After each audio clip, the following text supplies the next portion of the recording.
Now look at here. And I want to thank all of my friends.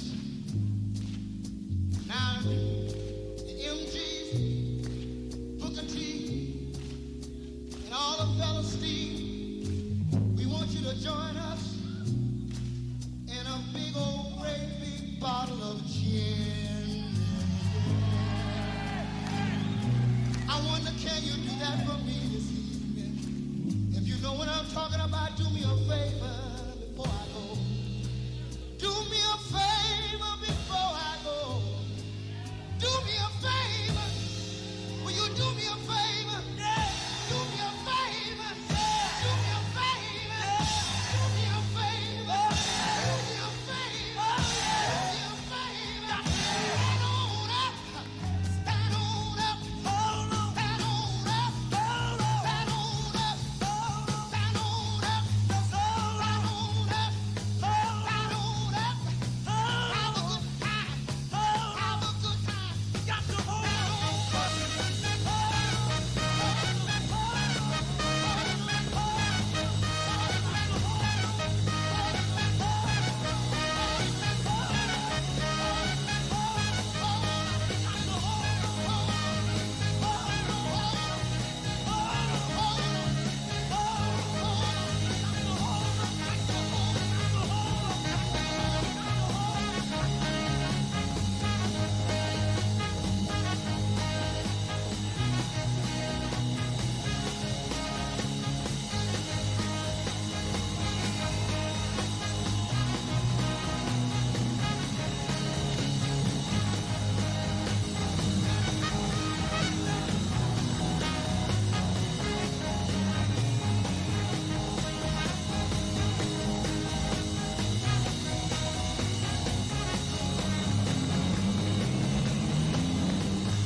And welcome to the stream.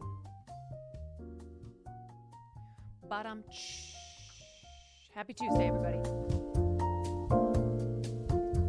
Happy motherfucking Tuesday.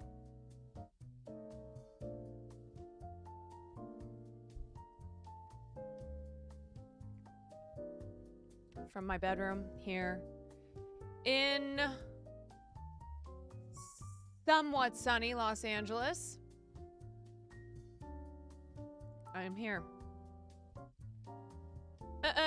Thank God I'm a Twitch streamer, because otherwise I'd have nothing to do.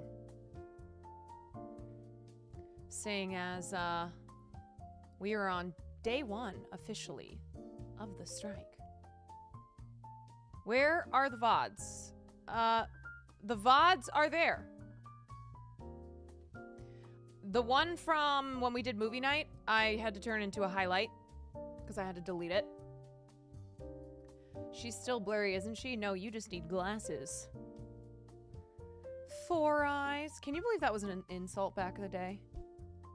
We'd insult people. by calling them Four Eyes. God, what a time. What a time. Yeah, but the VODs are there. Bucktooth. I got hit with the buck. I got called Bucky. Yeah, I got big teeth. And I used to have even more teeth, but I got them pulled. Yesterday, the GALA review was so funny. I wish it was on YouTube or something. Well, don't worry, because I'm talking to some editors to work on clipping that shit down for YouTube. I like I'm still talking a little bit like Fashan. For YouTube. Heartlock, thank you for the 5 months. Do you think a SAG and DGA strike may follow sooner than later? So I think of those two unions, SAG is more likely to strike. Historically speaking, SAG and the WGA have always been twiddledee tweedledum. The DGA, not so much. Famously in 2007, the DGA kind of fucked over the WGA, who was the WGA was on strike. That was the last time we were on strike, 15 years ago, and the DGA basically sided with the Alliance during their contract negotiations. So we'll see what happens. Obviously, both of those unions are looking to see what's going on with the WGA. I think contract negotiations start with the DGA May 10th. So the Alliance is focused on that right now. That's in 8 days. DGA is Directors Guild. And then SAG is the Actors Union. Okay, so today's stream, as you have guessed, it's going to be more WGA strike information because it's big. Okay? It's really, really big. This is one of the biggest moments in labor history in recent years, of course. But it's really, really important. It's really, really big. It is going to affect the industry as a whole, not just writers. So we're gonna talk about that. It's huge. And tomorrow, I was looking at the PICKET schedule. So I think tomorrow morning, I am going to hit up one of the picket lines in front of one of the big studios. So these are the various sites. Yeah, and I think I'm going to try to stream. So tonight I have to learn how to use our stream backpack.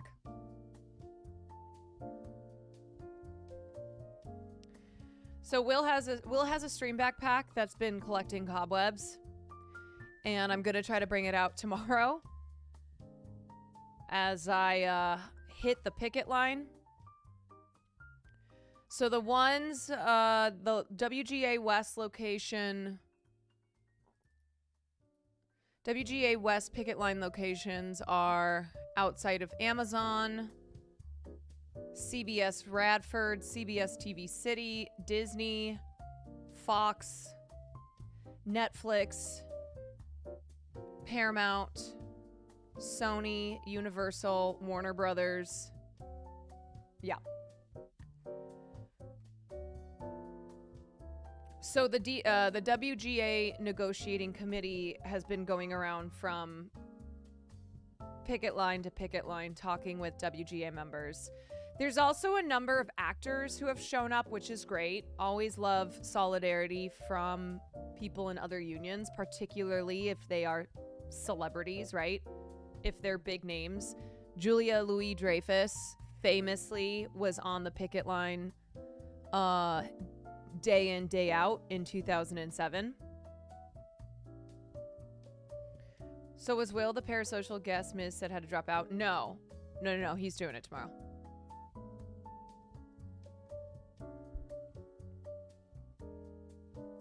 Will's dad was brought up in this Taylor Swift thread? What? I am Christian. That's not what we stand for. Oh, Taylor Swift talking about Marsha Blackburn. Wait, where? It's either in the first or second comment. How was Will's dad brought up?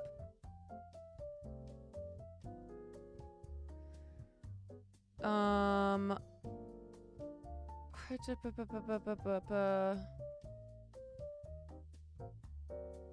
don't see it. Oh! Apparently the other candidate for the extra ticket is another streamer, Hassan's best friend, whose father is a CIA agent, James Neff. It's not his name, but okay. That currently owns Southern Air Transport, a CIA front company, after buying them in the 90s once they went bankrupt due to their role. No, Will's dad was in the CIA. He is not a current CIA agent. He's almost 100. I didn't mention it earlier because I wanted to do additional research on it first. Haha. But yeah, that is another detail. It seems odd to me that a leftist figure, Hassan, would be publicly BFFs with the son of an active CIA agent. Again, Will's dad is almost 100 years old. He's not an active CIA agent. Okay. Gelato Sherbert, thank you for the 4 months. Yeah, he's an active, almost 100-year-old. Or is he? Yeah, who knows? Maybe he really is. Maybe he's still running things. Of some importance, but hey, for all I know of Hassan, which is very little, maybe he is pawn in some intelligence agency's social media PSYOP campaign. How the fuck did we get here? From Reddit/Taylor Swift. Taylor Swift talking about Marsha Blackburn. How in the hell did we get to this comment? For all I know of Hassan, which is very little, maybe he is pawn in some intelligence agency's social media PSYOP campaign.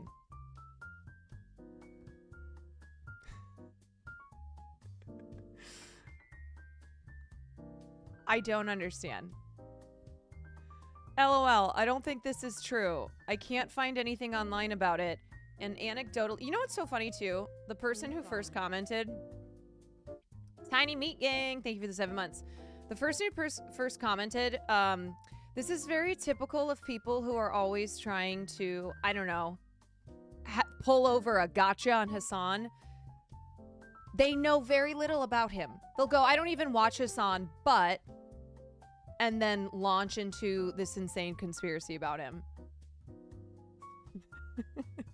Honestly, a very sane Hassan hater. Okay, wait. I watched Will and Hassan's podcast, and they've never said anything even alluding to this. And today mentioned Will's dad and called him Robert. Could be a nickname, but since I'm also not seeing anything on Google, seems to be a long shot. Okay, and then the OP said, I just asked my friend about it again to be sure, and they said there's 1000% a recorded stream / podcast episode. IDK, some kind of uploaded content from a while ago, where the guy defends his dad's work for the CIA. I'll ask them to send me that. This is literally like the meme of brothers, sisters, mother's son. I'll ask them to send me the clip if they can find it. I'll reply here if they do. Happy to edit in a correction if I was misinformed. I'm wondering if maybe his dad works for the CIA, but is not the Neff my friend thinks it is. Like, maybe there's a Robert Neff who works for the CIA. LMAO. Me when I spread misinformation online. Okay, person. I just asked my friend about it again to be sure. Who's this fucking friend? And they said there's 1000. Wow, I already read that. Okay, you're doing great, sweetie.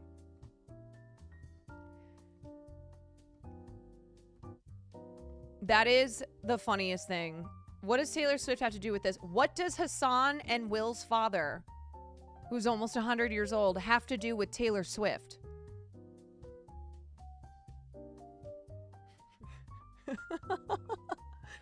You know, this shit makes me laugh. I am so grateful for Hassan existing because this stuff is really funny. It goes all the way to the top.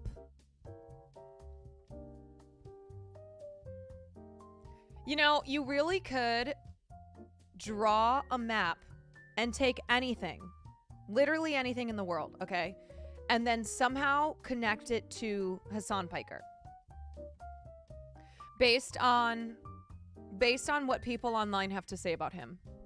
You can take anything and connect it to how somehow Hassan Piker is a bad person, is phony.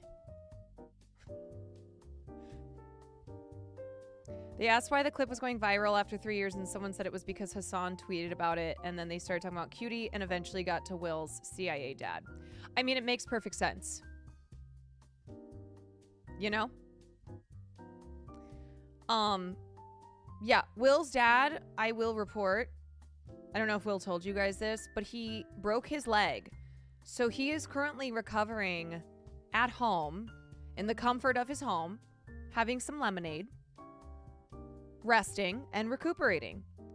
He's not doing CIA shit. Yeah. Yeah, I just talked to him. Yeah. Maybe he was lying to me. Maybe he's actually parachuting down somewhere in South America.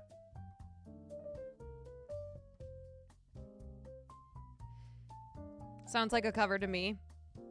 I guess we'll never know. Yeah. Maybe he told me that because he knew that somebody would link this thread in my stream and I would talk about it. And then I would deny the fact that Will's nearly 100-year-old father is an active CIA agent, actually probably running CIA, according to this person. It goes all the way to the top. Yeah. Cool.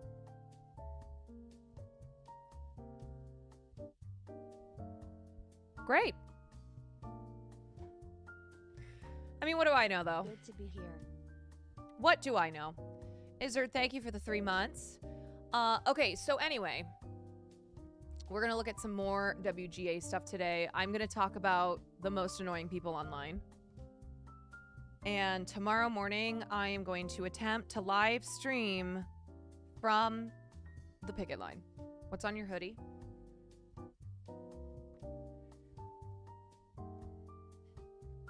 I don't know.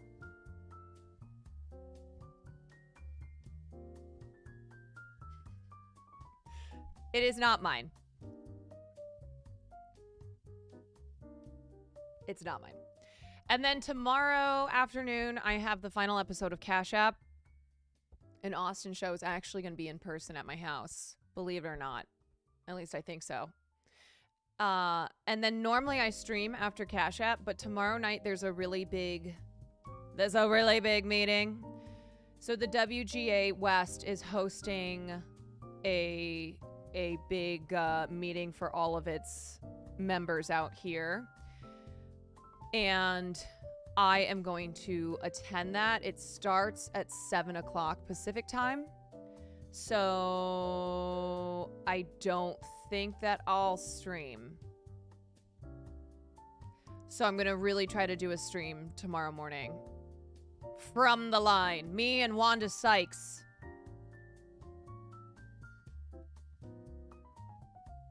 This is so funny. Okay, today I was on the phone with my mom. I was driving. I happened to be driving past Warner Brothers. And, fuck, I have 8,000 tabs open. I happened to be driving past Warner Brothers as the strike was happening outside. And so I was on the phone with my mom, and every 2 seconds I'd be like, hold on. Beep, beep, beep, beep, beep, beep, beep. Beep, beep, beep. Beep, beep, beep. She's like, what is going on? Like, so anyway, and I'd go back to talking what we were talking about. And I go, wait, hold please. Beep, beep, beep, beep, beep, beep, beep. Anyway, I see this video get posted online.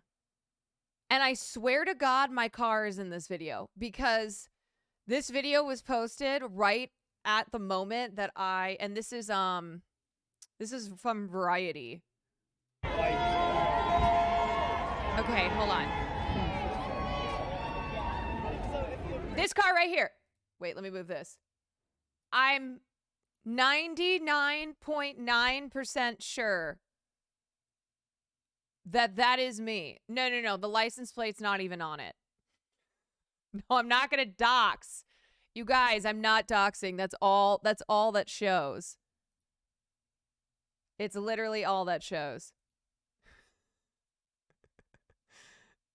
Guys, I'm an idiot, but not that big of an idiot. I'm 99.9% positive that is me in that car. Yeah, the plate fell off and I haven't put it back on. So I was looking at this video and I was like, wait a second. I was right there at that intersection at the moment that this video was taken.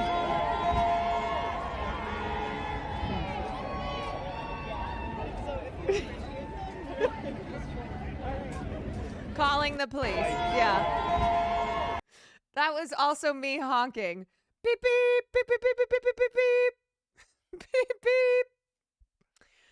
Anyway, I thought that was funny. So this is a protest that was happening outside of Warner Brothers today. You can see that there's a shit ton of people. Like, this is just a fraction. This is just one picket line. This is just one of the many picket lines in LA. So they're happening outside of the major studios and streaming companies like Netflix. Maybe, oh, is Quinta? Yeah, I'm sure Quinta's on the line. I don't want to use this app anymore because it honestly is a bit too much for me, but I just want to clarify this. I'm a writer. Yeah, Quinta was a writer before she was anything else. I'm also on strike. I have no real power here other than to join my union in demanding fair compensation for writers. Abbott Elementary is season 3 is already fucked up from the strike. I'm on the way back to LA currently, but this week you'll probably find me on the picket line. This strike also isn't about me, and I don't want to make it about me. It's about all writers. Support the WGA. No show or movie you love is written without writers. Yes, girl. And that's why we stand. They were up on Ventura and Sepulveda, too. I don't know if it was WGA, but there were signs and pickets by a cheesecake factory. Oh, no, that was the Cheesecake Factory protest. Yeah, that was people protesting that the portion sizes at Cheesecake Factory have gotten 5% smaller.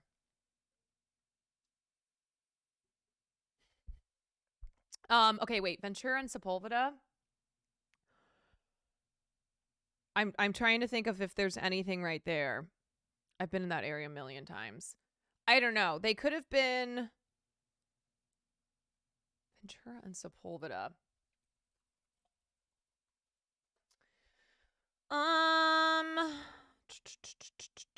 I mean, it probably was people from the writers' strike. I'm sure there are like some production companies around there because I've been there. I've been in that area many times for auditions.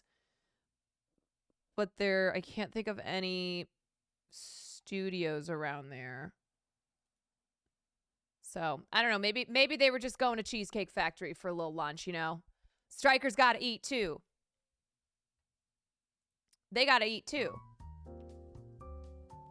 How long did the 2000 strike last, and do you think this one will last longer? The 2000 strike lasted 100 days.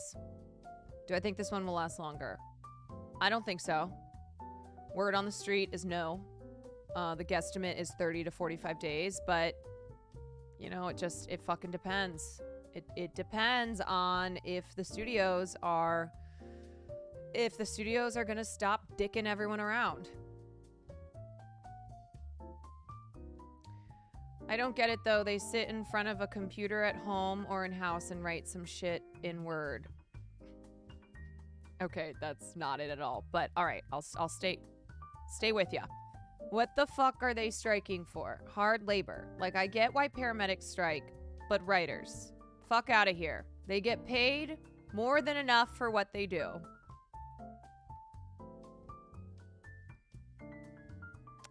Oh, you must be that person on Twitter who every single person was shitting on. You must be that one person on Twitter who's like, writers get paid too much. And for what? This crap on my TV? I don't think so.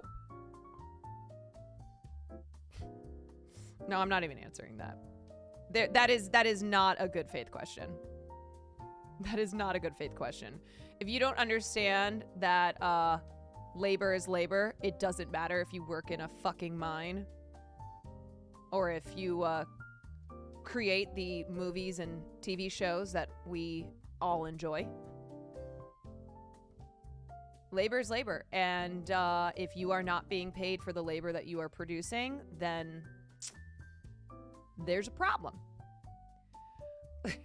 Oh, won't somebody please think of David Zaslav and all the CEOs who made a combined $800 million between 8 of them. Yeah. If you were to calculate what the WGA is asking for, it would be $469 million a year. That is enough. That, like, if you took 2 CEOs in Hollywood, like, let's say Ari Emanuel, okay? Ari Emanuel and David Zaslav, they could pay that by themselves and still have like $50 million left over.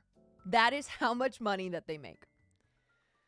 I'm honestly not going to engage with anyone who comes in here and is like, writers don't do shit. What are they, just typing on their computers? They expect to get paid fairly? The only thing I can really say to that is imagine you are somebody who does whatever job, okay? And over the years, you make less money, even though the work that you're creating makes billions of dollars for the people that you're making it for. Is that fair? Is that just? Is that right? No. And if you were in that situation, you would be fucking angry too. It is unlivable. Okay? It is to a point that this strike is happening because people cannot live on the wages that they are making as writers. It's very simple. Yes, I have the Adam Conover link pulled up. I have 8,000 links pulled up. So we're gonna watch other people talk about this stuff as well. But really, it's interesting that, like, of course,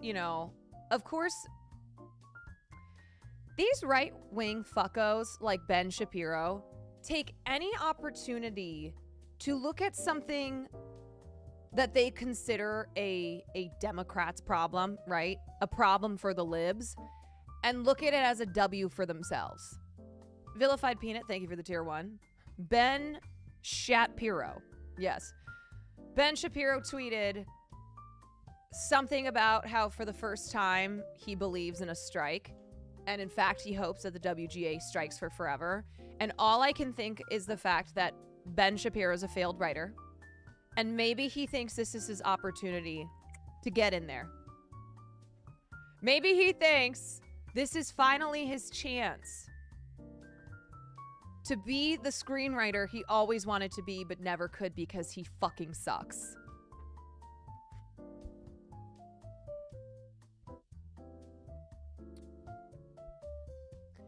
Kind of disappointed that Hassan didn't bring you up but went to ask Adam Conover, but whatevs, I guess. That's because he's a fake bitch. No, Adam is one of the leads in the WGA negotiating committee, so it makes sense to have him on. Plus, I'll be too busy on the line, okay? I got some picketing to do. No, Adam is great. He's amazing. He's been a very informative, thoughtful voice on the matter because he's also been part of the negotiating committee. And he and Hassan have a relationship. These people think scripts are written overnight. They don't realize it's months, even years of work. Yeah, and like one of the things that these studios love to do is as a screenwriter, typically you get paid half of your fee up front and then you get paid half afterwards. But because production and post-production can take fucking years. It's like you get half your fee and then you wait months, sometimes years to get your second half. So one of the stipulations is that writers get paid that second part over the every single week, right? So they have something to live on and they don't have to wait, because what studios will do is they will demand rewrite after rewrite after rewrite after rewrite, which these writers then are obligated to do, right? Because they're still haven't gotten paid the second half of their fee, and they just keep doing that over and over again. So the WGA was like, hey, how about instead you have to pay these writers weekly while they are employed? And the Alliance went, no. No, thank you. Yeah, I have this link pulled up too, but this is a good one. Okay. I saw this video today and I saw this video today and it was by a pretty big YouTube account. It's called Clownfish TV, and it pissed me the fuck off. And basically the gist of the video was writers have no idea what they're asking for, and they have no idea the state of the economy in Hollywood. And it's like, oh no, we do. You dumbass. And one of the main arguments that people like that are using, and then idiots on Twitter who have no idea what they're talking about, is they try to argue that the entire economy is hurting. Look at the massive layoffs that have been happening, okay? There is no money. People are getting fired. How could writers possibly expect to get paid more when thousands of people are getting fired? Oh, I'm sorry. Again, last year, 8 major Hollywood studio CEOs made almost $800 million in annual salary. Meanwhile, many of the workers who write their shows, who create the shows that give them this $800 million in salary, cannot afford rent. That is why the WGA is ready to go on strike. It is absolute bullshit to claim that writers cannot be asking for more money. They can't be paid more because people are getting laid off. That is not the fault of those who create the work. That is the fault of those in charge of these companies and these corporations. And the reason that their balls are in a vice is because of the Wall Street financiers who are pissed off looking at the numbers. Wait a second. These shows and these platforms are generating billions. But then why are we not seeing profit? Maybe because Netflix, for instance, spent $200 million on some random show that they shelved after a month. Some random show that you've never heard of. Some superhero bullshit. $200 million. And then went, Maybe because these assholes kept trying to grow their subscribers and thought we just got to have more and more content. So they spent $1 kajillion and then they paid themselves $1 kajillion. And now they're running into issues.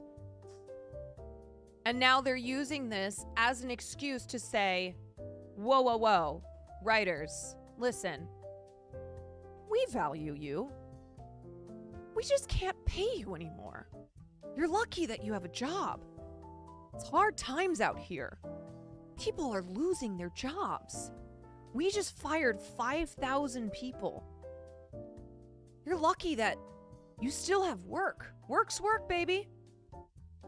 Oh, okay. Okay.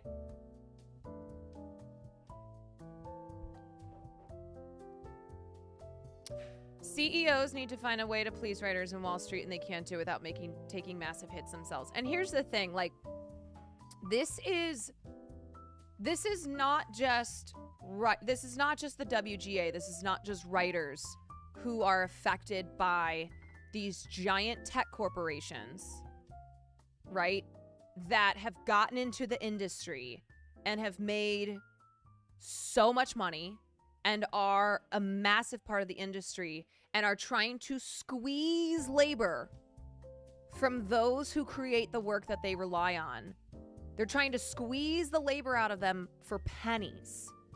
You know, they've done this to everything. They've done this to car services. They've done this to renting places to stay. Like, this is the shit that they do. Shirtless Will Neff sighting. While they continue to stuff their pockets, they get richer and richer and richer, while those who actually create the labor, who create the work that has made them so rich, are suffering. And so it's why this strike is not just something that, you know, if you're in the WGA or if you're in, you know, if you're a Hollywood person, it applies to you. It applies to all of us, right? Unless you're the CEO of a big corporation. This is how our world works. This is how our system under capitalism works. You know, it's why you have people like Hassan, who talks about unions and socialism and politics, talking about these things, right? It's not just people who are in the entertainment industry or people who are in the WGA who this affects or who this, you know, is important to. It's really all of us, you know? So it's not just some nerds who like to write words who should be worrying or who should be really rooting for a good outcome here. Does Will know his dad just got a job in the CIA? I don't know. I'll ask him. Hold on, I read a comment. Is it common for writers to work on multiple productions, or are they typically only relying on one project for that fee or income? Nowadays, writers are basically having to scrape together money from any job that they can get. You know, some jobs you can't do anything outside of that job. You just don't have the time. But in a lot of situations, writers are literally having to just do whatever, take whatever job they can get. And that's why the writers, the mini rooms are such a big problem. So the sorry, hold on, I just got an email. Anyway, can you guys hear that screaming? Are you okay?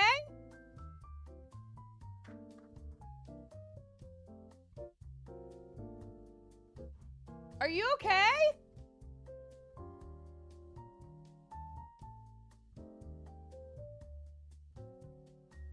I don't know. Maybe he's dead. Okay, so in the current state of the industry, studios and streaming companies have been using what are called mini rooms more and more. It was a term that was invented by studios to describe short-term employment on a TV show before it's greenlit. So initially it was supposed to be used in conjunction with a regular writer's room, but because studios and streaming companies realize that they can cut corners, that they can save a lot of money by just using these mini rooms, they've become the norm rather than being something that's supplemental. So one great feature about these mini rooms is that they pay writers at scale, which is minimum. So basically minimum wage when it comes to writing. It doesn't matter how much experience a writer has. They could have written on some of the biggest shows of all time, and they're still getting paid the same amount as somebody who has no experience at all. And so, you know, you would hope that as you progress along in your career, especially if you've been doing it for 20 years, you would make more money. And now these writers' rooms dominate the work that is available to writers. So writers haven't really had a choice when having to take these jobs and work in these mini rooms. So it's usually a couple of writers and then a showrunner, and they are breaking story, they are writing scripts prior to the show actually going into production. They're making absolutely no money. They have no idea how long the jobs will last. So it's great. Okay, let's look at Adam's appearance on CNN. Oh my God. So many tabs.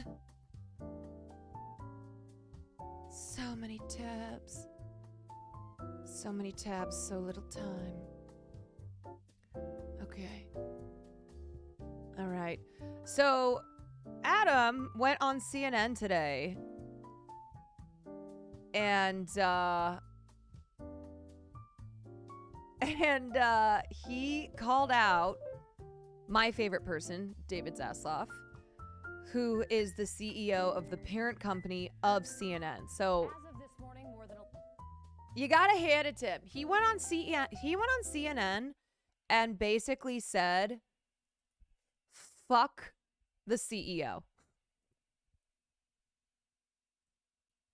11,000 TV and movie writers, they're on strike, halting multiple productions and possibly delaying new seasons of some of your favorite shows. What that means is this, that late night TV shows, they will see the first impact. They depend, understandably, on writers for fresh material all the time and in real time, so you could soon be looking at reruns. You may also soon see more reality TV popping up. During the last big strike in 2007, shows like Big Brother and Survivor, they boomed, filling the void when scripted shows were halted. The big difference this time around is the vast content universe coming from the streaming services, from Hulu to Amazon Prime, Netflix, Disney Plus. They have tons of shows and movies readily available and can offer more like Lion NN. New content for quite some time. As for that last big strike in 2007, it left a mark. It cost roughly $2.1 billion after that strike lasted 100 days. Now, right now, media and tech companies, they're grappling with three big issues, it seems. Weak advertising market that has driven stock prices down and driven them to cut costs and cut their labor force. The writers also face a very tough reality right now as well. They say a lack of jobs combined with low pay makes the current situation just unsustainable.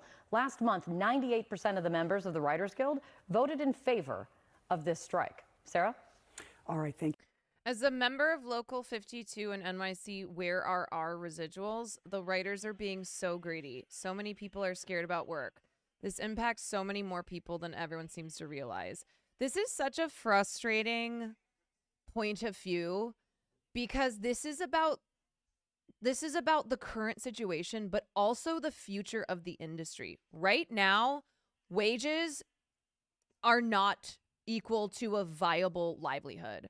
So the idea that like we would just accept what we're getting and believe me, the studios will continue to try to cut what they pay writers. Okay, it will only get worse. It has been decreasing over the last decade as streaming services have taken over the industry. So this is a really, really, frankly, just stupid point of view to have. The idea that we should just accept what we've been given because then otherwise people will be out of work. Well, guess what? Guess what? People will be out of work because they won't be able to afford to live on what they're making. That is why you have to strike. Nobody wants to fucking strike. Nobody. If you ask every single person on the picket line, hey, are you excited to be striking? No. But this is what it comes to. Okay, a strike is the last measure of standing up for what you deserve.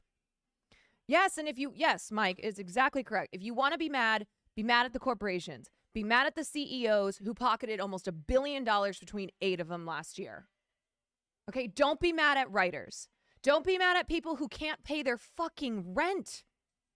Okay, don't be mad at people who can't afford, who can't have health insurance anymore because they're not making enough to get to the place where you keep your health insurance. This is what they want you to do, though. All right? These corporations, these gigantic corporations want you to be mad at the people who are striking. They want you to be mad at the people who are fighting for what they deserve.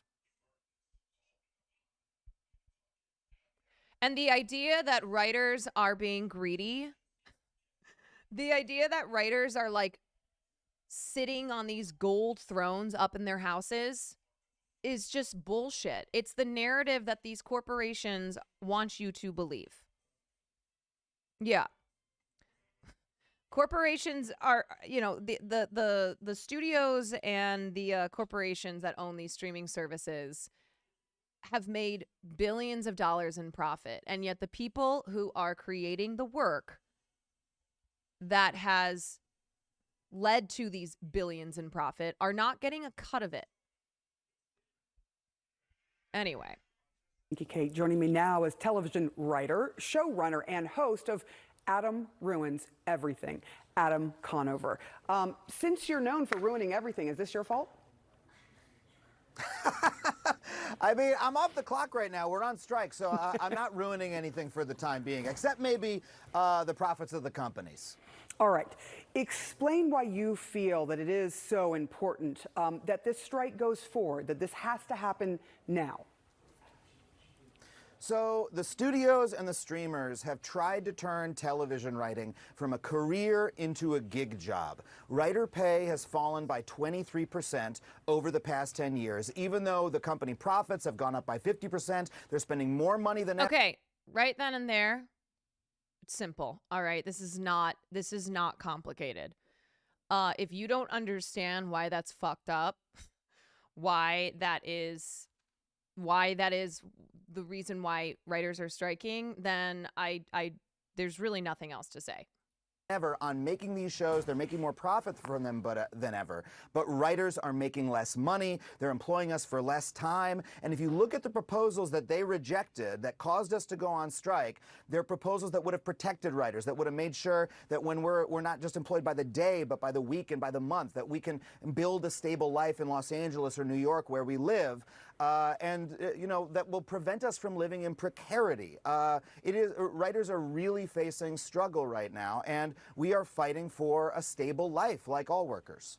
We are showing some of the sticking points. Can you give us what some of those sticking points are? I think 98% of the members of the Writers Guild were in favor of the strike, and that's obviously the vast majority. What are some of the things that you guys are not going to compromise on? So the studios are trying to eliminate the writer's room. You're probably familiar with the term, the writer's room. This is a room that's existed for decades where writers get together and break a story and write scripts. The companies are trying to eliminate it. They're trying to make the room smaller. They're trying to employ us on a freelance basis.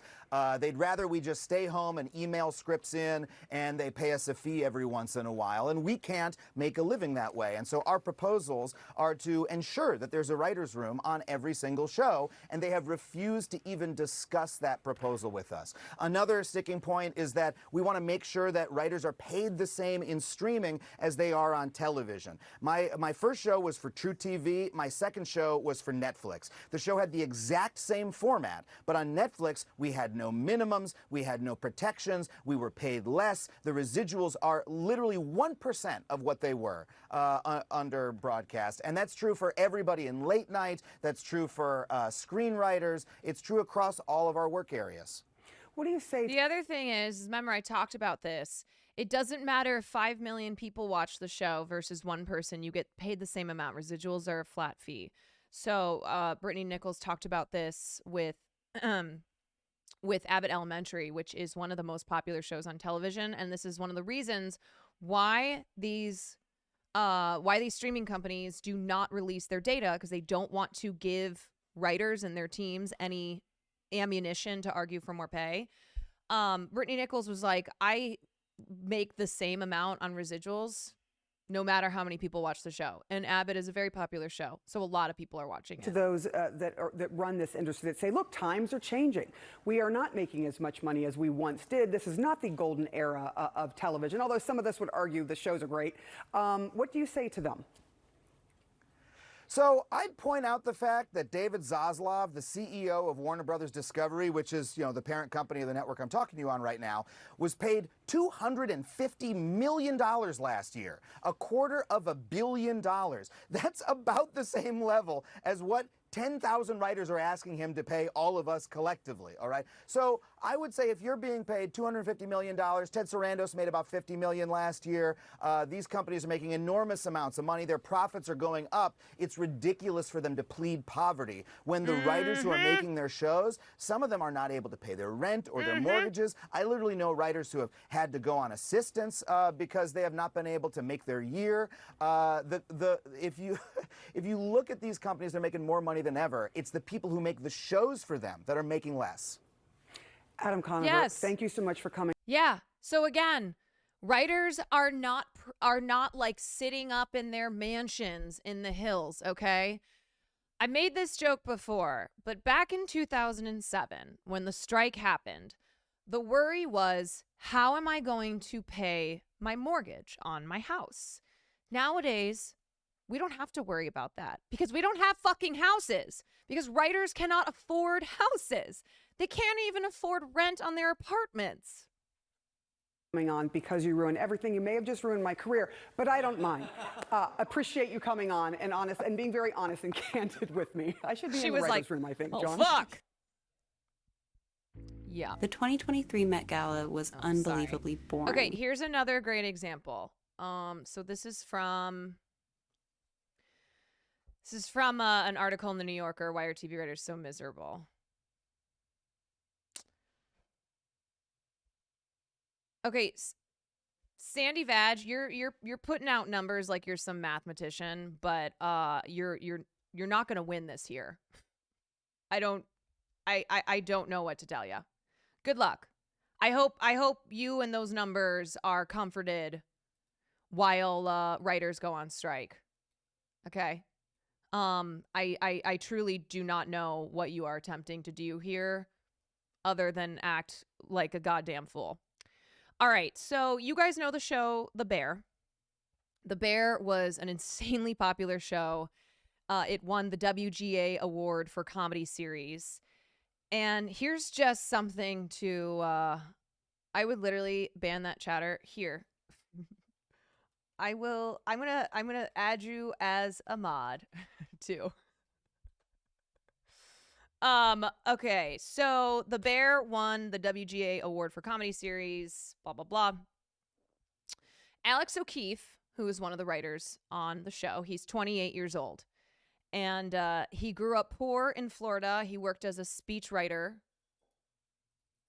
He worked as a speechwriter for Elizabeth Warren and Ed Markey and as a Green New Deal campaign director before getting staffed on FX's The Bear. Imagine arguing that corpse should make the money over the creatives that create the content. Yeah, it's fucking dumb. It's so fucking dumb. It should be this beautiful rags to riches story, right? He told me. Unfortunately, I realized not all that glitters is gold. During his 9 weeks working in the writer's room for The Bear, over Zoom, he was living in a tiny Brooklyn apartment with no heat. Sometimes his space heater would blow the power out, and he'd bring his laptop to a public library. He was never flown to set. Also, that used to be a thing. Writers would get flown to set. He thought that he was making a lot of money, but after reps, fees, and taxes, it didn't add up to much. It's a very regular working class existence, he said, and the only future I'm seeking financially is to enter that middle class, which has always been rarefied for someone who comes from poverty. Last month, The Bear won the WGA award for comedy series. O'Keefe went to the ceremony with a negative bank account and a bow tie that he'd bought on credit. He's now applying for jobs at movie theaters to prepare for the potential strike. A lot of people assume that when you're in a TV writer's room, you sit around a table and you just dream together, he said. With The Bear, I learned from these masters that if you are given a shit sandwich, you can dress that up and make it a Michelin star level dish. And they were consistently given shit sandwich after shit sandwich. Beth, thank you for the gifted sub. He recalled one of the executive producers apologizing to him. She said, "I'm so sorry this is your first writer's room experience because it's not usually like this. It shouldn't be like this. I don't even know the alternative. I thought we would be treated more like collaborators on a product. It's like an assembly line now." So that's what people like Adam are talking about when they refer to these corporations attempting to turn writing into gig economy jobs, right? They basically want to treat us like Uber drivers, right? Gig workers.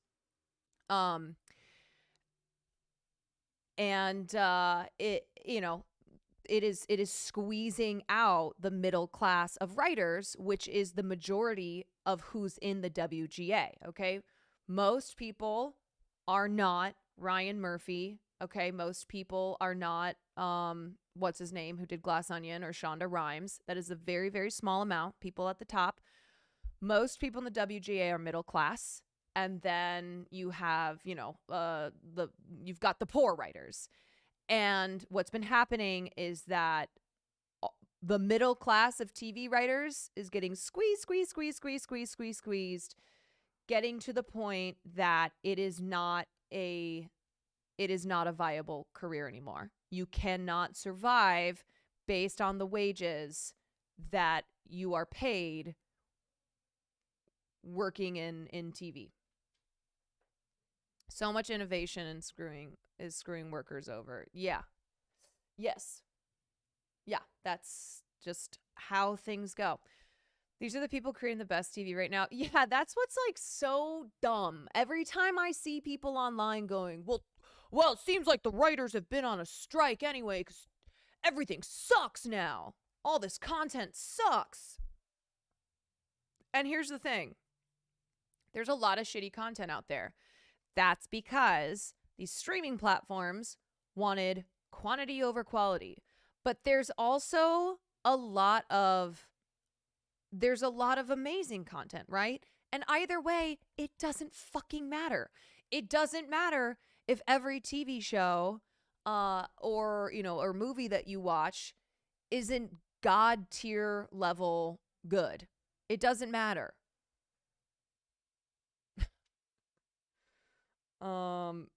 Yeah, I don't know. People are being nuts in this chat right now, which is really weird because this is not a political issue. Honestly, unions, yes, I guess you could say, are inherently left, right? Are inherently something that were democratic and now leftist, but this is not something that we should be divided on depending on what our politics are. Unless you talk about police unions. True.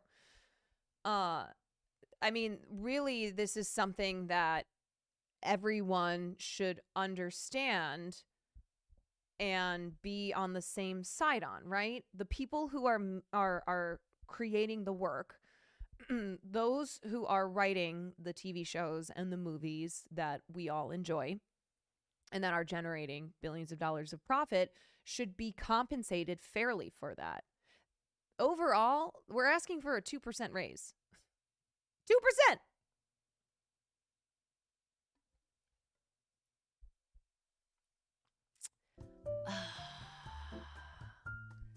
Little bossa nova. Every time I get frustrated. Okay.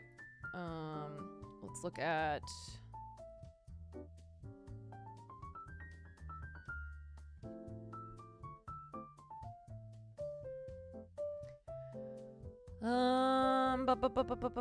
okay, Looming Writer's Strike first opening.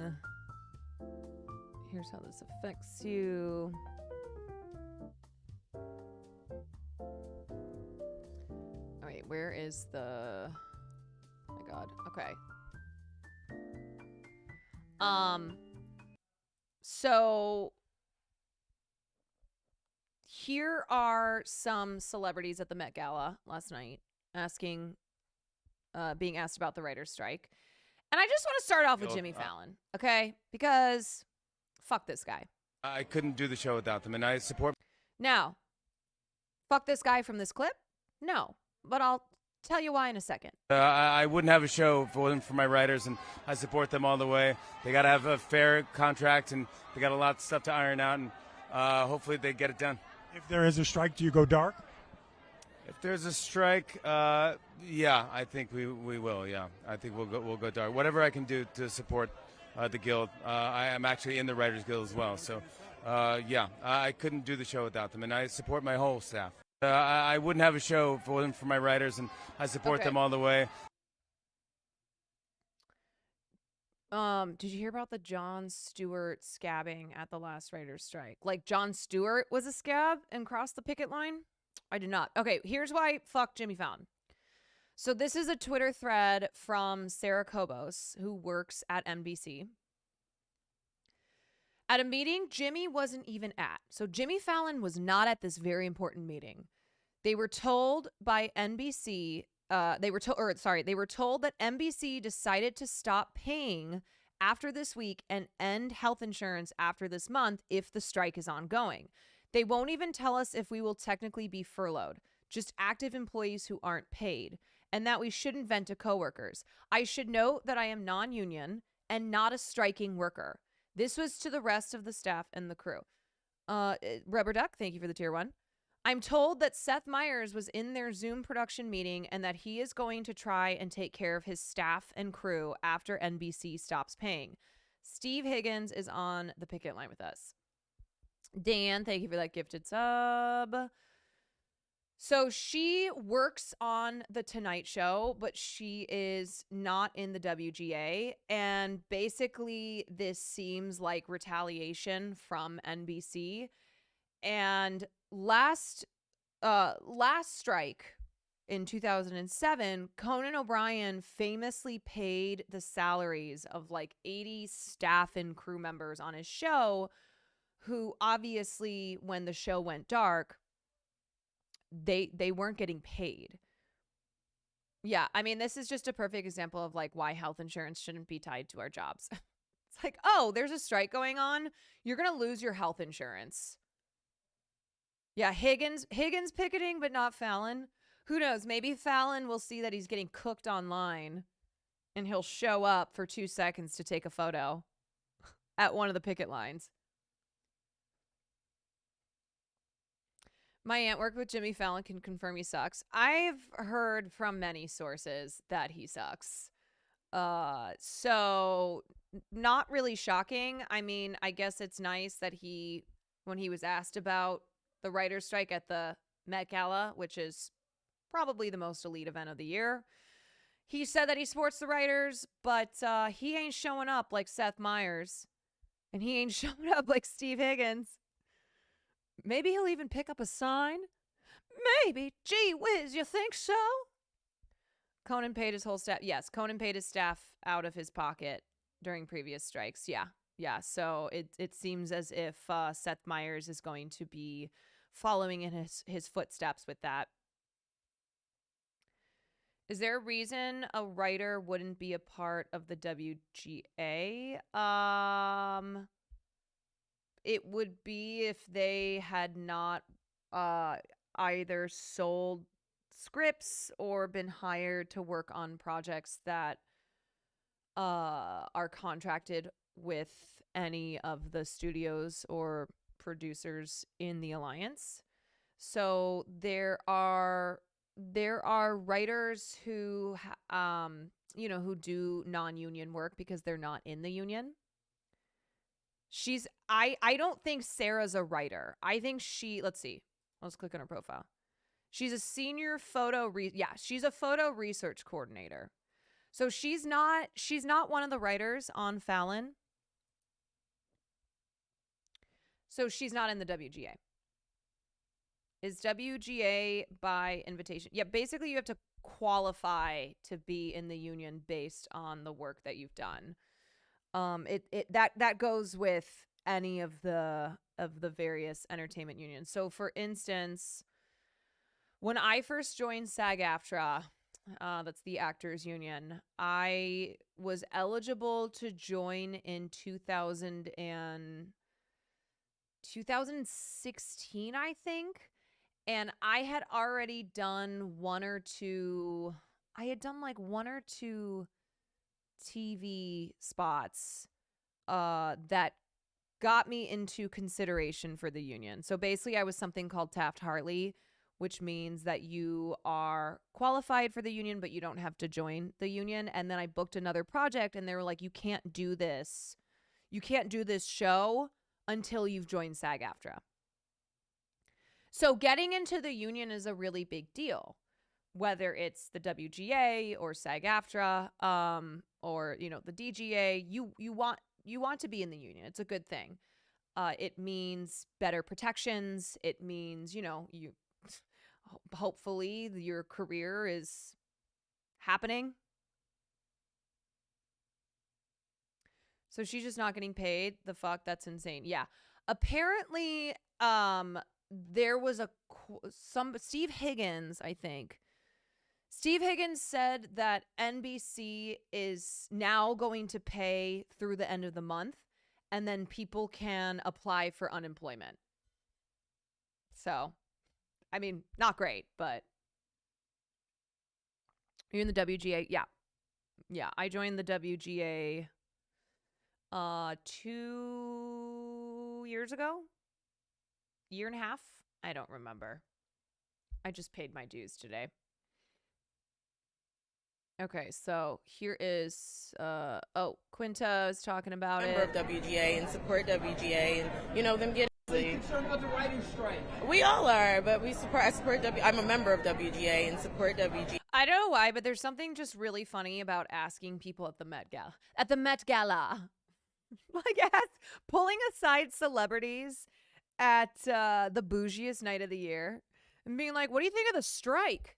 It's so dystopian. It honestly, and this is nothing against Quinta, it feels like asking people at the Capitol what they think of the Hunger Games. And them getting what us getting what we need. So I hope that no one wants to strike, but I hope that we're able to rectify this, whatever that means. So yeah. Yeah, it is a better question then. So when did you first meet Karl? What do you think of Karl Lagerfeld? Oh, Karl was amazing. He was the kindest man. Writer strike is He's the looming. kindest man. What do to you think's all. going to happen? It's necessary. I don't know. This is like my favorite one from. My writer friends think it's gonna happen, but I don't know. It's just like I don't get. I'm not in the rooms. I don't get what the problem is. Like everything change with streaming, and everybody needs to be compensated for their work. That's fucking easy. I don't get it. Whatever. She's so distracted. I hope. Fingers crossed. Oh my God. She's not fully there, but I love her too. Yeah. I don't know, like whatever. I mean, why is this even? Yeah, I mean, everyone just needs to get paid. It's ridiculous. Like, what is going on? All right, here's Seth Meyers. Now, the reason why a lot of late night show hosts are pretty based about this, even, they're the first ones who get affected by it, is that they were writers to start. Seth Meyers was a writer to start. Conan O'Brien was a writer. Not just show business. Right. I mean, we just came off a very, very disruptive time in not just the world, but in the industry. In 2020, the entire industry shut down. Like it was lights out. And in many areas still have not recovered. But it finally felt like the industry was getting back on its feet. And unfortunately, though, this had to happen. And the timing sucks, but the timing would never be good. Just extra sucks because of the pandemic. Oh, shit. Oops.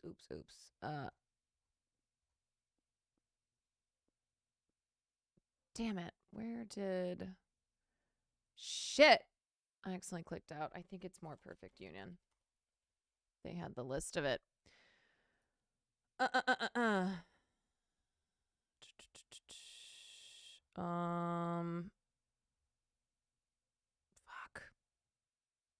Where is the thread?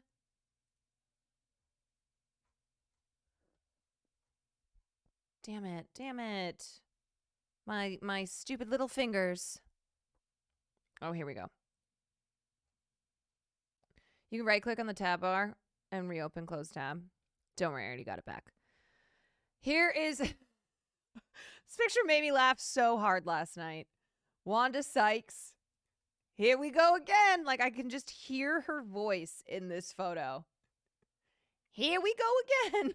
WGA strong. God love her. She looks pissed. All right, here's Brian Tyree Henry.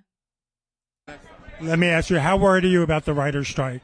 I just hope everyone is treated equally. I hope that they get what they deserve, and I hope that people listen. Again, it is so funny to to listen and watch these celebrities commenting on the strike. And of course, like, this is nothing against them, but just wearing the most ridiculous outfits. To them, people strike for a reason.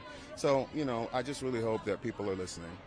Like, is this who these people who came into chat today and who are on Twitter saying dumb shit, is this who they think that the writers are who are striking? I'm serious. Is this what they think of when they think of writers who are on the picket lines? Yourself going to more meetings right now to try to get things going before a strike happens? I'm always trying to get things going before strikes happen, so that's not going to change much. Thank you, Brian. Let me ask you, how worried are you about the writers? I'm always trying to get things going before strikes happen. It'll affect every part of the industry, and I support the writers, and I think it'll affect all of us. It'll affect every part of the industry and people beyond the industry. But we have to stand up for our rights, and I support unions, and they've spent a lot of time thinking about what they deserve, and I wish it didn't have to come to this. I support the writers, and I think it'll affect all of us. Where's the meme of her nodding and, like, I don't know, it was some fucking political rally where she's like, yes. Yeah, the nodders meme. Meme girly, right. You know what's so funny is that I think all of these people are looking around because they're so distracted by every celebrity who's walking by. Olivia's in the Guild. Yeah, I'm assuming. I mean, she was an actress first, but she's a director and a writer now. James Gunn is supporting the strike. The gun. Okay, the WGA is preparing to strike on May 1st if it cannot secure a new contract with the Alliance. Yada yada yada. So James Gunn is writing Superman Legacy. He won't be able to continue, said Zack Snyder. Maybe he's already finished the script and now he is all, in the process of meeting with the actors or whatever. They don't think that James Gunn will cross the picket line even as an executive. According to Snyder, the writer-director will not interfere with production at DC as long as the strike continues. Is this the guy from Screen Queens? It sure is. Snyder went on to say that Gunn will leave his day-to-day work to his DC Studios co-head, Peter Safran, until things calm down. The Gunn better not be crossing that line. Edie Falco. Just spoke to Edie Falco, who was supposed to appear at Peacock New Front today to promote her new series. She will not cross our picket line and is canceling her appearance. Thank you, Edie. Does Stephen Colbert support the writer's strike? These are our writers. These people, these are our writers, and I'll stick myself in there because I'm WGA too, and they're so important to our show. They write the monologue, the meanwhile, the cold open, and without these people, this show would be called The Late Show with a guy rambling about the Lord of the Rings and boat WGA Okay, too. so just to be clear, and here's everyone. All right, these people work on Stephen Colbert. That is an incredible gig to get. Right? Like it's a great gig. You're working for one of the top late night hosts in the business. Do these people look like they're living in mansions? Again, it's kind of sad considering how bad Colbert is these days. I mean, compared to what he used to be, but you know what I'm saying? Like, these are regular ass people. These are just regular fucking people. Maybe the bottom left. But you know what I mean? And they're so important to our show. They write the monologue, the meanwhile, the cold open, and without these people, this show would be called The Late Show with a guy rambling about the Lord of the Rings and boats for an hour. This negotiation impacts our whole staff, of course, who work so hard to bring you this show every night, which is why everybody, including myself, hopes both sides reach a deal. But I also think that the writers' demands are not unreasonable. I'm a member of the Guild. I support collective bargaining. This nation owes so much to unions. They're the reason. Unions. This is true. Unions are the reason we have weekends. And by extension, why we have TGI Fridays. So the next time you enjoy a whiskey-glazed Blaze burger, you thank a union. Definitely took a few Teamsters to assemble that thing. Might be a little shaved Jimmy Hoffa in there someplace. TBH, it doesn't matter if they're living in mansions, they should be paid fairly. Yeah, obviously. I think what I mean by that is, these are just regular fucking people. You probably don't recognize a single person. Hogan Long, thank you for the gifted sub to Stephen Colbert. He needs the money. You don't recognize a single one of these persons. They're not celebrities. Okay, writers are regular ass people. You would probably not recognize the people who wrote your favorite shows. Honestly, if you saw a picture of them, you would have no idea. It's low-key funny thing about the writers writing for Colbert. Why he's supporting the writers. Yeah. Wait, which one's Ethan Klein? Oh, the one in the green hat. Motherfuckers doing mental gymnastics to do anything but support unions. I know, it's wild. Definitely looks like Vape Nation up in there. Yeah. That's hilarious.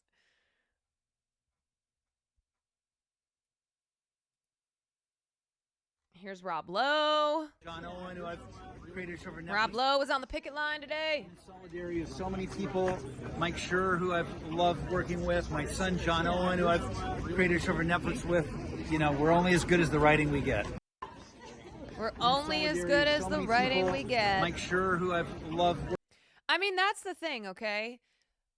Actors understand that they would be nowhere without writers. So the biggest actors in town, they only take projects if they love the script. And they will do films, they will do TV shows that are small if they believe in the script. If they read a script and go, shit, I have to be a part of that, then they'll do it. That is how important writing is. There literally is no anything. There's no anyone. There's no industry without the writers.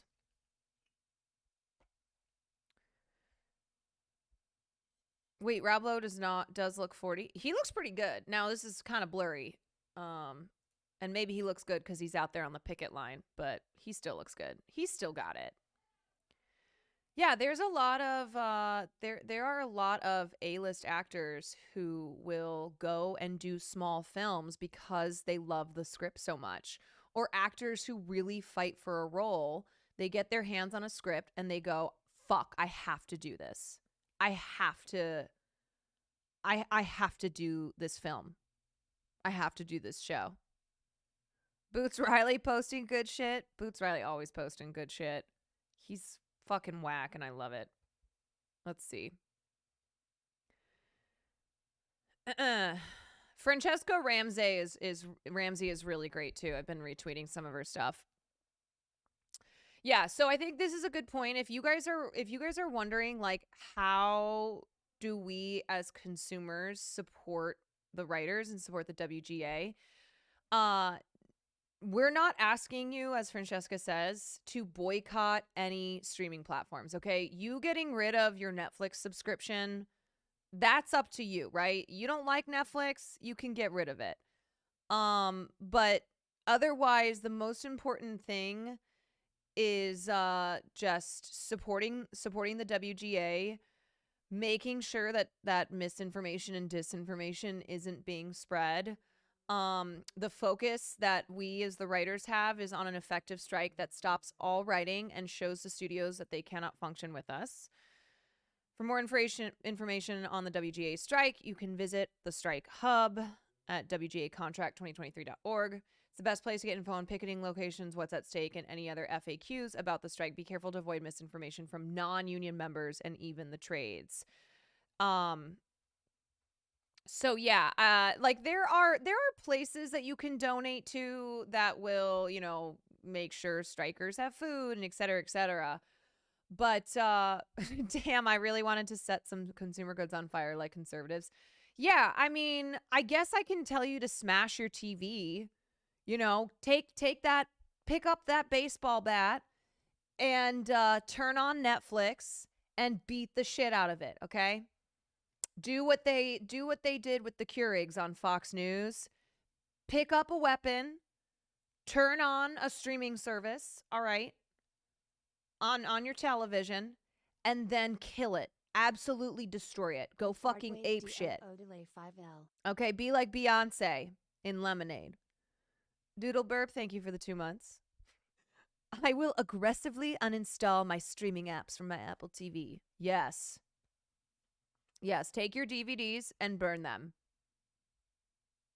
Do you know if there are strike funds we can donate to? Yes, there are. I do not have a list of them. They are probably floating around on Twitter. I can try to find them and verify, and then I will retweet. But yeah, the most important thing is just amplifying the right voices, the voices of people who are actually in the union, who are writers, not people who are not in the union, who may perhaps have an ulterior motive for wanting to spread around disinformation.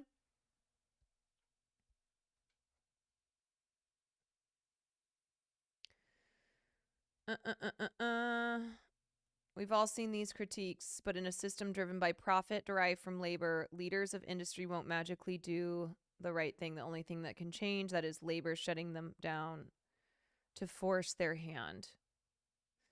Yeah, I can't really look at Noam Chomsky right now. I gotta be honest.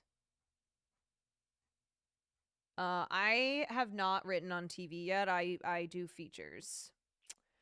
Can't really look at Noam Chomsky, knowing the news that came out. Is there a general time that you'll be streaming tomorrow morning? I have no idea. I have to first see if I can get the backpack to work. Was China Doll that got you in? Yes, China Doll was the script that got me into the WGA. Are film writers and TV writers in the same union? Yes, we are. Okay, so yeah, again, if you're just getting here, I am going to be on one of the picket lines tomorrow and attempting to live stream from a backpack that we have, but it has lots of cobwebs on it. We haven't used it in a hot minute, and I also don't understand technology. So with Hassan, no, I was not planning on going with Hassan. Is he planning on going to one of the strikes? I was gonna go to tomorrow morning because we have a WGA big meeting tomorrow night. Yeah, somebody else can answer what's going on with Chomsky. Okay, I'll be here if my appointment doesn't conflict. Oh, thank you so much. He said he's going. Invite him. Hassan, do you want to come? Do you want to come to the picket line with me? He's going on Thursday. I will honestly probably be going every day this week. So something that we have been emailed about is attending at least one of the picket lines. If you are in the union, I don't know if it's mandatory. From some sources it sounds like it's mandatory. So I told Will, I was like, "Listen, bitch, I know you're not in good standing because you haven't paid your dues, but you probably have to go to one of these picket lines." And he goes, "What?"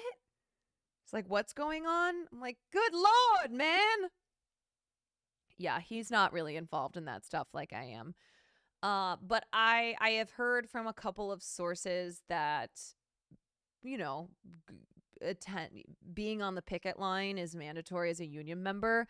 And even if it's not mandatory, like, you really need to go. If you are an active member of your union, if this is something that you are fighting for, it's really important that you show up to the line because it has to be a show of force.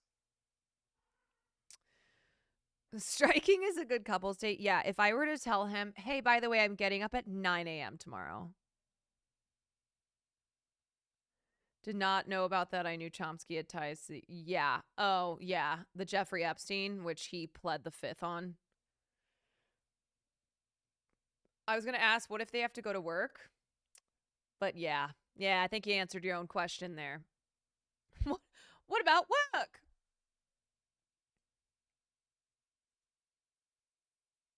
Again, this was outside of Warner Brothers today, and I'm pretty sure that was my car. Okay. Fuck this bitch. You talk about being a fence sitter. All right. NMP is nothing compared to Karen Bass. This is ridiculous. LA Mayor Karen Bass, I can't remember if it's Bass or Bass, I don't give a fuck, urges sides to resolve the WGA strike. Let's see what Miss in the Middle has to say. LA Mayor Karen, of course her name's fucking Karen. Karen Bass took no sides in her first statement since the start of the WGA, the Writers Guild of America strike, instead focusing on a resolution. Pronounced BS? BS. In a statement, BS said Los Angeles relies on a strong entertainment industry that is the envy of the world, while putting Angelenos to work in good middle-class jobs. You know what this reminds me of? The statement that Anheuser-Busch put out, which said a lot of things and then didn't say anything at all. I encourage all sides to come together around an agreement that protects our signature industry and the families it supports. No fucking shit. BS has been I know it's not that, but I like saying that now.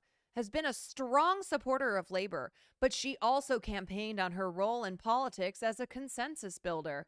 She helped mediate an end to the LAUSD teachers' strike earlier this year. When she was in Congress, Bass's district included the studio and industry employee-heavy Culver City area. The strike does present an early challenge for her tenure as Yeah, you want to know why? Because there were quite a few big wigs who who are the enemy to the WGA, who donated to her campaign. Yeah. A lot of them donated to Rick Caruso, but a lot of them donated to Karen as well. So that's why she's sitting on the fence. That's why she doesn't want to say anything. As a protracted work stoppage has the potential for a devastating impact to the region's economy. The AMPTP, that is the alliance, estimated that WGA writers and IATSE union members lost $342.8 million in wages in the 2007 to 2008 work stoppage. The New York Times reported that the overall hit to the LA economy was $2.1 billion, including an $830 million bite out of statewide retail sales as entertainment workers trimmed spending. Hogan, thank you for the gifted sub to the Writers Guild. Two candidates for the U.S. Senate, Representative Adam Schiff and Representative Katie Porter, each sided with the WGA. The White House, meanwhile, has declined to weigh in on the strike specifically. What the hell, Joe Biden? Settlement reached on this picket line. Where is Kendall Jenner? Okay, she would put an end to all of this. It's Jover. The White House hasn't said anything. How could they? Red Tail Hawk, thank you for the Prime Gaming. In a statement, Schiff said, the WGA fight for better pay and wage protections in the era of streaming content is vital to ensuring the livelihood of those who make the entertainment industry such a creative powerhouse. I stand with those striking and urge both sides to swiftly come to a deal that supports good worker salaries and keeps our favorite TV and movie productions afloat. Porter wrote on Twitter, all workers should be compensated fairly, including in a changing economy. I join the chorus of Americans supporting WGA West and WGA East and urge both sides to come to a swift agreement that honors the hard work and dedication of writers. WGA strong. White House Press Secretary Karine Jean-Pierre told reporters on Tuesday, you've heard us say many times before, we don't speak to an ongoing strike. Oh, yeah, no shit. Yeah, because you guys said so much when it came to the railway workers. But more broadly, President Biden is a strong supporter of workers' right to strike. The most pro-union president of all time. The last WGA strike in 2007 to 2008 took place in the midst of a heated contest for the Democratic presidential nomination. And all three leading candidates, Obama, Clinton, and Edwards, explicitly backed the writers. Edwards even joined picket lines outside of NBC studios in Burbank. I did not know that about him.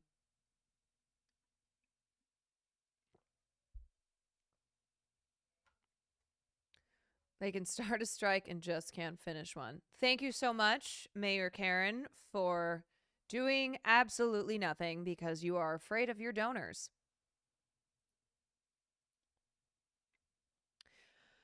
Okay, this is Dope Sick creator Danny Strong. How do you negotiate a fair deal if you have no data on what your show is doing? All right, so this is something that I've talked about multiple times. Streaming companies keep their data under lock and key because they don't want writers and they don't want writers, agents, and managers to know how well shows are doing because they don't want them to be able to use that as leverage in negotiations. So they pretend that they don't have any data to share. Issues are so profound and they're so important. The entire media landscape has wildly changed because of streaming. These issues were issues we should have addressed 3 years ago, but because of the pandemic, the writers graciously agreed to not pursue it. Yes, this is a good point. If you're wondering, hey, 3 years ago, because the contracts expire every 3 years. Hey, why didn't you guys address this stuff 3 years ago? There was a motherfucking pandemic, okay? And the writers decided, you know what? Not now. Not now. There is something in the world that is happening that is bigger than us. So we will put a pin in this, and we will unfortunately have to address it in the next contract negotiations in 3 years. In those 3 years, streaming has only taken up a bigger share of the market, while the other ancillary outlets, distribution outlets, have only gotten smaller and smaller. So the issue's blown up into even a bigger, more important one for writers to get a more fair share of streaming. And how long are you and the Guild prepared to hold out against the studios? I think the Guild is totally resolved in this issue, and they view it as an existential moment in sort of the history of writer income.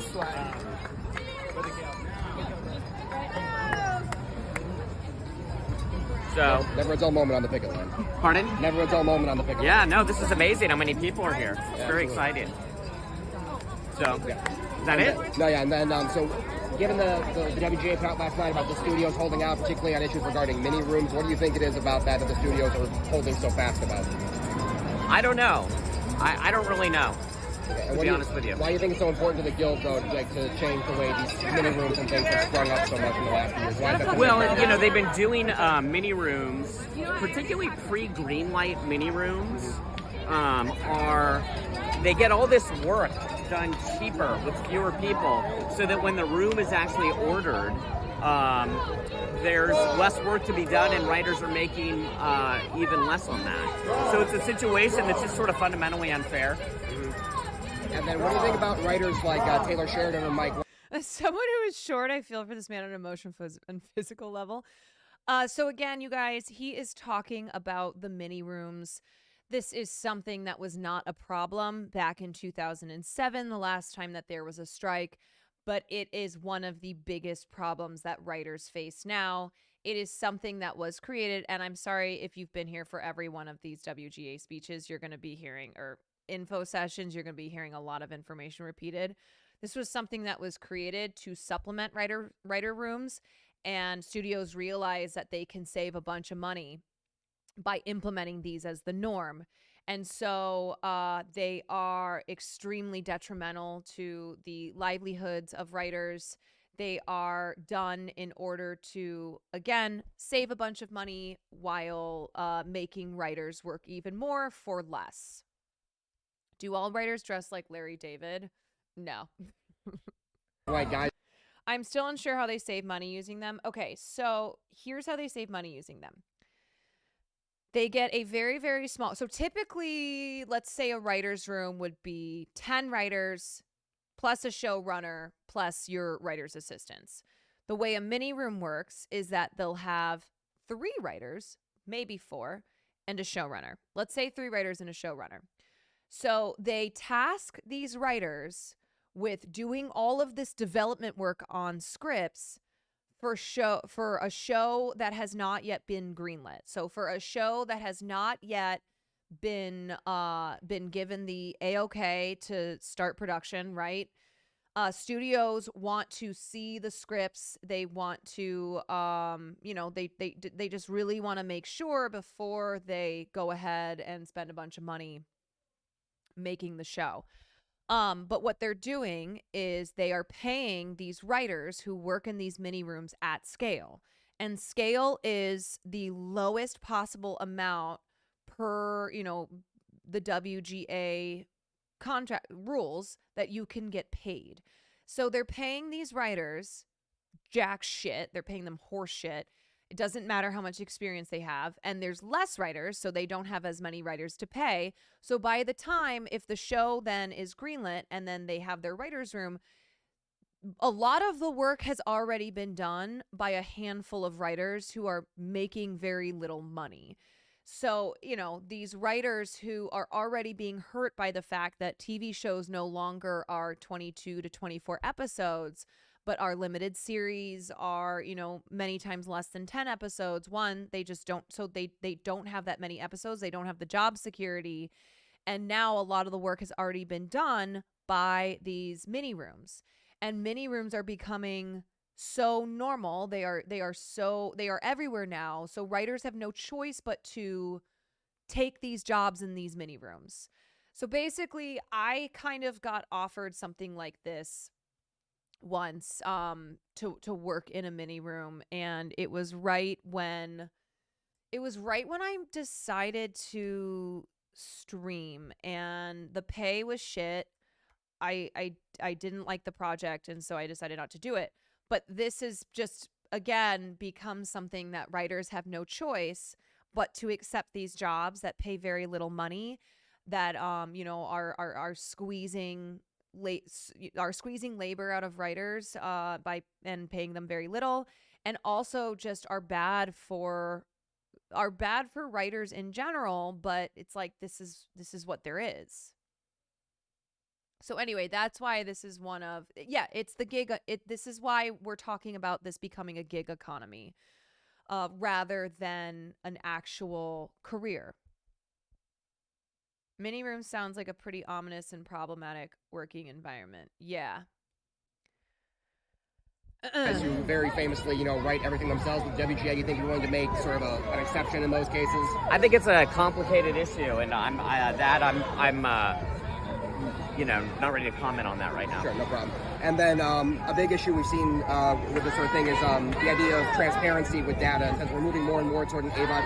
Writers should have just went into finance. First of all, writers should have just gone into finance. I hope you're not a writer. If they wanted to be paid properly. Good to know. Thank you so much. Too hot to handle 00. Future, are you hoping that there will be a lot more transparency for the writers? Yeah, I mean, how do you negotiate a fair deal if you don't have no data on what your show is doing? On what people are making, on what profit it's being brought in. It sort of makes the whole thing as sort of a negotiating in a bubble to a certain extent. Wait, sorry, I want to go back because he's talking about the data. Very famously, write everything themselves with WGA. You think you're willing to make sort of an exception in those cases? I think it's a complicated issue, and I'm not ready to comment on that right now. Sure, no problem. And then a big issue we've seen with this sort of thing is the idea of transparency with data, as we're moving more and more toward an AVOD future. Are you hoping that there will be a lot more transparency for the writers? Yeah, I mean, how do you negotiate a fair deal if you don't have no data on what your show is doing? On what people are making, on what profit it's being brought in. It sort of makes the whole thing as sort of a negotiating in a bubble. Can you imagine any other career where you are not being provided the data on how well you are, the data that comes from your labor, from your work, and they just keep it secret and they don't provide it to you because they don't want you to be able to negotiate with that? Yeah, this is a huge fucking problem. And like I said, occasionally streaming services will release sort of data, not really, because they want to brag about how well a show is doing. So they won't release numbers, but they will tell you that a show is doing very well because they want to brag about it and they want to, market that so they can bring in more subscribers. To a certain extent, it's unfair, and to be honest with you, it doesn't even feel like it should be legal. It seems like basic transparency. Business should be transparent about their profits on their different outlets. I think it doesn't even make sense to me. Very good day. Thanks so much for your time. Yes, transparency. After that Chatter's Giga-brained advice, I have to resign as mod. I'm going to be any of you who, complain about not making enough money, you're not happy about your working conditions, you should have just gone into finance, idiots. Okay? We should all just be in finance. Yeah, a lot of you are like, I work in finance. I don't make that much money. Yeah, everyone go quit your job and just go get a job at Charles Schwab. Yeah, it's like that woman who came into the club, the story that I told, when she's like, you need to do something real. Is this what you do as your job? I'm like, oh, should I be like you and work at Charles Schwab and want to kill myself every day? Oh, man, it's so amazing that when it comes to creative careers, there are people who genuinely think that those in the creative arts, in these creative careers, don't deserve fair pay. What? Just because this is a creative field, this is a creative job, it means that these people are being silly and greedy and stupid and, well, they never should have done that in the first place and blah, blah, blah. What? Yeah, it's this idea that the contributions, right, from creatives are not necessary in society. Okay. All right. Yep. Yeah. Hate how much people undervalue art. Yeah, and then these same people will be like, the internet is rotting our brains. Like, okay, well, what the fuck do you want then? A lot of people have genuinely never considered the value of labor. They just think it's normal to make yeah. If you're unhappy with your job, then change jobs. If pay is the issue, then change careers for better pay. Finance is only one option. All right, then there will be no more television shows or films or anything. That's that. We'll all just be working at Charles Schwab. Like, that's sad. It's interesting because this chatter isn't even like chatting like, you know, some of the other people who came in earlier. They're genuinely like, if you're unhappy with the job, if pay is the issue, then change jobs. Go into something else. It's like, okay, so the idea is then that an entire industry would just be wiped out. Like, that's it. Because there are no TV shows. There are no movies without writers.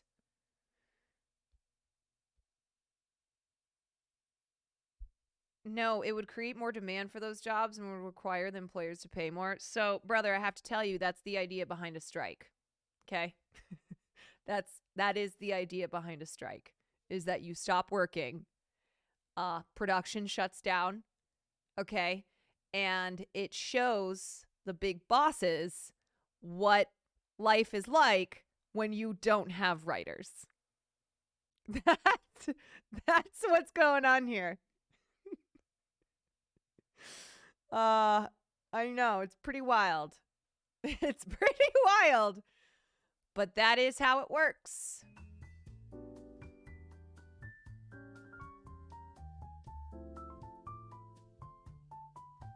All right, I gotta run to the bathroom. I'll be right back. Was that a paid chatter? Yeah.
Oh, God. We have new copy pasta.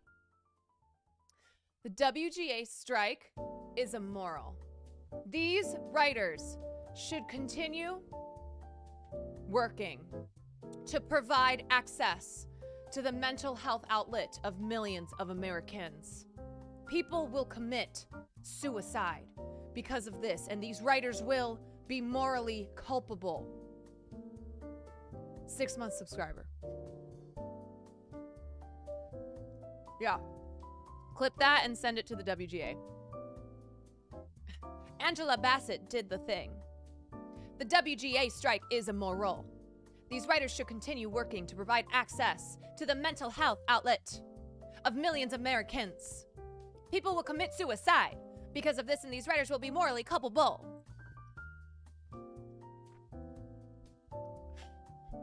Did somebody actually put that in there? Yeah, that's some slam poetry if I've ever heard it.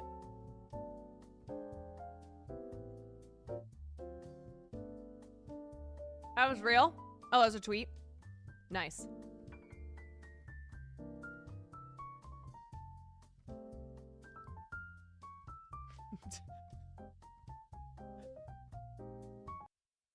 Come. I'd do anything for Jesus. I found over 1,700 times in the Word of God where this word is used, come, and that's not cometh and the rest of the comes, but that's just come. Preaching my heart out for 45 minutes to an hour on that one word, come. And it was one of our Lord's favorite words. Come unto me. Come and drink. Come and dine. Jesus said, come, come, and come, and it goes on and on and on. I know this is dumb, friends, but there are people that still haven't got it, so bear with me. When I say come, it means come. And I'm coming, you're coming. When I turn to my son and I say come, I want them to come. That word come is universal in its application. Come. What did Jesus say to his disciples? Come. There's no room for discussion, friend. Guess what? Come, come. It commands obedience. Come, come, come. How many have had the Holy Ghost come in you? You come, come. He was crucified for you. He died for you. He did everything for you. It's time for you to come. He's come. He's already come. He wasn't just a baby in a manger, friend. That was God coming. I love the way the Christmas story starts out, because God came and then the wise men had to come. The shepherds had to come. And ever since Jesus came, he said, I've done my part. Now you come. You come. I came. You come. Come quickly. What is this hesitating stuff? That's demonic, friend. You're going to die. And one day when you die, you're going to be with him whether you like it or not. And I don't want him to look at me when I die and say, I've been calling you all your life. Now through death, you've had to come. I said, come, come, come, come, come, come, come. For those of you that don't believe that, friend, you need to read your Bible. Is that in the Bible? If so, I'm going to start reading that. I'm going to start reading the Bible. All right. Here are 15 TV shows that were delayed and changed because of the writer's strike in 2007, 2008. So one of the best examples of, and we'll go through this list, and this is TV shows, but one of the best examples of something that was very clearly affected by the writer's strike was the second James Bond movie. The second James Bond movie, Quantum of Solace, okay? If I were to ask you, what is the plot of Quantum of Solace? You would go, I don't know. And that's because the plot went cuckoo cuckoo. Because what happened was, this is a great thread. What happened is that Quantum of Solace was in the middle of production when the writer's strike happened. So here's a thread on it. Lots of people seem unclear on what actually happens during a writer's strike, not just with the WGA, but with ongoing production. So we've talked about late night shows. We've talked about SNL going dark. We've talked about shows that are supposed to film, that are supposed to go into production in the fall, and usually the rooms start meeting now and in June, and so those are going to be delayed. But also shows and films that are in the middle of production, because when a strike happens, my only gripe with the writer's strike is they don't have good strike chants. Yeah, they're just kind of using your classic chants, but they do have good signs. The writer's signs that I've been seeing are fucking great. So what happens when a strike occurs is you literally stop working, right? Doesn't matter if, okay, it's midnight. Here's the script that I'm working on the rewrites. 12:01 starts. 12:01 hits. No more. So, in the case of Quantum of Solace, Daniel Craig, who was James Bond, and then the director of Quantum of Solace were the only two people who could work on the script. And Daniel Craig is not a writer. So this motherfucker had to jump from rooftops and then also write the very script. Background on the 2007 strike. It went from November 5th to February 12th, 100 days. Some of the key issues were DVD residuals and if writers for reality shows and animation should be in the guild. Its biggest effect was setting WGA standards for all streamers. Very important. Writing on a sequel to Casino Royale began in 2005 with the same team from that film. While Casino Royale is claimed as an iconic modern take on Bond, Quantum is hard to remember. Most people now, even fans, have trouble describing what the plot was. In 2006, Quantum was announced for a May 2008 release, but the script still wasn't there. The original director, Roger Mitchell, left the production due to script issues. Quantum's doom was in meeting deadlines, and the WGA strike made new deadlines of its own. The shooting draft for Quantum of Solace was completed 2 hours before the strike went into effect. The shooting draft. Do you know how many iterations of a script there are when you have a gigantic film like a James Bond movie? Okay. The shooting draft is the draft that is given to everybody on production, and that has been worked and worked and worked and worked and worked prior to that point. But these scripts are constantly being rewritten during production. That's the thing that they always tell you if you're starting off as a writer. Writing is rewriting, okay? You have to write something and be willing to let it go because it will change. And it can be very difficult. You can write something that you absolutely love, and, there's 8,000 people who have input on the script, and so that shit is going to change. So the shooting draft was completed 2 hours before the strike went into effect. This meant the film could go into production with a script in hand, but no rewrites could be done on it by a writer. So this is what's been happening over the course of the last 6 weeks, which is when contract negotiations have been occurring between the WGA and the Alliance, but also since last year, when, word on the street was that this was probably going to be a very contentious negotiation process. So studios and streamers and producers have been stockpiling scripts. They've been getting things ready. And then in the lead up to the strike, they have been scrambling to get shooting drafts, to get completed scripts. But again, just because a script is completed, just because you have a shooting draft, and so therefore technically you can go into production, does not mean that things are going to be smooth sailing. And this is what these motherfuckers don't understand. This is why writers are so important, because you have typically for a set like this, you would have the main writer or writers on set reworking shit up until the last moment. So like you would rewrite a scene, and then the actors would go out and film it. And then if something wasn't working, God forbid, then it would have to be rewritten. There's literally always revision. It's revisions on revisions. So we had Daniel Craig said, we had the bare bones of a script, and then there was a writer's strike, and there was nothing we could do. We couldn't employ a writer to finish it. I say to myself, never again, but who knows? There was me trying to rewrite scenes, and a writer I am not.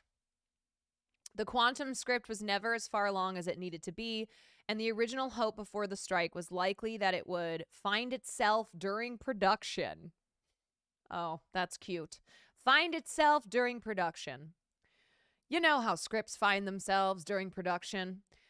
With no writer on set, the only ones allowed to adjust the script were Craig and director Mark Forster. Many of your favorite movie moments were written or adjusted by a writer the very day the actors performed the lines. When you watch Quantum, you see a film missing part of the filmmaking process. Casino Royale feels planned but spontaneous. Quantum feels rigid but messy. When the strike did end, writer Joshua Zatumer was brought on based on a spec script during filming, but the damage had been done. He inherited a mess, and it became more about an on-set writer working around this chaos that couldn't be ignored.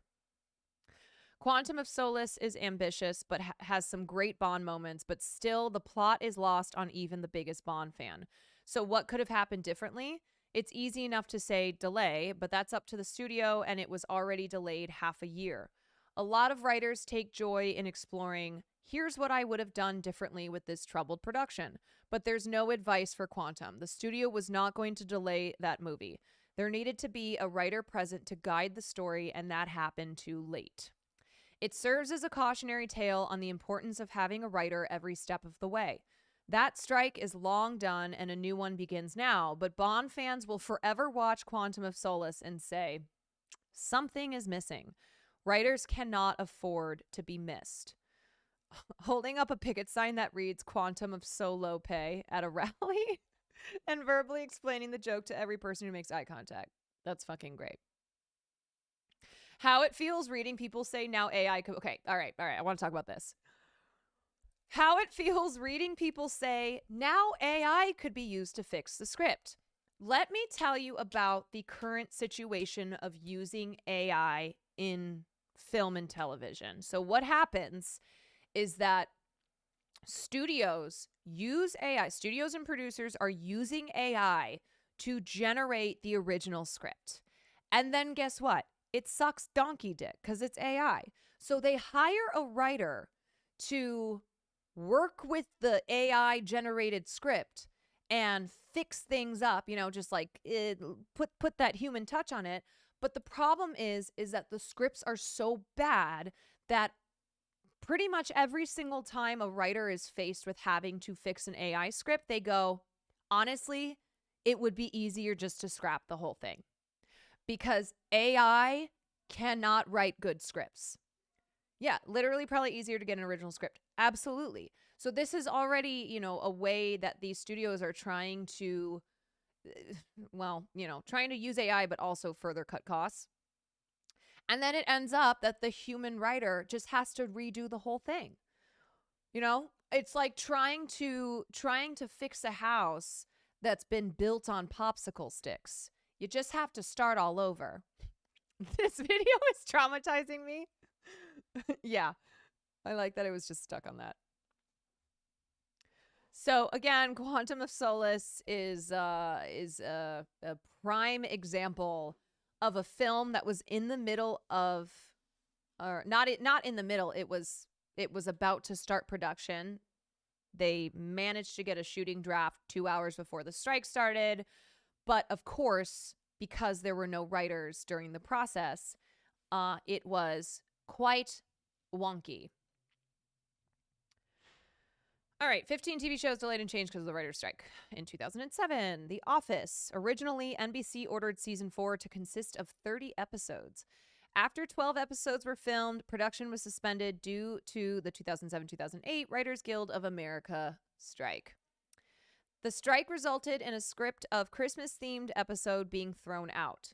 The season was shortened to 19 episodes. Breaking Bad. The strike resulted in the loss of 2 episodes from the show's first season. Hank Schrader was also supposed to have been killed off, but the writer's strike prevented it from happening. So famously, Hank was supposed to be killed off very early in Breaking Bad, but because of the writer's strike, they didn't kill him off. Rare W. Okay, Lost. Lost was 8 episodes into season 4 when the strike began, losing 2 episodes in total that were eventually added to seasons 5 and 6. No, Jesse was supposed to be killed in season 1, and then he became such a fan favorite that they actually they made him a main character. Yeah, Aaron Paul's character in Breaking Bad was going to be killed off, but the strike made Vince Gilligan realize that they could keep him as Jesse Pinkman. Oh, Lost. Prison Break. Oh my God. So I was a huge Prison Break fan. And I remember season 3 of the show became shortened, which had only 13 episodes. And then it became really bad. Prison Break was so fucking good. Okay, Wentworth Miller. Love him. And then it turned to absolute shit. And that is because of the writer's strike. My favorite story is when Criminal Minds went on break during the strike and AJ Cook came back. Oh, yeah, she came back pregnant. So they had to get her character a boyfriend. Wentworth Miller is baby girl. Oh, shit. I just clicked on an ad. They got me. All right. 30 Rock. The show was 10 episodes into season 2 before the strike started and went on a 3-month hiatus. 5 more episodes got filmed, and the season was 7 episodes shorter than anticipated, running for 15 episodes rather than 22. The last episode produced before the hiatus is simply called episode 210, a reminder of the strike. You know, it's interesting because if you go back and look at shows, look at like even your favorite shows from this era, you'll probably see a drastic drop off in quality. And if you remember those shows falling off in quality, well, now you know why. The writer's strike. And that was the answer to everything. Like I've seen so many tweets of people saying that they would ask, ask their parents like, why did this happen? Or why is this show so bad now? And they'd just go, writer's strike. The writer's strike literally killed Heroes. Yeah. The writer's strike took out Heroes and it was never the same. Okay, Ugly Betty. Production on Ugly Betty went on hiatus for 3 months during season 2 and had to go without 5 episodes due to the strike. Ugly Betty, another show that was great, and then some, so, in the middle of it, shit happened, and it was not so good. Grey's Anatomy. The 4th season of Grey's Anatomy had a reduced number of episodes due to the strike, causing production to halt from February to April. The series decided to complete the season with 6 new episodes. Only 17 episodes were produced out of the 23 originally planned. Now, a show like Grey's Anatomy can get away with that more because, something like Grey's Anatomy, something like Law and Order, anything that is in the procedural format can usually weather something like a strike better. But when you have a show where, you have X amount of episodes and the story is being told in X amount of episodes, and then you suddenly lose 1/3 of those episodes, that means that it just inevitably is going to suffer in quality because the story is being rushed, things are being cut out, there's not enough time for side plots, etc., to properly develop. Loose strings are not being tied up.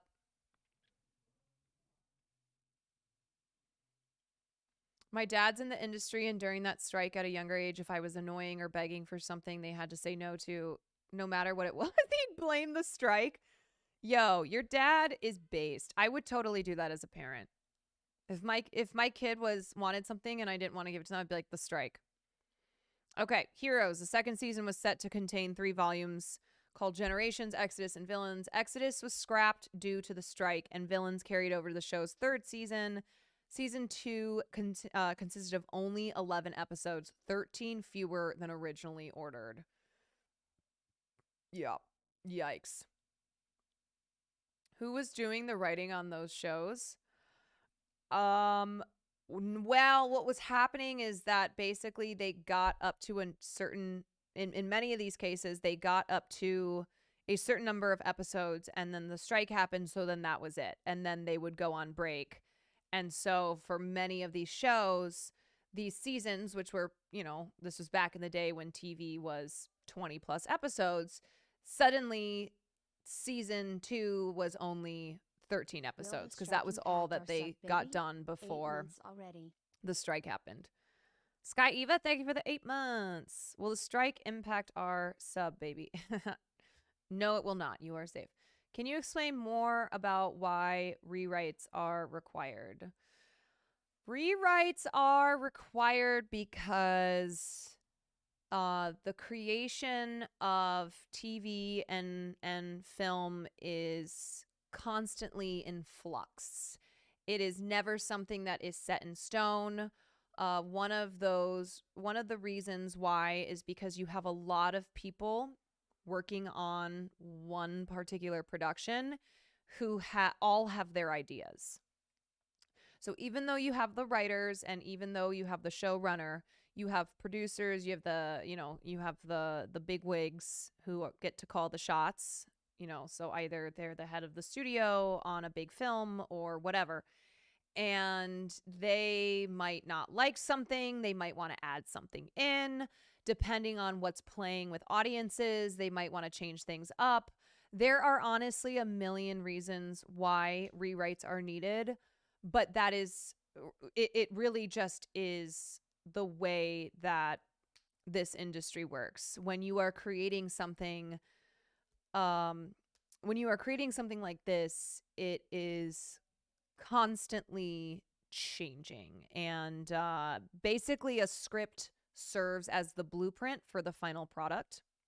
So when you write a script, especially the first draft of a script, it's the blueprint for the show. It's the blueprint for the movie. And then as you go along, you add things, you take things out. Sometimes things just don't work. Sometimes things just aren't feasible within the budget. Sometimes something is filmed and it's just not working. Sometimes actors don't like what their character is doing. Million reasons. Agnes Maya, thank you for the 3 months. First draft often sucks too. Oh yeah. There were many times when I was working at Sony that I would be reading scripts. I would read a draft of a script, maybe a first draft, maybe a second draft, and it would be unbelievably bad. But the idea was good. And so my bosses either optioned the script or wanted to look at optioning the script because they liked the idea in the script or they liked parts of the script. And so they would buy it and then either hire writers to rework the script, or have the writers of that script rework or rewrite the script. So oftentimes what happens in the industry is that let's say I sell a feature script, and then that's it, right? I don't own that anymore. And so I sell it to Paramount. Paramount decides to bring in a big writer that they love to work with, somebody that maybe worked on something very similar to the script that I wrote. They bring them in and then they take the script from there. So a lot of times, like when a movie is really bad. So for instance, The Woman at the Window, I think, was a psychological thriller with Amy Adams. It was based off of a book. Film had a lot of problems. They had, at one point, they just like scrapped the whole thing and start all over. But when the film came out and it was panned and people were talking about how awful it was, the original writer, the guy who wrote the original script, said, "That is not the movie I wrote. I just want to be clear. That is not the script that I wrote." Who owns writing credits? This is where it gets kind of complicated, and why when you are negotiating your contract for the script, sometimes you want to make sure that there's not going to be 20 people's names credited on the script. Just because somebody verbally, like some producer verbally offers up an idea or a line change, doesn't mean that they should be credited as a writer on the script.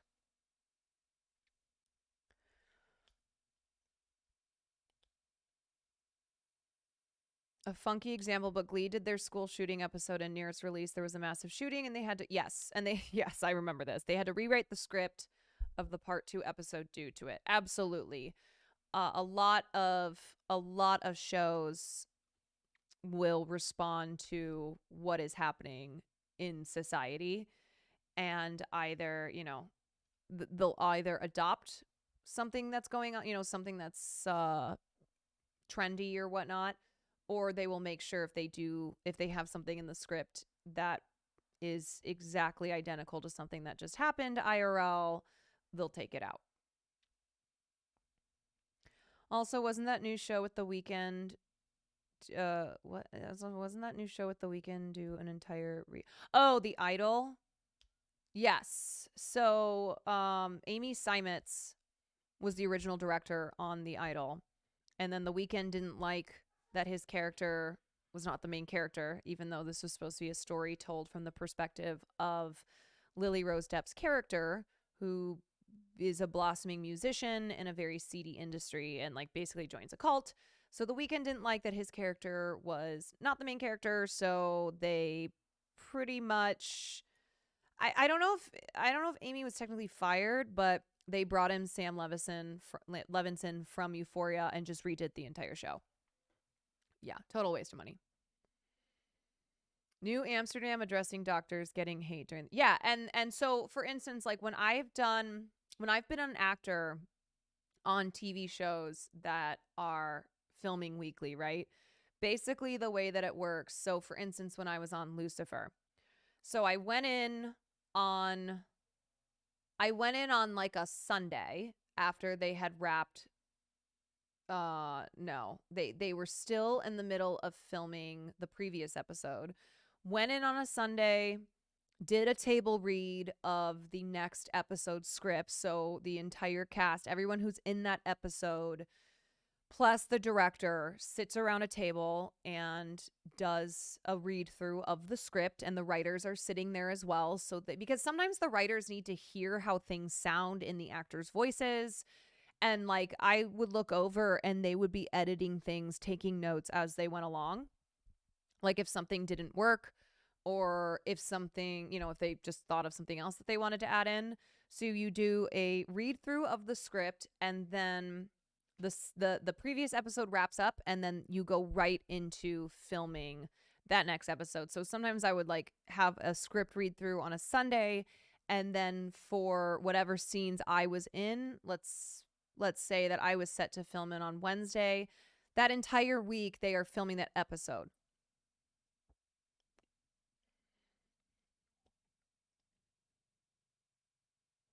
How do writers function in reality TV? Well, reality TV is what we call unscripted television, right? And it's why during a strike, reality TV is able to continue production. Now, by unscripted, obviously a lot of reality TV is scripted. It's not to say that like you have actual writers who are writing scripts, but a lot of it is being scripted by the producers. They are feeding them lines, they are feeding them things, but reality TV is not like the contracts that people sign when they're working on a reality TV show are not contracts that are part of that have to do with the alliance, that have to do with the Studio and Producers Guild. So that's why when the strike happens, when the strike happened in 2007, when the strike is happening now, reality TV can keep going.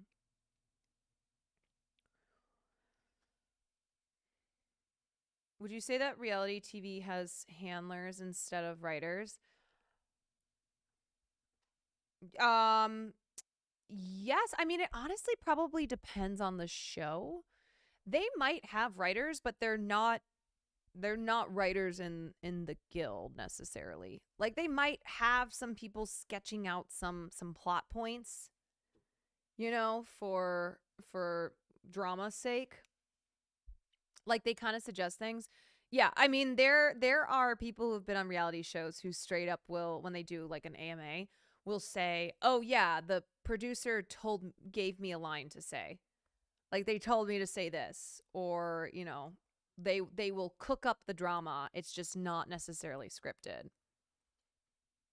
Like it's not as if somebody sat down and wrote a script.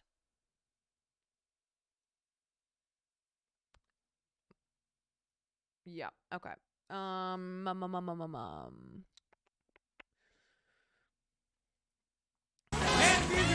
wanted to play this. So this was famously in the 2007 strike, when everything went dark, Conan O'Brien, who is a real Giga Chad, he paid the staff and crew's salaries during the 100 days that they were on strike. And he was one of the few late night hosts who could actually still be entertaining without having his writers. Like obviously his show was not the same, but he was a writer first and foremost. And he's just a really good entertainer. In New York, it's Late Night with Conan O'Brien. Tonight, Bob Saget, comedian Wayne Perkins, and musical guests Robert Gordon and Chris Benning, with Max Weinberg and Max Weinberg 7. Now, here's your host, Conan O'Brien.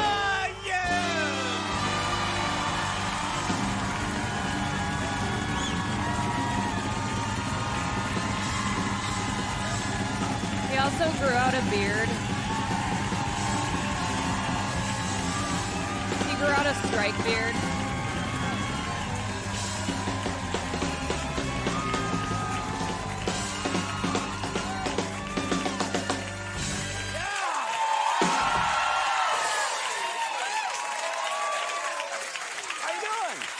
Pink Ranger, thank you for the tier 1. Thank you very much. Nice of you.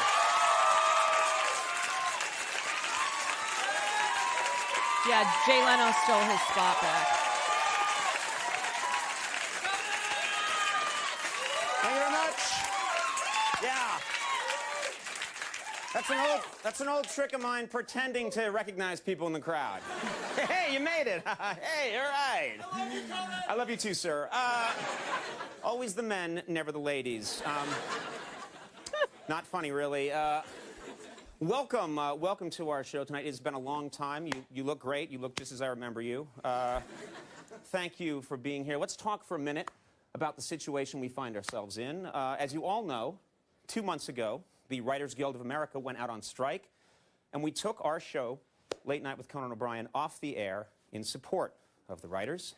This has been a very tough time, not only for our show, but for a lot of people in the entertainment industry. Good people right now are out of work. And it's, yeah, and possibly worse with all the late night shows off the air. Americans have been forced to read books and occasionally even speak to one another. which has been horrifying. We are back now, but sadly, we do not have our writers with us. I want to make this clear. I support their cause. These are very talented, very creative people who work extremely hard. I believe what they're asking for is fair. I do. I believe that. And I think we all believe that here. I hope... VP Darth Vader, thank you for the 5 months. I hope they get a... My biggest wish is that they get a great deal very quickly. They get back here because we desperately need them on the show. Think about it. Triumph the Insult Comic Dog, the Masturbating Bear, yes, the Walker Texas Ranger Lever. It's all writing. It's all writing. Well, actually, no, not the Masturbating Bear. That's just instinct. Believe me, I understand. So that brings us to the big $64,000 question of the evening. What do we do now? Everywhere I go in the city for the last couple of days, everywhere I go, what are you going to do? What are you going to do on the show? What are you going to do? It's one guy who follows me. Yo, this is pre-Twitter era. This is pre-Twitter era. But there's always been one guy. There's always been one guy in the history of the world. Everybody gets one guide. I wish he'd go, what are you going to do? You got a whole show to do. What are you going to do? You got no writers. Well, it's true. We have no writers, and we have an hour show, a 1 hour always show the to same do guy. every Yeah. night. Well, ladies and gentlemen, we're going to start by talking about my beard. That's right. Now, I know this looks fake. It looks like it ties on in the back. Believe it or not, I actually grew a beard. I grew a beard. I never did that in my life. My entire life, I've never grown a beard. I grew a beard. I grew it out of solidarity for my writers and to prove that I have some testosterone. 2 birds, 1 stone. The biggest comment I'm getting the last couple of days is that I look like the character of young Kris Kringle in Santa Claus is Coming to Town. Check it out.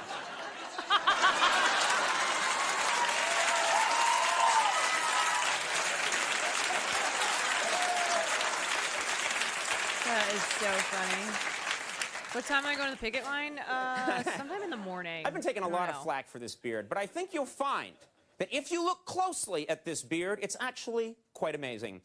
Let's do that now in a quick strike beard moment. Strike beard, strike beard, strike beard, I love you.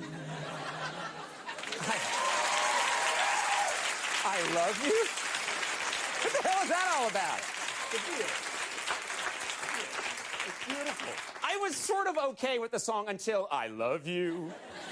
It's a beard. All right. We're going to have a lot of fun tonight somehow. Join us, won't you? Our first guest tonight is going to be the host of NBC's 1 vs. 100, a game I still don't understand. Bob Saget's here. Oh, my God. He's a good man.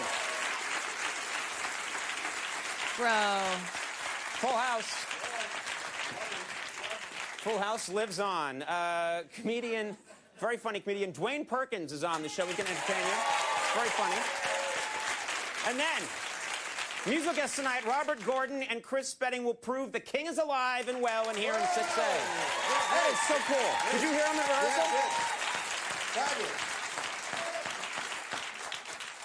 And right over here, God, how I missed you guys, Max Weinberg and the Max Weinberg 7. Max.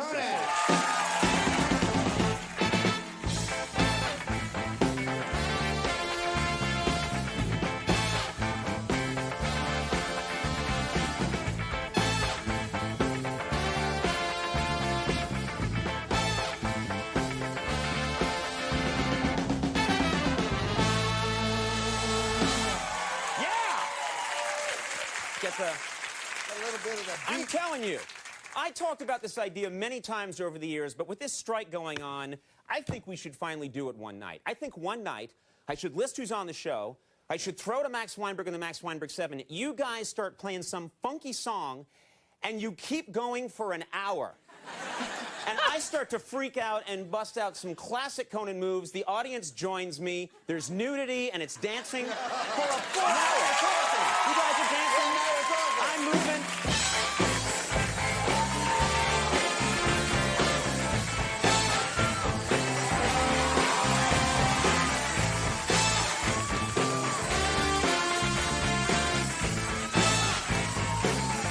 God, I love Conan O'Brien.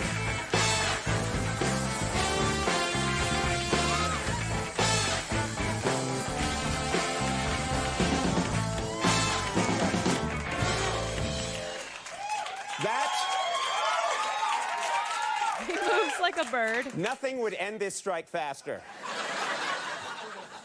The producers, the studio heads would see that. Give the writers whatever they want. Make that ass stop dancing. Make him stop dancing now. Meow. Meow. Squeeze more profits. Meow. Meow. What the hell am I doing? I think we should immediately go back off the air. Oh, you seem to agree. All right. All right, here's the story. A lot to talk about. First of all, not only do I have a strike beard, Jeff Ross started one, my producer, pretty late, huh? About a month ago. Month ago, yeah. Yours is more distinguished than mine. You have that salt and pepper thing. Strike beard. Yes. You look like a beat poet. I think tomorrow night you should keep the beard and you should have bongos tomorrow night and a beret. I will do that. You will do it? No way will he do it. On the air, I will do it after the show. Not gonna happen. Not happening. Not gonna happen. I'll do it. No, I won't. No, I won't. I said it on the air, but I won't. Ah, that's good water. Killed some time. All right. His segments of killing time were so funny. Like when he would spin his wedding ring around. Such good water. You can't write a moment like that. Okay. We don't have writers, but this is an opportunity of sorts to finally let the audience take a peek into my sordid private life. Think about it. You will learn, I hope this isn't long, but in the next few days, just before the strike is settled on Thursday, hint, you will learn. You will learn about me. One of the things you'll learn, and we were talking about this just the other day, thinking about it. For the past couple of years, I've been doing something at rehearsal. Yes, we rehearse the show. It's shocking, but we do rehearse it occasionally when there's something to rehearse. And if rehearsal gets a little, I don't know, boring or tense, I started, this is true, I started taking off my wedding ring and spinning it on the desk just for fun. Then this thing developed over time where we started to see how long could I spin it for. So I'd ask my production associate, who This times really, the show in this the booth. literally is like Twitch content. Yes, it absolutely is. Just streamers going live and going, ho hum, what the hell am I gonna do? Honestly, I mean, because here's the thing. If you and I actually, Mizkif has talked about this before, because he was like, when you go live, you always have stuff to talk about. Like, you're talking about stories, you're talking about news. He goes, I go live sometimes. I'm like, what the hell am I gonna do? He goes, how many OTK videos can I watch? How many LSF clips can I watch? It really is like, when your content is just, I don't know, being dumb, being silly. There are many times when you go live and you're just like, well, let's see, how long can I lay on the ground pretending to be dead? Yeah. How long can I sit against the wall with Russell on my lap and not collapse? Yeah, you laugh, you lose, shit like that. But yeah, that's exactly what Conan is experiencing right here. Is the Twitch streamer going live and going, well, I gotta kill 4 hours, and how am I gonna do it? LOL, Mizkif did some staring at walls for hours. Shit, exactly. That's what I'm talking about. Staring at the wall for content. Where's my strike beard? I'm gonna grow out my leg hair instead. I'll have leg hair beard. Booth, Susie Santamoro. Susie, time the spinning ring for me. And Susie would do that. Let's say hi to Susie Santamoro right now. Susie, you back there? Also, that is not me. That is not me talking shit on streamers who do silly content. That's me saying, yeah, I would be really fucking stressed out if I didn't go live and have like planned segments and stories and whatnot. Like, a lot of it is obvious. It's all improv, but you know, I talk about politics. I talk about pop culture. I have a lot of things that I can talk about. So at least I know when I go live, there's something that happens in the world every single day. So I can, you know, talk about it. Ludwig says he has no plan. Will Naff has no plan every time he goes live. It's amazing to me. Yeah, a lot of streamers have no plan when they go live. And that's why you get the whole, maybe I'll just stare at the wall. Maybe I'll boil water and see how long it takes. Yeah, Dexterity already writing the hit piece. Totally. I've given them so much content. You ever notice Will rarely has a schedule and stuff? Yeah, because Will does not ever plan anything out before stream. It is amazing to me. He'll just go live and I'll be like, what are you going to do for stream tonight? And he goes, I don't know. Like, no, you can just go live just like that and have no plan for stream. He's like, yep. I'm like, okay. All right. Hassan has it so easy, the world never stops. Exactly. Hassan can stream every single hour because there's always news that's happening. There's always shit going on. But you can tell the days when he's like, there's not a lot of news happening. Like when it's the same news over and over, or if there's not, you know, any big news stories, that's when he starts, you know, you see him trickling into the pop culture shit, right? And he's like, okay, I guess I'll talk about Bad Bunny. No thoughts, just vibes. Yeah, I mean, Will is an improv god, and he can just make content out of thin air. Honestly, I mean, Will is always making great content and has no plan, nothing. Hi, Conan. Okay. Why do you think he got the dog? True. You all right? I'm good. Yeah. Susie, do you like the beard? Be honest. No. Okay. Can we edit that out? Can we change that? We're going to add in post some voice going, yes, I do. Susie, you time the spinning of the wedding ring sometimes at rehearsals. Tell me, what is the record for the longest that I've spun the ring? The record's 41 seconds. 41 seconds. I thought tonight... The record is 41 Someone seconds. just went, ooh. How do you know if that's an impressive time or not? I know ring spin in 41. Pretty good. Pretty good. At a random sampling of 200 people, one will always go, wow. What if she had said 8 seconds? I like it. Here's my wedding ring, garden variety store. I think it costs $9. It's true, you get married, the wife, all this thought into the ring, and then the guy says, what about me? Well, my ring, here, have this one. It's $5. That's real bitterness there on TV. I'm going to spin the ring now. Shut up. It's harder than it looks, ladies and gentlemen. It's harder than it looks because my desk slants this way, towards those buildings. If they were real. And so I have to use my knee to push the desk up and keep it from spinning off. Yes, it's my knee to keep it from drifting this way. Pretty impressive. I think that was in Blazing Saddles. All right, here we go. Susie, are you ready to time this? We're going for 41 seconds. If we do it, this will be television history. Susie, you ready to go? I'm ready. Okay, you excited, Susie? Yes, good luck. Also, keep in mind, this was 60 days into the strike. Okay, this was 2 months in, and there are still another 40 days to go. So that is how long that strike lasted. Not a genuine bone in her body.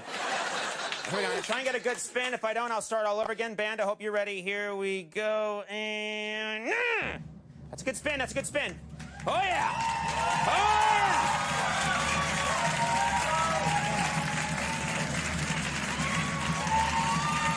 This is what he did on the show. No.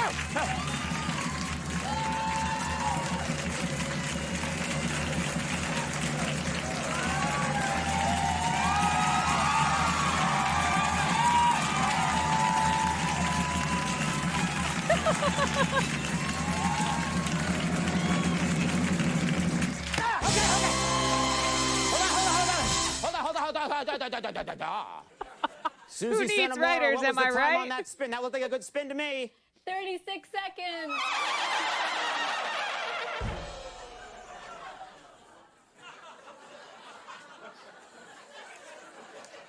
$36? I thought I had it. Pender, what was that sound you made when I lost? It's hard enough without writers to lose a ring spin, but then to have a horse laugh at me. Ultimate indignity. It really does feel like a Twitch stream, yeah. Trust me, there's time to do it again. Let's not be in a rush to do it right away.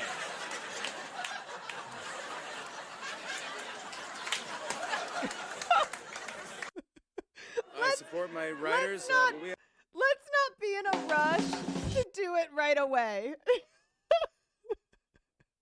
This motherfucker goes, should we do it again? Let's not be in a rush to do it again.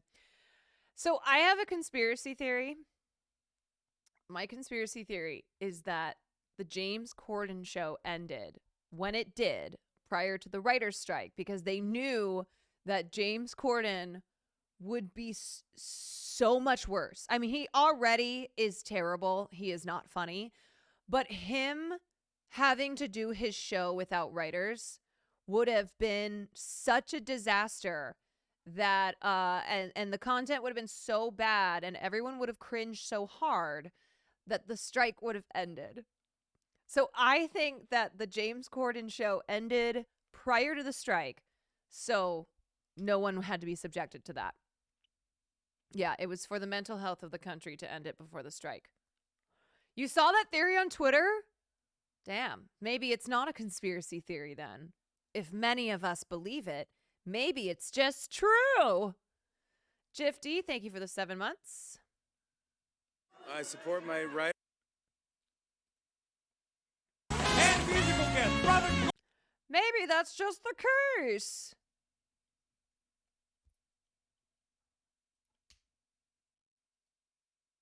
I support my writers, but we have a lot of staff and crew that will be affected by this, but, they got to get a fair deal.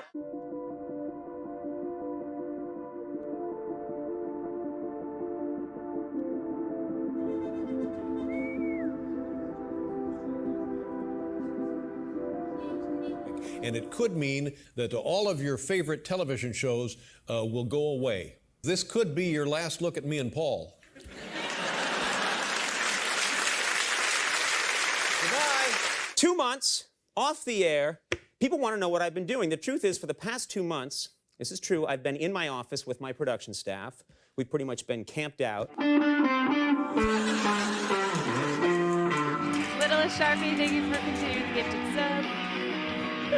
The writers are still on strike, but we've got a special pass here at the show. It's the TV equivalent of diplomatic immunity. I know and I realise that some writers may be upset because they think I'm making fun of the strike. But if you are a writer and you can't recognise irony... Susie, are you ready to time this? We're going for 41 seconds. If we How do did it... Conan pay them? He paid them out of his own pocket. This will be television history. That's a good spin. That's a good spin. Oh, yeah. Oh! Did we settle our dispute? I don't know. Depends on how long the strike goes. I'll tell you one thing that we did do together. Conan O'Brien, Stephen Colbert, and Jon Stewart put on television. Oh, man.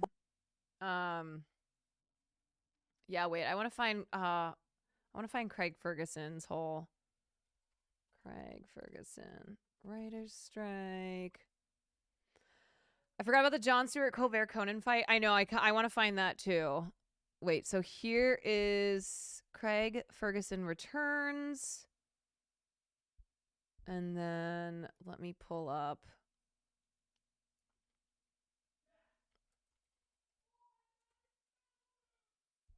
Okay, Jon Stewart, Colbert, Conan fight. Okay. I think this is the one.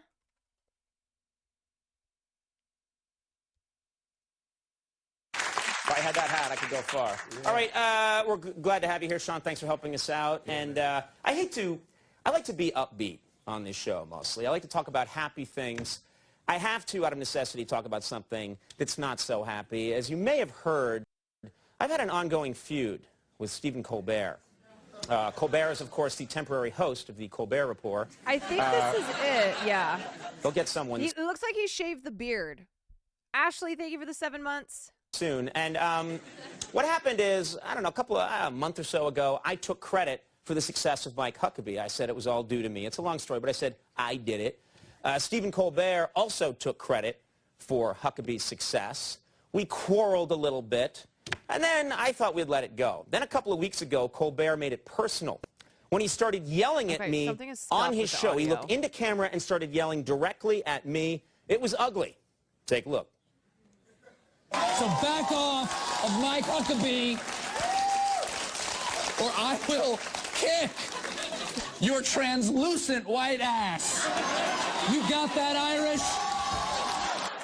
Unbelievable. It's not translucent. White with streaks of pink. Anyway, this got me mad. So in a heated moment, I said that the very fact that I had shown a tape of Stephen Colbert on my very powerful network television show, but the fact that I had done that, I had in fact created Stephen Colbert. I had breathed life into him. Reasonable claim. I thought that was it. I thought, great, we're done. Let bygones be bygones. Then Colbert got a friend of his in on the action, one of his cable cronies, one of his henchmen, someone from his goon squad. I've got more, but there's no time. Just the other night, the two of them ganged up on me on television. Yeah, typical streamer feud. Stephen Colbert made Huckabee. Yes. Conan O'Brien made Colbert. Who, sir, then made Conan O'Brien? Sir, I think you might find this somewhat edifying. Yes, that's right. VHS! Jimmy, could we please Why put don't you this put that in the part of your desk that plays things? Hassan versus XQC. Please welcome the tallest Yeah, the audio's clipping weirdly. You can see that this is backwards. Like, I don't know where this came from, but it is let me see if I can find a different version because it's kind of annoying. Is this it? Okay, let's watch this. Conan O'Brien and I are in a bit of a tiff. By simply mentioning Stephen Colbert's name People used to do that because they thought it would get around DMCA. Oh. on mighty broadcast television, I, Conan O'Brien, am breathing life into his career. So, if Colbert made Huckabee and Conan made Colbert, then Conan made Huckabee. I cannot sit here and see you prostrate yourself upon the altar of one Conan O'Brien. But John, you heard the soundness of his logic. Is it sound, sir? It seems like it. Who, sir, then made Conan O'Brien?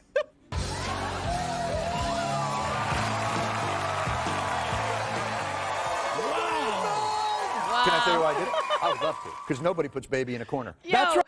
this is so funny because this actually is streamer feuds. This is exactly at the core of what streamers are always fighting about, right?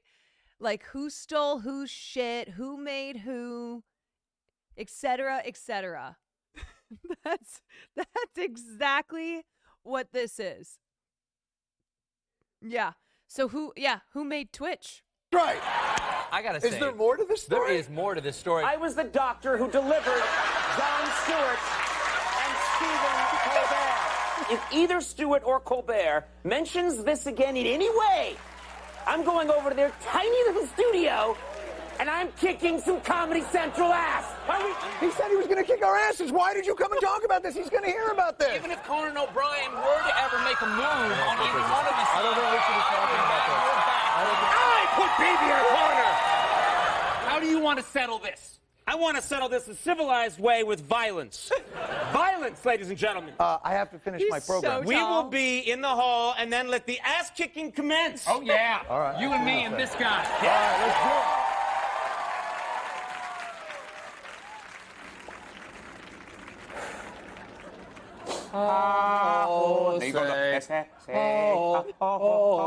Say, can you see? By the way, you know what your moment of zen is tonight?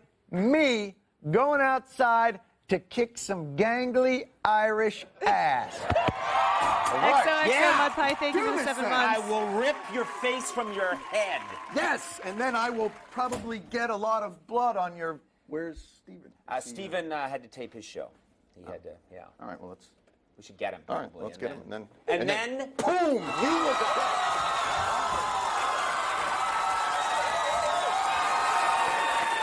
I have told you once, I have told you twice, I have made this clear on my show, a network show. I have made it quite clear that you are not to mention this anymore. Or I would personally kick your cable asses. That's what I have not forgotten, sir, and I cannot wait to get into a chain fight with you, sir.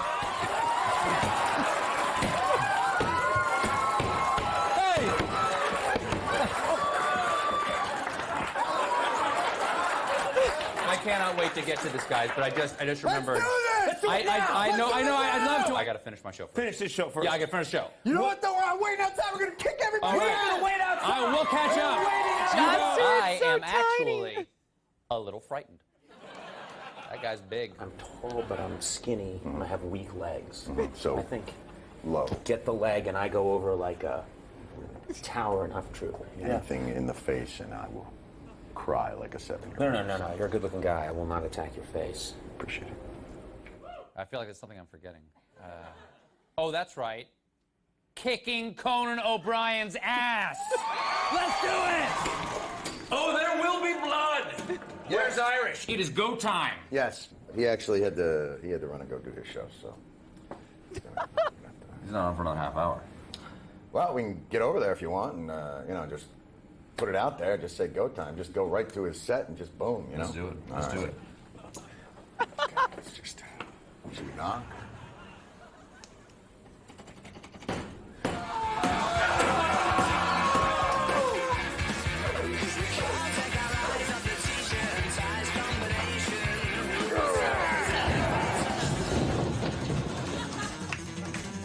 You son of a bitch! Check this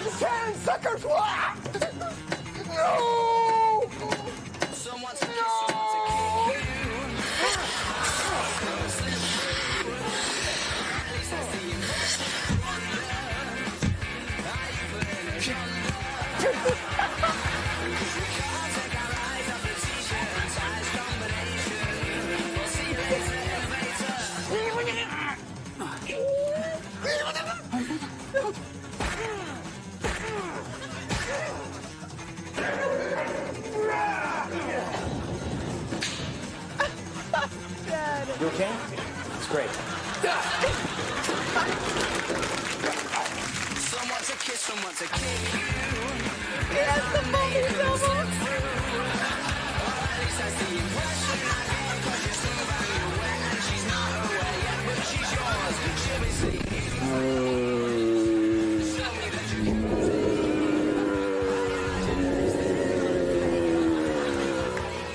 Did we settle our dispute? I don't know. Depends on how long the strike goes. I'll tell you one thing that we did do together. Conan O'Brien, Stephen Colbert, and Jon Stewart put on television the stupidest thing anybody's ever seen. You're welcome. That was for you. The stupidest fucking thing anybody has ever seen. Yeah. By the way, did we win that? I think America won, John.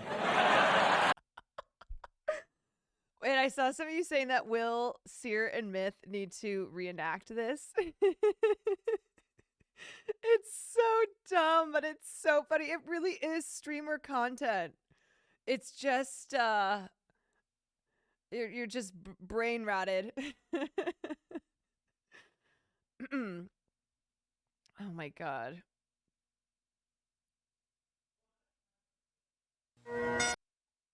Okay, so this is Craig Ferguson.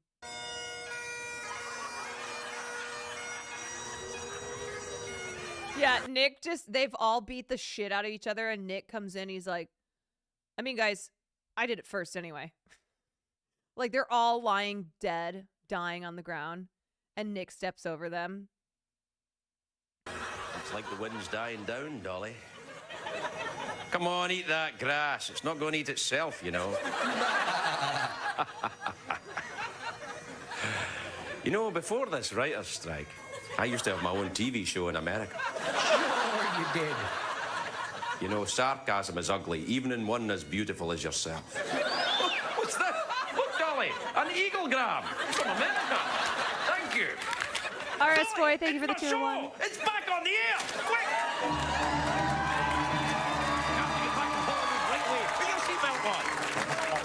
This is fantastic. I'll have to shave. I know, I don't have a razor. That's right, I'll use my finger to shave while looking in the rearview mirror and steer with my legs. Pulling my beard off, such pain, but worth it for show business.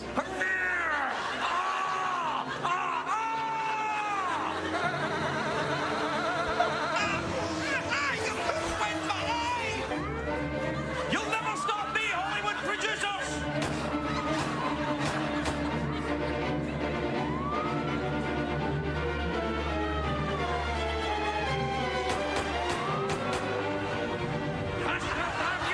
Faster!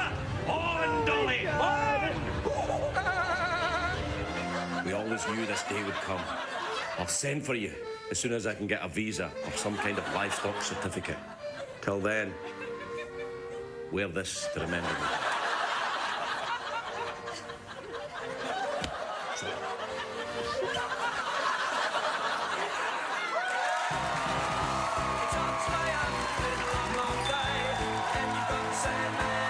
God, Craig Ferguson's so fucking funny.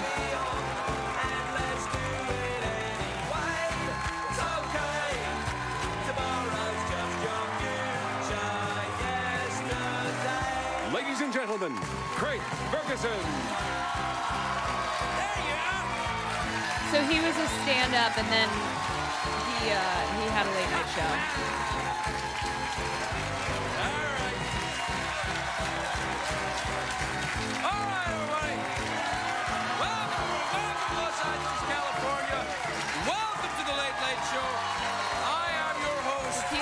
TV's Craig Ferguson. Please. James Corden took over.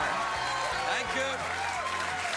Late Thank show. you. Please sit down, relax now. That's more than enough. More than enough. I thank you, but that's enough. Now, as I was saying before I was so rudely interrupted, it's a great day for America, everybody. We're back! We're back! We are back! We're back! Most most of you probably didn't notice this, but we were away for a while. Apparently he's coming The back. writers are still on strike, but we've got a special pass here at the show. It's the TV equivalent of diplomatic immunity. I'm like Switzerland now in television. I will hold the jackets and your money. You two continue to fight, all right? So that's right. This is the way they talk in Switzerland. They all talk like people from movies from the 1940s about Nazis. Have you tried our chocolate? It's delicious. No, here's what happened. My boss, David Letterman, I know, it's my boss. Well, he made a deal for our shows to return with the whole staff. And if anyone can get a deal done, it's David Letterman. Because I found out when I was doing the deal to work here, he's very tough. You know, he's all cheery and, hi, everybody, in the top 10 list. He's very tough in business. I tried to be tough back, and he made me an offer I couldn't refuse during the deal thing. I woke up and I found Paul Schaefer's head in my bed.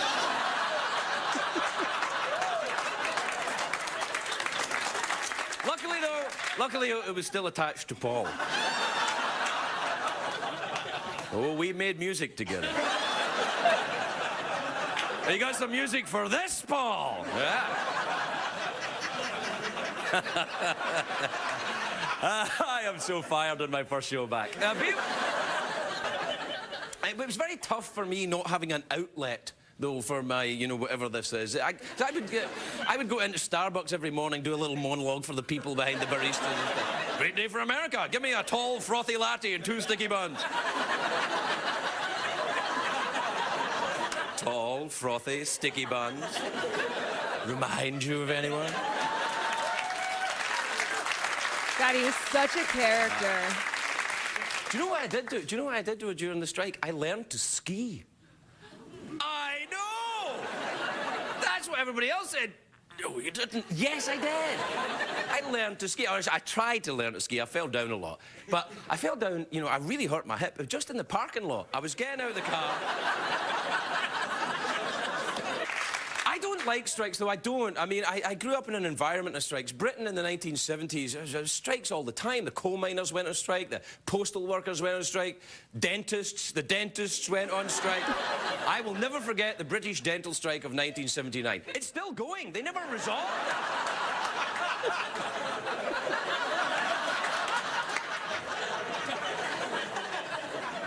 But when the British miners went on strike, it was really violent. I was terrified. You know, they set fire to the cars. When my writers went on strike, they set fire to their farts and giggled. Strikes aren't the same in LA. Like, the strikers, you know, you see them in the picket lines, they've got the yoga mats, they wear sexy outfits, high heels. All right, that's just me. But it was fun. It was fun, and Eddie Murphy gave me a ride home. So it was...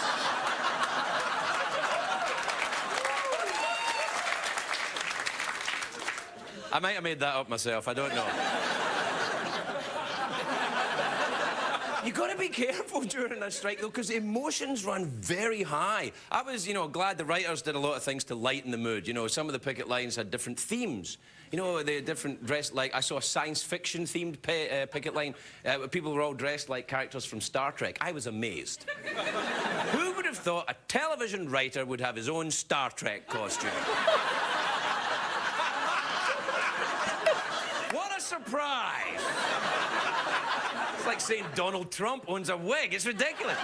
Do you know what? No, listen. Do you know what else they had? They did. Shut up. They did. Do you know what they did? They had a bring a celebrity to the picket line. They had a day, bring a celebrity to the picket line. I called them up to see if they wanted me to show up. They said, fine, but who are you going to bring? Thought that up myself. So... No one knows how long this strike's going to go on. The two sides aren't talking to each other. It's like being married. You have to go to bed at night without anything happening. Play a rerun in your head.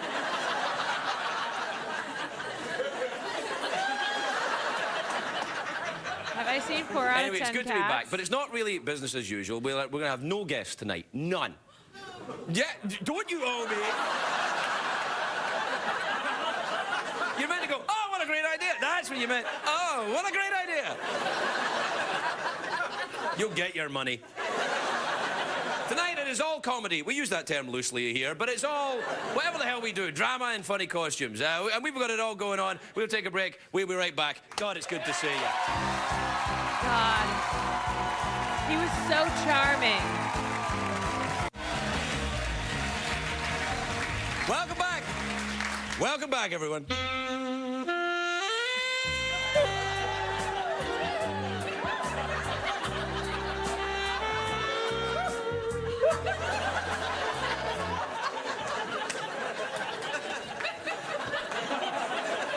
You know when you do your kissing face? You go to kiss someone and then you see them go. Hey, yo. I've never seen that, but that must be horrible.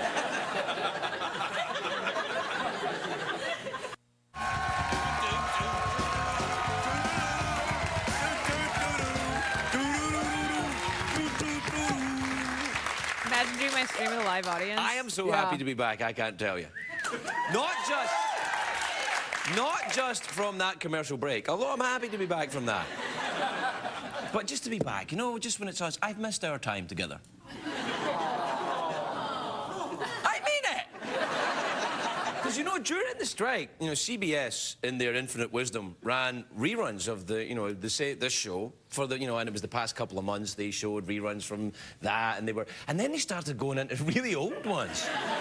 And I was surprised how far back they went. Look, take a look at this. It's a great day for America, everyone. Not such a great day for the Soviet Union. Why? Because they're communists. Take that, Ivan. And here tonight is part of their farewell tour. Rolling Stones, everyone. It'll be sad never to see that band again. They're groovy. Dynamite. What are you talking about, Willis? You can kiss my grits. Where's the beef? All right, later on in the show, we're very excited. A new comedian. He's very, very, very hairy. Robin Williams, everyone. Nano, nano, Jasper. Woof, woof, woof, woof, woof, woof, everyone. Mr. T is here tonight. He's going to give Lenny and Squiggy Love his mohawks. Mr. T I pity those impression. fools. Also, a sneak preview from my dancing debut in the new movie, Flashdance.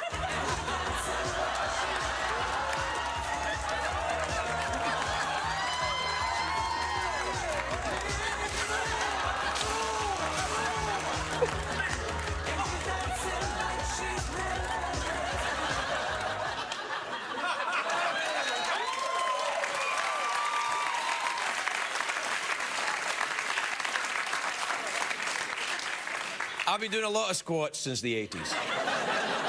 Do we have to show that? We haven't been on the air for 2 months. We show an old clip of me in a leotard. Why? Because it humiliates me, that's why. All right, do we have time for an email? Do we have time for an email? Well, there's always time for email on this show. Yes, there's always... Will has to have done a Flashdance skit. Have you not seen his 100 Thieves intro video? It's time for email from a guy or gal or she-mail, cause Rick Person is a giant email hoe. Oh shit, I forgot. Yeah. All right. Well, how about that? All right, this is from Arlene. Imagine an email segment. Different time chat. Kids, don't worry. If you don't know what email is, it's okay. In Las Vegas, Nevada. There you go. Says, dear Craig, did you do anything fun during your holiday? Well, first of all, it was a strike, Arlene. Not a holiday, it was a strike. But yes, I did. I learned to ski. I really did learn to ski. I did. I was at Okemo Mountain in Vermont, and I learned how to ski. And my ski instructor took a video of me learning to ski. And emailed it to me today. Take a look. Oh, he's so good. That's me there. That's me learning to ski. Look over the... And there he goes. And then, look, I got a little better. That's the snow plow. Right there, I'm doing that. And there I go. And then... but look, I didn't let it get me down. Up I get. And there I go. So it was interesting. Email agenda. Yes. Interestingly, when I fell in the second clip, I managed to change my outfit. So, yeah, I learned to ski. Do you know, I'd skied once before. I was in Scotland in the 1970s. They took me on a school trip to learn how to ski. But this was before skis were, you know, anything, like, they weren't ergonomic and all that. They were just like long pieces of wood, and they nailed them to your feet. They kind of did. And we went on this ski trip in Scotland, and we went up to a place called Aviemore, and basically it was if you imagine the Russian writer Alexander Solzhenitsyn, who wrote A Day in the Life of Ivan Denisovich. Didn't he wrote that? It was about the like, you know. Yeah. But it was kind of, you imagine learning to ski combined with some kind of story of the Russian Gulag system. That was basically what the skiing was like in Scotland. But it changed. You know, I'm rambling, but I haven't seen you for a while. All right, let's look at this morning. This is from Rocky in Riverview in Florida. Rocky, who used to be a boxer, I believe. Rocky said, I visited Scotland and my friend in Glasgow kept calling me a soap-dodging, sheep-shagging bampot. What does he mean by that? Basically what he's saying to you, when a Scottish person calls you a soap-dodging, sheep-shagging bampot, what they're really saying is, are you English? That's kind of what... We'll be right back. We'll be right back, everybody. Oh my God, he's so funny.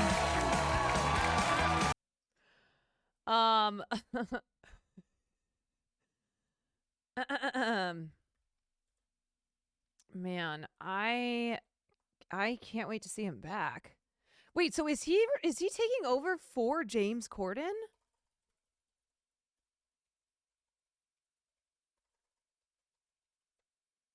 Really calls into questions if he needed writers. Okay, Craig Ferguson eyes late night return with TV focused talk show Channel Surf.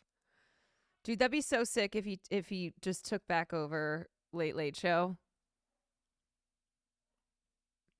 So he left the Late Show in 2014 after 10 years of leading the series. Channel Surf would mark his return to the late night arena, just as James Corden, his replacement, is leaving. His last show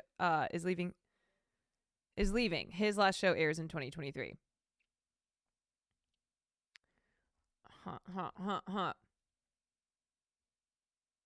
Yeah, would be the biggest glow up for reals.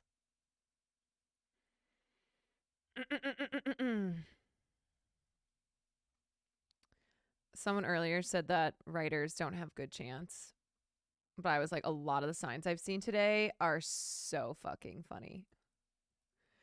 Pay your writers or we'll spoil Succession. You could do this or anything. Pay your writers or we'll spoil House of the Dragon.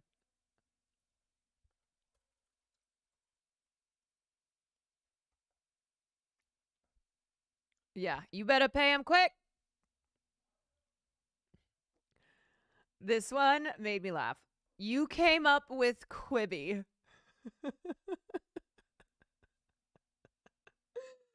You came up with Quibi, which is so true.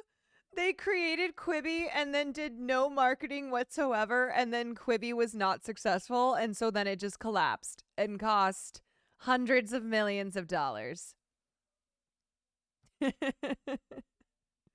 Or this one. What the fuck is Quibi? Exactly. You are not serious people. Here, let me see if I can find a quick. What happened to Quibi? I love how, you guys, Quibi was a thing 2 years ago. With everything that's And there are some of you going, what the hell going is on at Quibi? the moment, the world can feel like an exhausting place. So for today's video, I'm just gonna chill the F out and see what's on my new favourite streaming service, Quibi. Quibi. Only on Quibi. Quibi is quick bites. Quibi is an app. What is Quibi and why should anyone in this room or anywhere care? Quibi is a brand new subscription-based streaming service that's mobile only. And I know that sounds but don't worry, because it's actually going to be really good. because it's basically exactly the same as HBO. And it's not dissimilar to what HBO did in the 1990s. Our ambition is to This do what motherfucker. HBO did in terms of narrative, storytelling. If you're wondering who the Quibi this is, it's Jeffrey Katzenberg, Hollywood corporate royalty and Emperor Lord of the Turtle People. He was the producer behind some of Disney's greatest hits, my personal favourite animated film ever, and also Shark Tale. Now Mr. Katzenberg is doing a Quibi alongside Meg Whitman, former CEO of eBay. The company raised nearly $2 billion in initial funding before the app had even launched. Wow, with that kind of cash and Bro, they made Quibi thinking that Gen Z would be obsessed with it because Gen Z loves to watch things on their phones. So they literally created an entire streaming service where you can only watch it on your phone. $2 billion. Quibi was inevitably going to be the best short-form subscription-based mobile-only streaming service of all time. But what makes Quibi different? Well, first of all, and most importantly, Quibi was going to have celebrity stars and big Hollywood budgets, inevitably making all that cheapo, user-generated content on the internet look like the garbage that it really was. As good as it was inevitably going to be, Quibi still had a tough fight ahead of it. After all, it was entering a saturated marketplace. You know, we would say to you that what we're setting out to do falls somewhere between improbable and impossible. That just happens to be our home address. Quibi was also preparing to wow audiences with its technological innovations. How could you hate the internet? It's like the greatest invention of the 21st century. Yeah, it's also how my kids found out there are thousands of hamsters buried alive because they're not really dead, they're just hibernating. That's right, on Quibi you could watch stuff long ways and the right way.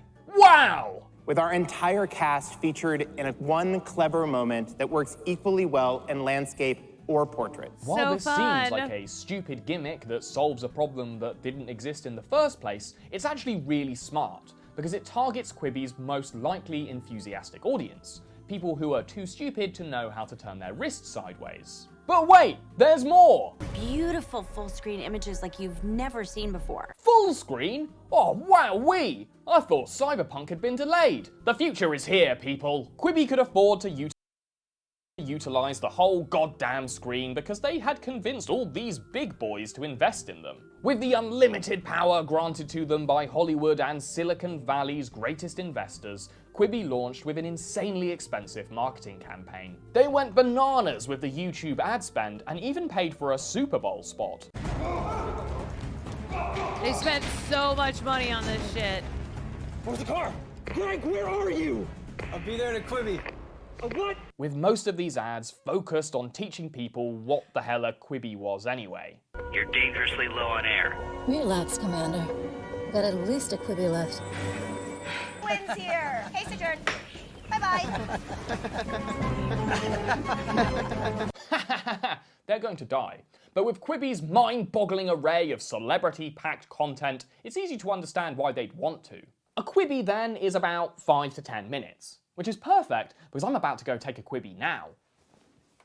One of Quibi's biggest shows is Most Dangerous Game, starring Liam Hemsworth as a down-on-his-luck property developer called Dodge Tynes. Dodge Tynes. Thanks for coming by. Mr. Sellers, thanks for seeing me. My pleasure. Call me Miles. I wish you could call me Dodge. What a cool name. As well as suffering from cool guy name syndrome, he also has a non-specific brain issue that makes him break stuff. ChatGPT name.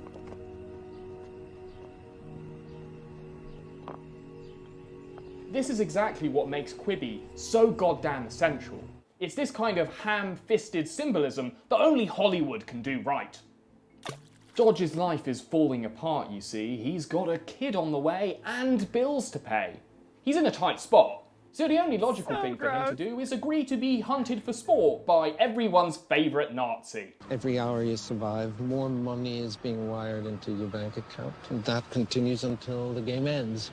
The rest of the show follows Dodge as he dodges various stereotypical stock psychopaths who've paid for the opportunity to hunt and kill this A-list celebrity's sibling. When Quibi launched, they understood they needed to offer people something as an incentive to join.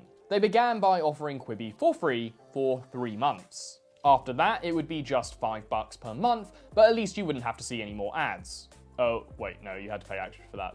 And despite this, they managed to get over 900,000 people to sign up in the first 3 days of the app's launch, which was not bad, but it was far less than Katzenberg & Co. had hoped for. After the free trial ended, though, only about 72,000 subscribers decided that the content they were getting was worth paying for. And despite their commercials being everywhere, it seemed like people just weren't talking about Quibi. Which was a shame, because they were missing out on some high-quality short-form content.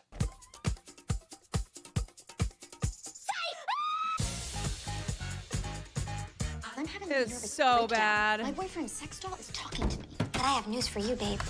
We're all sex dolls until we topple the patriarchy. That's great, you're a feminist sex doll. This is Dummy, starring Anna Kendrick and a CGI succubus with a thing for underaged boys. Who is that? He's like 14. So, I'm 7. Cody soon on befriends Quibi the were terrifying sex insane. doll, because it turns out they have They more were in common crazy. besides the person who makes sex inside them. Fuck off, Barbara. You know, you call yourself a feminist, but you hate other women. What? No, I love other women. And if you think this looks like a shallow failure that confuses grossness for will genuine literally- boldness, Oh my God. you're wrong. Fatal flaw. You watched Dummy. It was so stupid, but I had fun watching.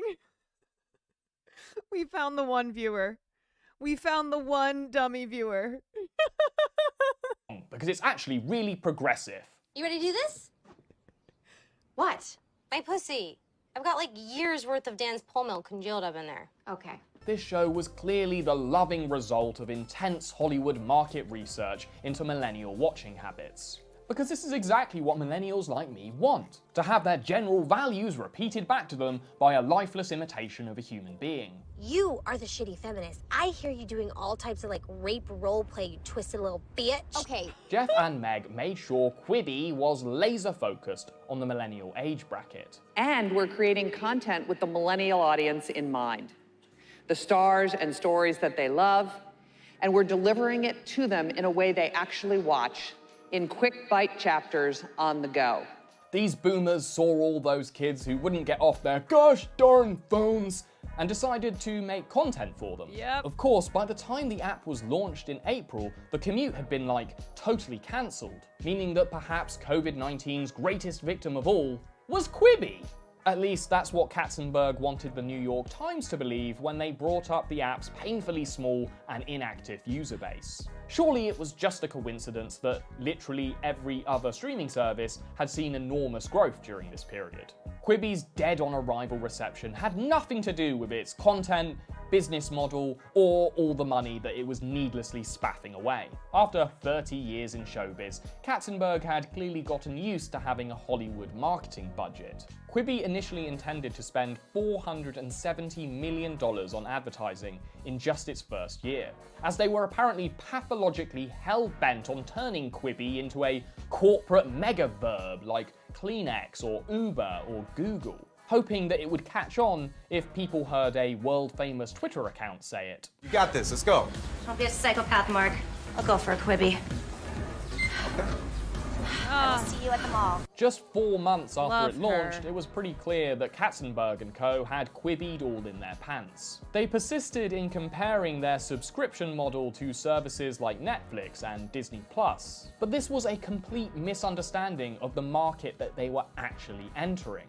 Their real competition was free, shareable, and good. Well, most of it. And this has always been Hollywood's biggest failure. Their total, blinding inability to know the difference between something that's good and something that's expensive. But that wasn't going to be the case with Quibi, because everything on there was gold. Stuff like architecture. This four-legged sidekick needs his own cool digs. We need something to represent his humble ruse and his Hollywood lifestyle. That's right, it's only on Quibi that you can watch Hollywood weirdos who are so out of touch with reality that they see nothing tasteless about building bedroom-sized puppy palaces in their back garden. That's unbelievable. The dogs are gonna love it. Okay, wait, I kind of love Who it. wants some rosé? If you didn't like that, how about Murder Wait, I would House watch Flip? it. A bog-standard property makeover show that also promises to satisfy your insatiable watch on true stream? crime bloodlust. This man killed his wife right here where my husband is sitting. It's almost impossible to believe what happened here. The absolute must-watch Murder House episode is the one where they refurb the bathroom where a husband had chopped up his wife into little bits. Did you take a shower where he dismembered her? But maybe you're looking for something that has the gravitas and star power that only Quibi can provide. In that case, I actually would watch recommend Barkature. Sam Raimi's 50 States of Barkature. Fright. The show aimed to tell 50 spooktacular stories, loosely adapting local urban legends from all 50 American states. All in all, they released 2, Michigan and Florida. And the idea of a creator-driven horror anthology actually sounded pretty fresh, especially the first couple of times someone suggested it. In the first There's a rumor that Quibi ended Reese's Witherspoon to Jim Toth. Yeah, a couple of you were commenting that Jim Toth, who was one of the biggest agents over at, what was it, CAA, he left to go run things over at Quibi, and then of course it collapsed. Reese and Jim divorced last year. So yes, the rumor is that Quibi brought about the end of Reese and Jim's marriage. First episode, we follow a lumberjack and his vain, jewelry-obsessed wife who gets caught in a tree-related accident.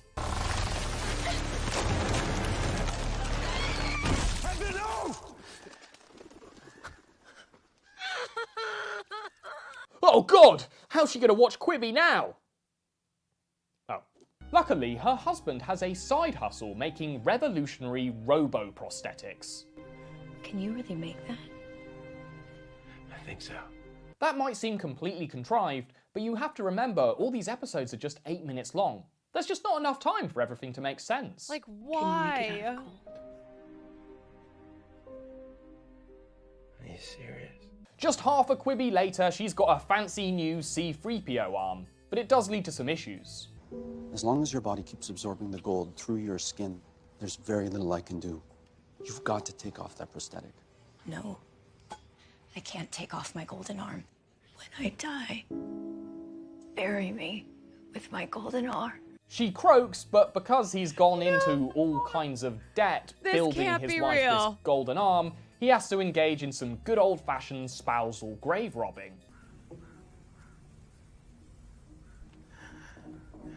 At this point, it turns into a standard avenging ghost story, and dare I say it, it actually gets kind of good? It's obviously dopey, but it's self-aware enough to be enjoyable, Wait, I wanna and it's watch all genuinely these scary shows. at points. It's officially my favourite show on Quibi. But one Oh my half-decent god, horror I story would was die to be able to watch these shows on stream. Are you kidding me? Are you kidding me? Barkitecture on stream? Ah!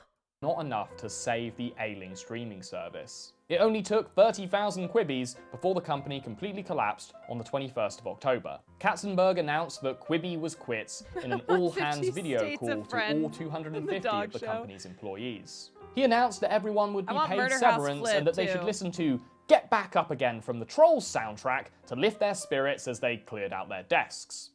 I feel like complete shit. Is there anyone left from I just Quibi want to Quibi back. DMCA? Quibi might be gone, but its spirit lives on in all the lives that it touched.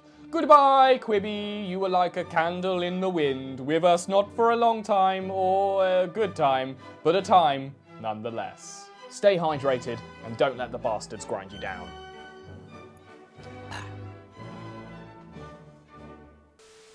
So that's Quibi. Oh my god, wait, Dummy is on YouTube? Hold on. Is all of Dummy? Okay, Dummy's the feminist doll one. Oh my god. Okay. Okay, okay. Is Barkitecture or Murder House or 50 States of Fright on YouTube?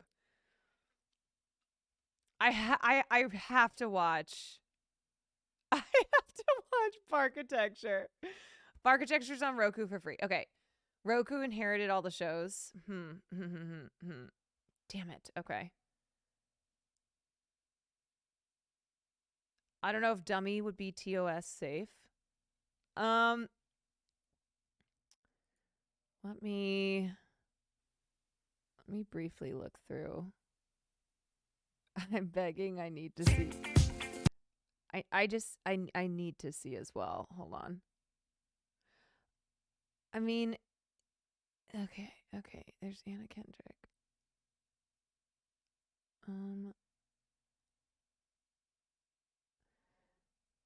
Roku's been canceling all the or snatching up all the canceled shows from everyone. Yeah, that's kind of what they do. Okay, a quick glance through, and I don't see anything. First episode, I don't see anything TOS. Okay, maybe we'll watch the first episode of Dummy. I don't. Oh yeah, Fatal Flaw watched the whole thing, so they can let us know. They can tell us. All right, I'm gonna run to the bathroom, and we'll watch the first episode of Dummy, which is 8 minutes long.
Here we go.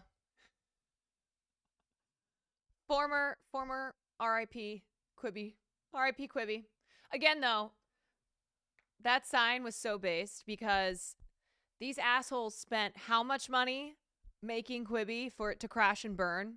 Yeah, so this is what I talk about when I say bad decisions. All right, and then they want their bad decisions to fall upon the writers.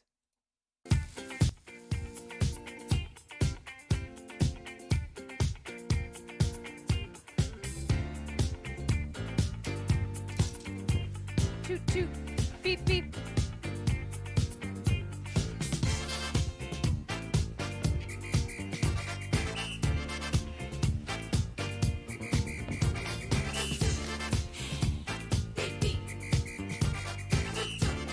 This show probably gave us Megan, probably.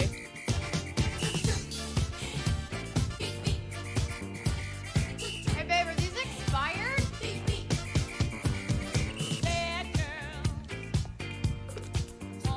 Still got it, you fucking slut.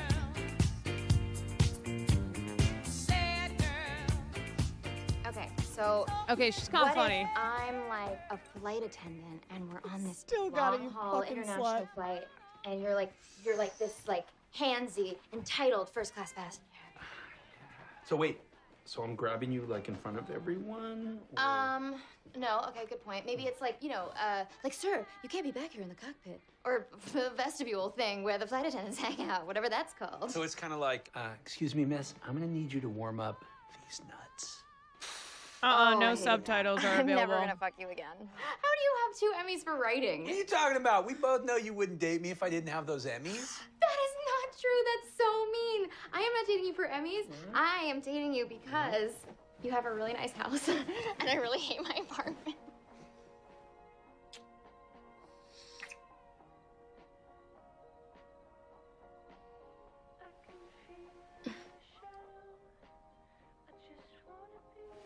What is this? Like sequin glitter thing? Where'd this even come from one of your, I don't fuck with glitter, man.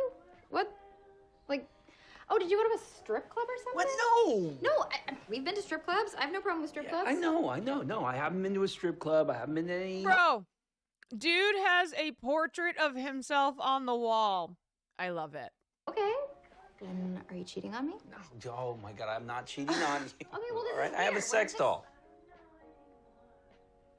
You what? I have a sex doll.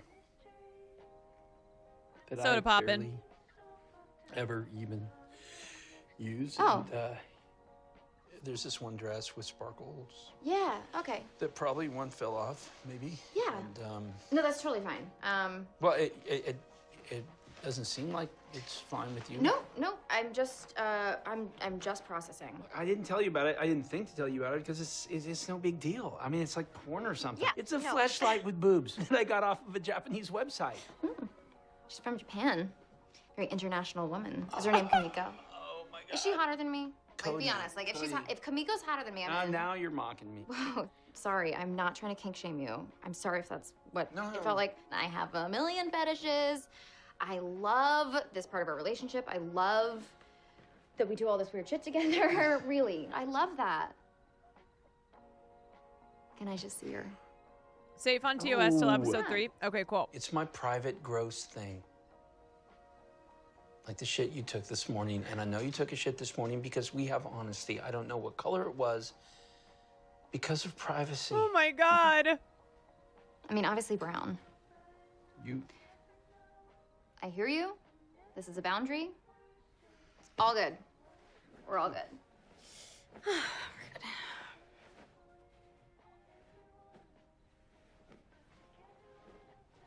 You still wanna? I don't know, I'm kind of tired. Tired enough for sexy autopsy? Yeah, okay. So, am I like a pretty corpse or am I like all fucked up? You're fucked up. Okay. What the fuck? Baby. Dan. Dan, you're snoring. Can you roll on your side, please?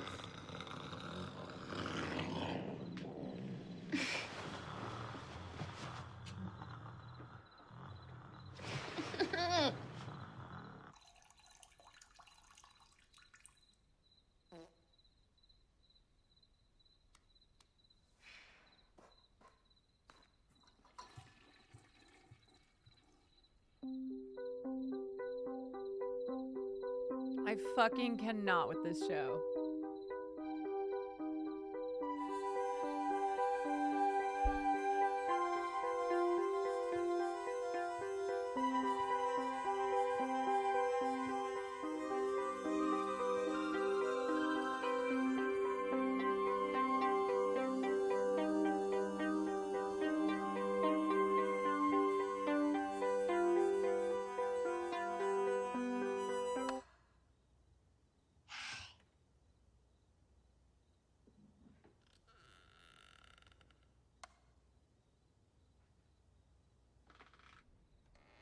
Hello?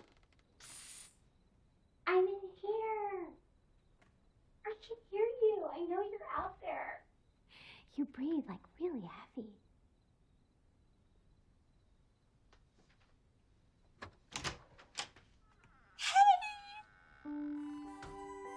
Oh my God. Kamiko? Who's Kamiko? Holy shit. Oh, well, I mean, I would like, run. What the jokingly fuck? named you Kamiko because you were made in Japan. Oh my God. That's like really fucking racist. Oh, no. I mean, like, I only said it in front of Dan, so. Okay, well, that doesn't make it any better. Anyway, hi. Hello, I'm Barbara. Barbara Himmelbaum Harmon. Barbara. Okay, Barbara, sorry. I'm so sorry. It's okay. It's fine. It's so meta. It's fine, girl. Actually, you know what? There is something you could do that would really help me out. Just so that you can make it up to me because you're racist and that was really offensive. So I have like a ton of Dan's splooge dried up inside of me. What? Yeah, it's so cute. Dan comes inside of me a lot, and then like I think he gets so caught up in the passion that he actually forgets to wash me. Like he'll wipe the outside of me with a t-shirt sometimes. But he Oh doesn't my even always do that. God. Look, girl, look how crusty it is. Holy fuck. Fuck, gross. I know, right? You would do me like a huge favor if you'd wash me. No, dude, absolutely not. I can't move you. He can't even know that I saw you. Like, fuck. Our whole like mission statement as a couple is like honesty and no lies, and I've totally invaded his privacy already. Fuck. Right, like I hear you, but do you really want him to fuck you with his dick after it's been inside this crusty pussy? Oh, Jesus Christ, Oh Barbara. my God. I don't know. Like, he takes showers or whatever. Yeah, but you can't shower an infection out of the dick hole, dumbass. This has happened to friends of mine. He's gonna get a disease from fucking his own dried up jizz flakes, and then he's gonna pass that disease onto your vibrant living pussy. You're gonna have to go to your doctor. You're gonna have to explain what happened. Okay, Barbara? Yeah. Barbara, here's what's happening. I'm Quibby. all fucked up right now because I took like expired these homeopathic like melatonin gummies, and I've smoked a lot of weed, but clearly I'm having like a hallucinatory episode where you came to life and like beckoned me in here because I just needed to see you and I didn't want to take responsibility for snooping, you know? So here we are, and like you're super fucking hot. Thank you, I know. I feel really insecure about Did it. I see and there's nothing we can do about that mannequin? now. Uh-uh. No, there are things! There is! Babe, there's Botox, there's Juvederm. You would benefit so much from a forehead enlargement. I don't know if it's a thing. Okay, Barbara, I'm gonna go ahead and say your forehead's stocky. I'm gonna go back to bed right now. And when I wake up, you're gonna be an animated. This cat, show and I'm is gonna so buy a new bottle of unhinged. Melatonin, and we never have to do this again. It was so nice meeting you. No, Cody, please. Cody, let's just talk about this girl. I like you so much. Cody, you're being such a dumb cunt right now! What the fuck? Bro. Episode 1 of Dummy. That was fucking insane. Thank you so much, Quibby. Thank you. It's growing on me. Okay, we'll watch the second episode. I mean, they are only 8 minutes long. Good morning. Oh, I'm starving. What's for breakfast, bitch? Ooh, you look rough in the morning.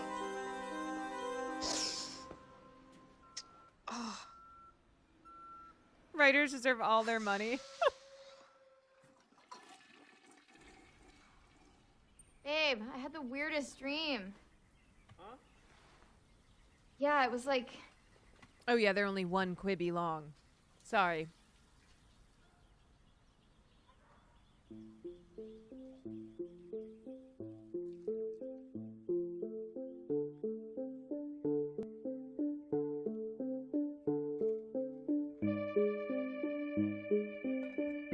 Hey, Red. What's up today?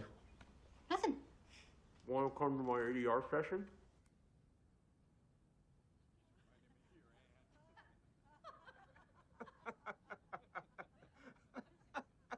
All right. My That's a ADR wrap. session? I think we're all set here. Sounds good, Jason. I'll get these stems uploaded to the FTP and ship them off to editorial. Rick and Morty is literally my religion. I wanted to do a voice in season 1, and my agents were all like, oh, but we got you this part of this hot girl, and she doesn't know it. Who needs that? Oh, and I have to say, that apology you gave about crossing romantic boundaries in the workplace, so beautiful. Thank you. I actually talked about it on my podcast. I have a podcast about union archetypes in the world of cosplay. Oh, could I grab hot water with some lemon? You made me scream so loud on that last date. Oh, no, this is my girlfriend, Cody. Hi. Oh my God, hi. So nice to meet you. I'm so embarrassed. No, not at all. It's Forget fine. I said anything. Cody's a writer, too. Oh, wow. No, not like Dan. Two legends at work? Is that what that is? No, I can get you the water. No. Please. I'm happy to do that. it. Don't It's worry. totally I fine. can get Stop, the- no.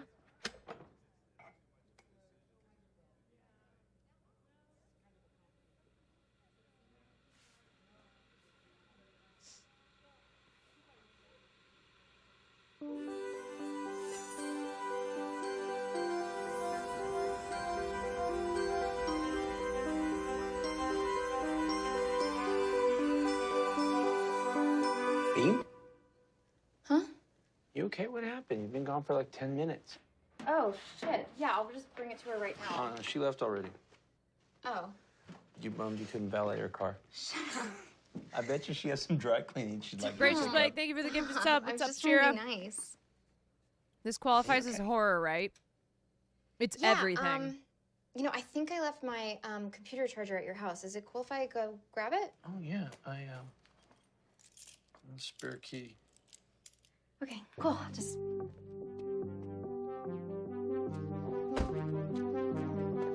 I've almost eaten this entire can of Flaming Hot mini Cheeto bites.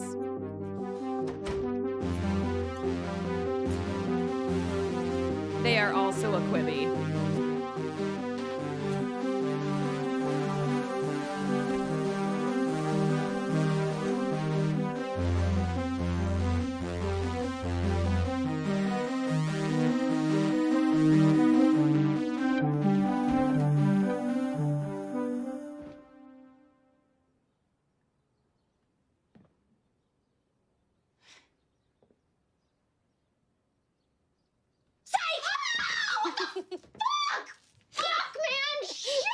I knew you were gonna come back here being like, was that a dream? Was that drugs? So I was like, I'm gonna prank this bitch. Did you see me? I was like, stop. stop. That freaks me out. Oh my god, your face was so stupid. You suck, dude. You suck. You suck. You suck. You ready to do this? What? My pussy. I've got like years worth of Dan's pole milk congealed up in there. No. Okay. No. Okay. This isn't real. You're not real. I'm real.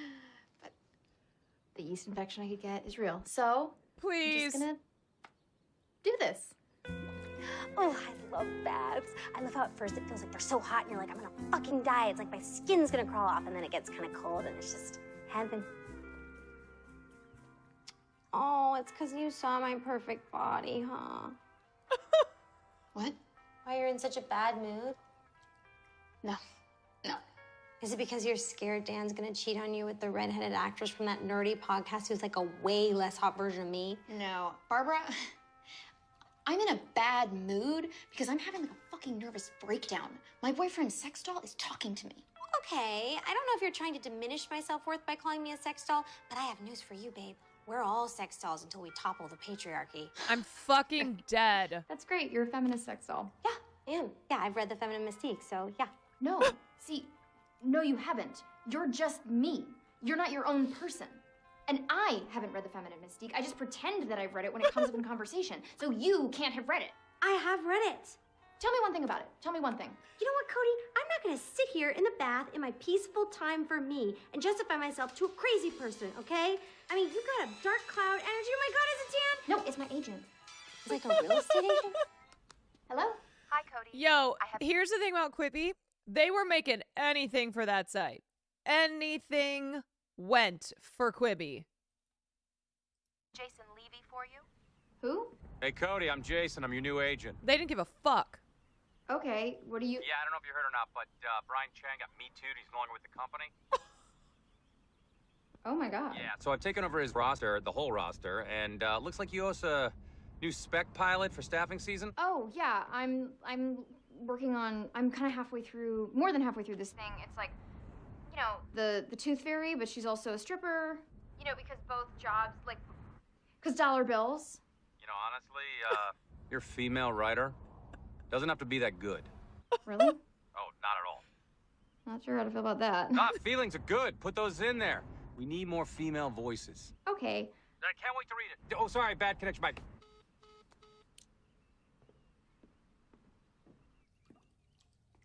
Oh my God. Oh my God, your agent was Me Too'd? Yeah, shit. Babe, I'm so sorry. That's crazy. Right? Oh my God, you want to talk about it? You were probably like harassed, right? No. Wait, what? I'm just confused because I thought you said that he was Me Too. Did he like whip his dick out of you ever? No. I mean, thank God, no. So he didn't like call you late at night and say it was for work, but really was just trying to bone? No, but I'm sure that's because he like respected me too much as a writer to do this. I'm sorry, I'm really not trying to laugh, but like it's funny because like obviously he didn't respect you as a writer or want to fuck you. Is your pussy clean yet? Can we, come on. So you're a comedy writer. So cool.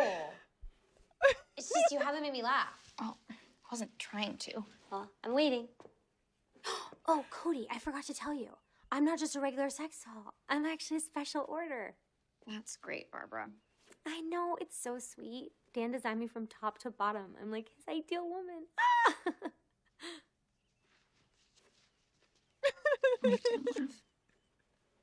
I'm sorry, what? Saying I make Dan laugh. You do? When? I never hear him laughing. I hear you laughing. And I guess sometimes I hear like incidental laughter. Are we on this board part, now? Yeah, but we're then on board. No, that was always kind of connected back to whatever his original joke was. But you know what, Cody? Don't feel bad. Like, I just do not expect you to be as funny as Dan. Like, he's Dan Harmon. He's won Emmys and created 2 hit shows. You know who else is super funny? His ex-wife. Back then, I used to live in the basement, and I swear to God, she was so funny. Like, I would be like, guys, stop laughing so hard. I can't sleep. They'd be like howling. Okay, great. Bye. Wait! Wait! Babe! Oh my God, you're stupid. This isn't how I was positioned. So? So, Dan's gonna know you snooped, and then he's gonna think you're a crazy bitch, and then he's gonna break up with you. Fine. How were you? My right arm was higher because I had just finished running my hands through my beautiful hair. Oh, higher. Why are you so hard to move? Pull harder. Why are you so weak? I'm Harder! trying. God. How weak it's...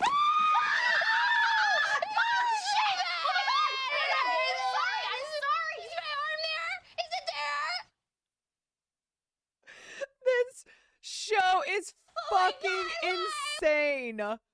What the fuck? Bro, and they're 8-minute episodes because it's Quibi. Oh my God, man. I can't believe that it's not even meta. It's just Dan Harmon as Dan Harmon. I mean, not the actor, but okay. So this episode is, I need you to see this. Let me see. Dummy creator Cody Heller on the inspiration behind Quibi's Anna Kendrick comedy about sex doll. For some, finding out that the person you're dating has a sex doll might be a deal breaker. Not for dummy creator and executive producer Cody Heller, who turned that experience into the Quibi comedy series. Heller shared that the idea sparked at a time when she parted ways with her writing partner around the same time she started dating Harmon, who is now her fiance. Okay, be careful. At like 2:50, they're in a sex shop and Barbara is naked. Got it. At the time, very early on in our dating, we decided to be very upfront about all of our sexual stuff, all of our kinks and fetishes. We just wanted to have a very honest relationship. Wow. One of the things that came out, this was probably literally like our second date, was that he had a sex doll. Although she has never seen the doll, Heller couldn't get the life-size object off her mind. I found myself really, I just couldn't stop thinking about her, and I was like, I need to, I guess, write about it because I just keep having trouble writing on my own. So it became this thing of all of my stuff in my life coming together and being like, okay, I'm just going to write what I know, which is that I'm feeling these weird feelings about my boyfriend's sex doll. The idea of her sort of became my writing partner, and that was the thing I kind of needed to get something out of my soul. This is amazing. Trisha Brock directed all 10 episodes, was available on Quibi. Oh my God. Okay, so at 2:50, they go to sex shop. This one is 6 minutes and 40 seconds. Why did you do this? I didn't mean to. You kept telling me to pull harder. I didn't mean to break me, you dumb piece of shit. Now Dan is definitely gonna know you stooped. Did you... What? Did you fucking do that on purpose? What? Oh my God, Cody. Why would I have you break me on purpose? So that Dan would come home from work and realize you're a crazy jealous bitch and break up with you, and then we'd live happily ever after. Yeah, I did it on purpose. Well, great plan, man. Because now you're all jacked up, so he might break up with me, but then he's gonna throw you away, so you fucked both of us. Have you met Dan? He doesn't care. For him, it's just another hoe to fuck. Oh my God.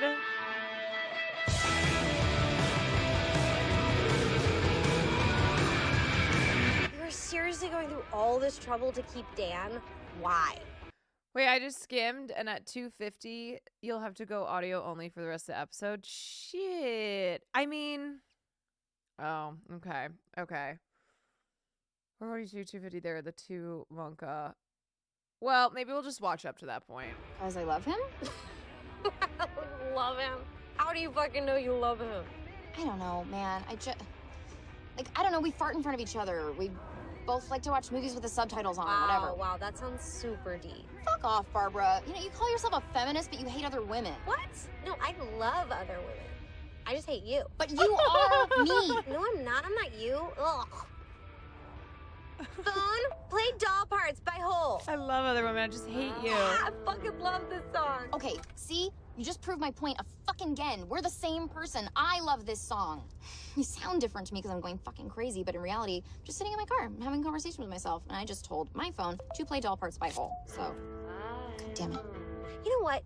You are the shitty feminist. I hear you doing all types of like rape role play, you twisted little bitch. Okay, that, you know, role play, like, that's a consensual, and a woman can be submissive in bed and like not be like, oh, Daddy, it hurts. Daddy, I'm Cody. Ooh, okay. It hurts. All right, when we do that, it's, you know, it is a fictional role play universe. You know what? Whatever, man. It doesn't mean I want to fuck my real dad. Wow, okay, I didn't actually think you wanted to fuck your real dad until you just said that. Now I'm like, oh my God, you want to fuck your real dad. Is he like hot or something? You're so annoying. I'm annoying. Dan and I had a good thing going and we were super happy, and you came and you screwed everything up. Ugh, we all know you're just dating Dan because he's like a genius writer and you're hoping to somehow rub off on you, but it won't. So fucking nuts. Yeah, they really want you. They really want you. I do too. I want a green juice. Oh, it's too bad because your glass Hands are clammy. I want a green juice. Ow, you're hurting me. Oh no. You're such like mean mom vibes. Oh my God. Mom vibes. All right, so okay. After this episode, there isn't any TOS till episode 7. Then it kind of lasts like 2 episodes. All right, let's just let's skip to the next episode because basically the doll is naked in this entire episode. I guess they say right what you know. That's true.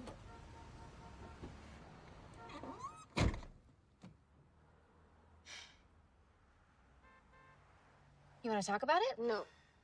Are you sure? Are you fucking deaf? I said I don't want to talk about it, okay? I don't want to talk about it. Barbara, fuck that guy. You're beautiful. I'm not. You heard him. I'm disgusting and I'm useless. No, you're not. Yes, I am. I'm a monster. You're a monster? Oh, God. No.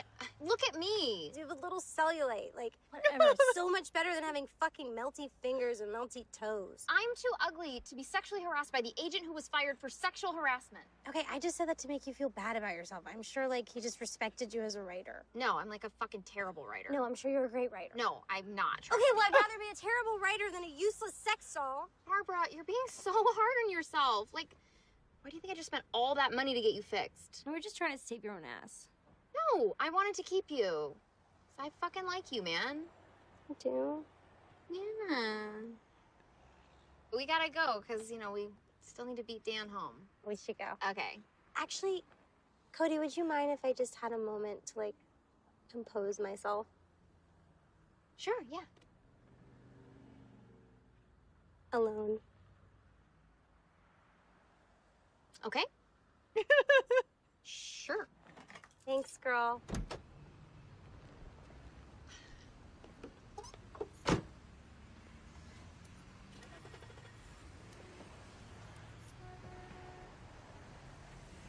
Damn, so much evolved about their relationship in that 4-minute Quibi we skipped. Okay, I'm ready. Okay, let's do it. Come on.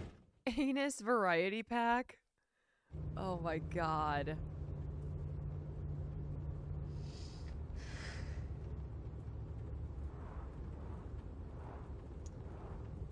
Hey, phone, play Doll Parts by Hole.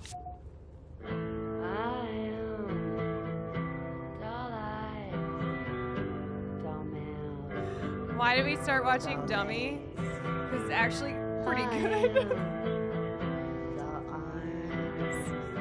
Big veins. So big. Yeah, they really want you. They really want you. They really do. Yeah, they really want you. They really want you. And I do too. I want to be that girl with the money.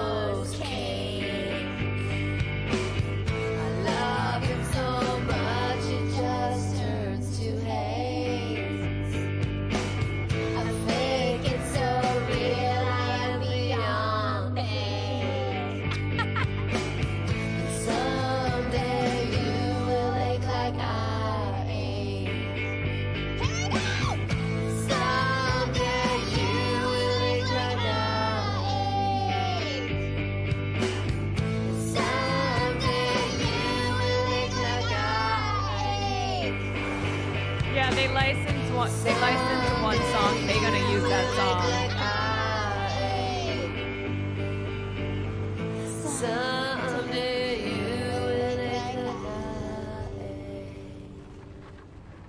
Uh-oh. Fuck. Ow! Babe, you okay? I came home as soon as I got your text. What text? 911, come home, ASAP emergency, huh? Ah! Oh, you little shit. Oopsie.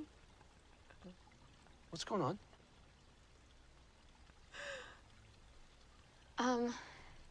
What's wrong with you? She's crazy, Dan. I tried to tell her. So much. I have a sex doll. You said it didn't bother you.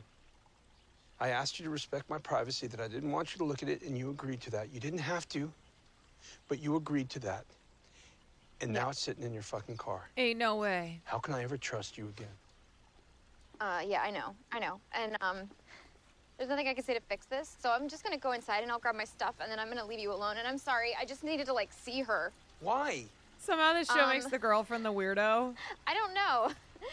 'Cause I'm, like, a crazy psycho, I guess. And I just, like, needed to know, like, what you wanted or what And I looked and I broke her, and then I, like, Googled a place to get her fixed, and I thought I could beat you home, but, like, subconsciously, obviously, I wanted to get caught because I texted you. So, I don't know. I'm the worst, and I'm a psycho, and I probably shouldn't be with you, and I shouldn't be with anybody, so I'll just leave, and you guys will be, like, great together. It'll be great. No, whoa.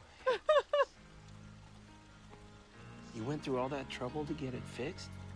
Yeah. Well, I broke her, so. Hey, that thing's just a masturbation tool. I don't give a shit about it. I care about you. You're my baby bee. They're using You're the rom-com best girlfriend music. in the whole world, and I can never lose you. What are you doing? What I Feel should have strong, done man. a long time ago.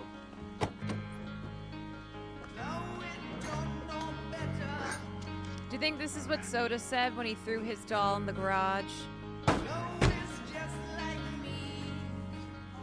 Dan, no. You're just really confused. You're really confused, and this is not how this is supposed to go. Relax. More or less. Wait, cold, so cold. This is exactly what the patriarchy wants. Don't you Can we get get it? chili from that one place? Is it chili? It's got beans in it, and you're a bean. I'm a can of beans. You guys sound like fucking idiots. This isn't over.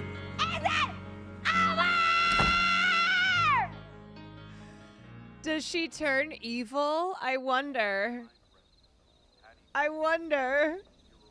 This is so dumb and good. I know. Supposed to go to our house on Tuesday. It just says agent. And she didn't show up. Hello? Hi, Cody. I have Phil Goldman for you. Who? Phil Goldman, bitch! What's up? I'm your new agent. Hey!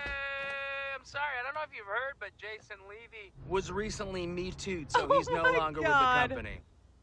Oh my God. Yeah, so it's me and you. I'm your agent, you're my client. What's up?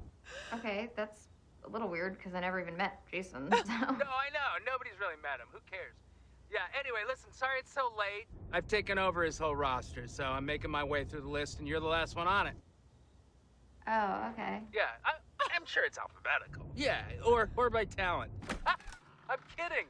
Who knows? Anyway, Okay. listen, we got a lot of show staffing right now, and they're looking for lady writers. Yeah. The problem is, I don't have a current sample from you. So if you could shoot something over to me ASAP, Rocky, that'd be great. Yeah, I'm just working on this thing about the Tooth Fairy. Oh, the Tooth Fairy! Yeah. I fucking love that shit. Like, she's the Tooth Fairy, but then she's also a stripper because, you know, like, dollar bills. Yeah, dollar bills. I fucking love that shit. I love that. It's so good. That's such originality. I mean, it's probably because you're Dan Harmon's girlfriend. That guy's such a fucking genius. Yeah, he's super great. Yeah, he's super great. Listen, if he's ever unhappy with his current representation, it would be my honor to take him on as a client. You know what I mean? I will definitely let him know.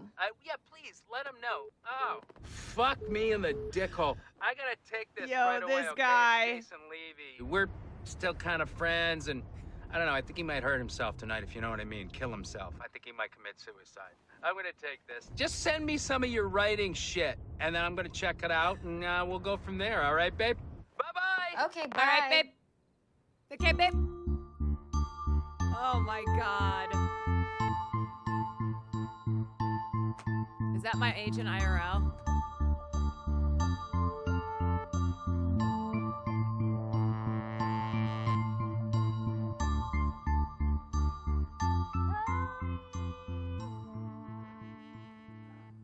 What you doing up there? Are you working on your pilot? So exciting! Is it the one about the stripper who's also the tooth fairy? It's such a fun idea. It's so broad, but like, honestly, middle America loves shitty broad stuff. But like, I love it. Are you stuck? Maybe I can help. Hey, I don't want your help. You're a fucking dick. Is this about the whole trying to sabotage your relationship with Dan thing? Because Cody, I'm so sorry. That was my bad. I had so much internalized misogyny. You kidding? You're obviously just trying to get me to take you out of the dumpster. What? No! No, seriously, I love it down here. I really do. Really? Yeah. Cody, actually, I met someone. His name's Harold. He's a piece of wood. What, babe? Okay, yeah, he wants me to tell you he identifies as lumber. He's so hot, Cody. He has this, like, knot that's so sexy and like a Joaquin Phoenix sort of like... Barbara. What? I'm so happy for both of you. Congratulations. I have to work. Wait, I know why you're stuck. It's because you have a passive protagonist. You know what I would do? Okay, so hear me out. We start with like a cross-cutting montage. The music kicks in. We're seeing stuff, images, but none of it really matters because guess what? Wait, boom, I'm we're dead. in. We're fucking watching this show. Yeah. Intense close-ups, just like for no reason, but you're just watching it and you're in it. What if the guy has that disease where Overlapping dialogue. They're just talking over each other. passive? She's reactive. Making the audience think something is happening, but really nothing is happening. But everything is happening. You know, I only take baby teeth, but he's like, these are baby teeth, you know? So it's like he has the disease, but it's also a metaphor for his immaturity, kind of, you know? I mean, if you think that's dumb or like if it feels forced. Barbara?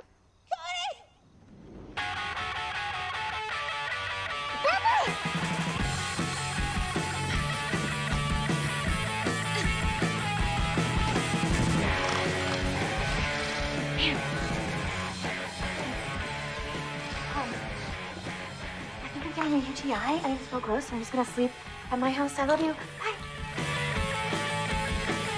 This show is so funny.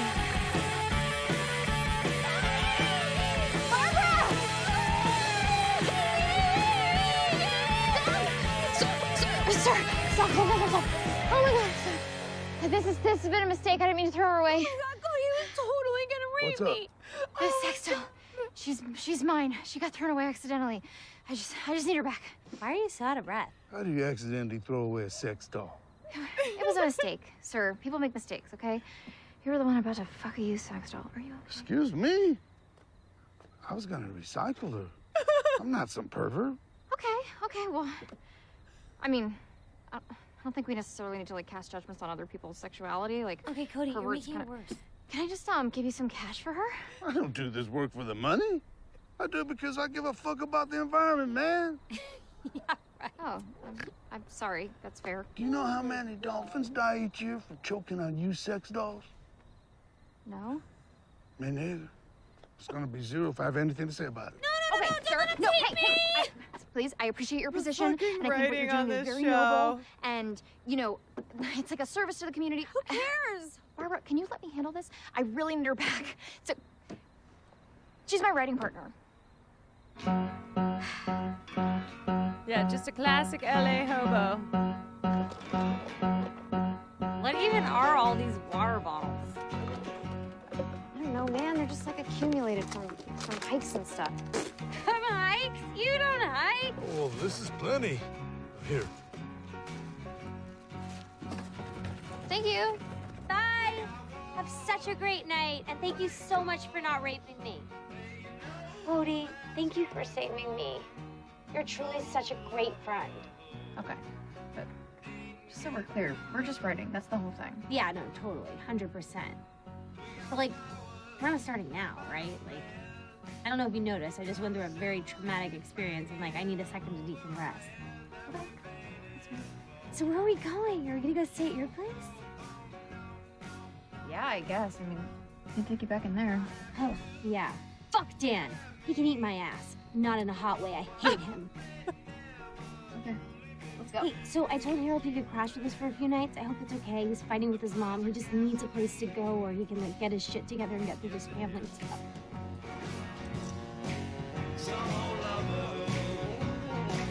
Where did this air? It aired on Quibi, which lived and died in the same breath. God damn, that is... So Dan's sex doll's been living with me. Okay, wait. Which episode? There's 10 episodes total.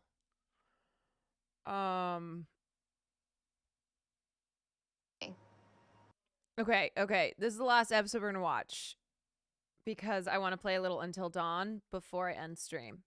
So I gotta figure out the TO episode 7 is where it's TOS. Okay, so this is the last one anyway.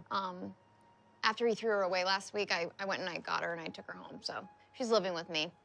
And she talks to me. Far. You hear the voice in your head when you're looking at the doll, or is the doll? The sound comes from her head, from her face, you know. Like she can move her face, like she opens her mouth and stuff, and she can like move her eyes and make expressions and stuff. But she can't move her head, like the head part of her head. The skull? The skull, the cranium or whatever. It's like kind of frustrating because I have to do everything for her. What kind of stuff do you have to do for her? She made me buy her one of those T-shirts that says the future is female, and she wants a new vagina. She wants like a Cherry Blossom 7 series. You know these? Well, they're expensive, and I told her I couldn't afford it, and she was like, well, you're a fucking dick, so.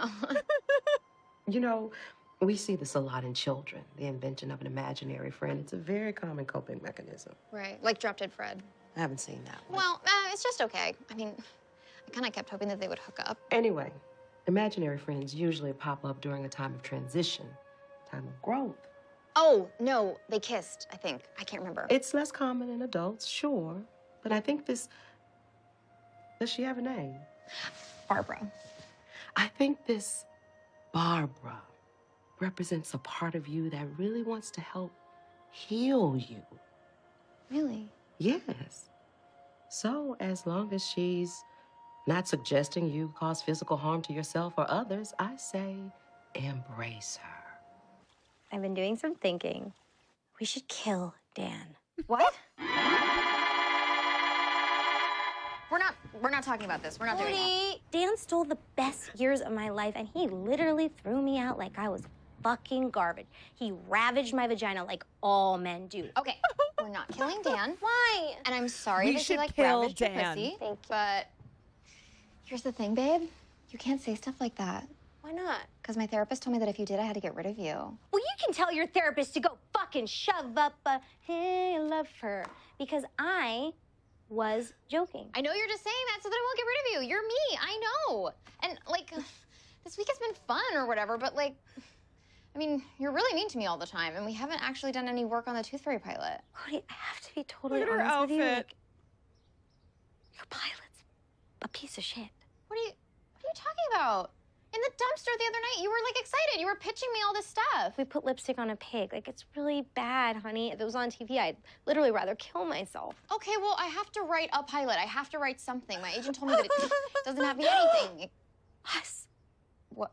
Us what? The pilot's us. A quirky, fun-loving sex doll and our chunky human friend taking on the world together. I mean, it's like aspirational. Okay, I just want to go back, because when you say chunky, you say it as though like it's Dude, obvious. it's like female empowerment. I mean, it's literally got everything. It could be like a feminist masterpiece or some shit. Like, but how's it feminist? What do you mean? All of it. Just, it's there, you know? I don't know. It's kind of like a broad concept to like try and say something super important. Oh my God, you're being so stupid. Trust me, it's such a good idea, I swear. Okay. Oh, shit. I gotta go. What? Is it Dan? No. Ah, you're leaving me for Dan's? What? We just started riffing, Cody. Cody, if you leave right now, I am not helping you with your pilot, and it's basically already written in my head. Ha ha ha! I'm laughing at a joke on page 9 right now.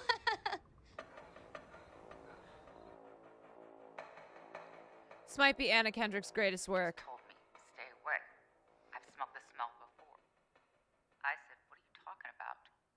And he goes, it smells like somebody's dead. What's up? Oh, nothing. Never mind. Are you okay? I'm great. Just collecting alloys. Yeah. You okay? Yeah. I'm okay.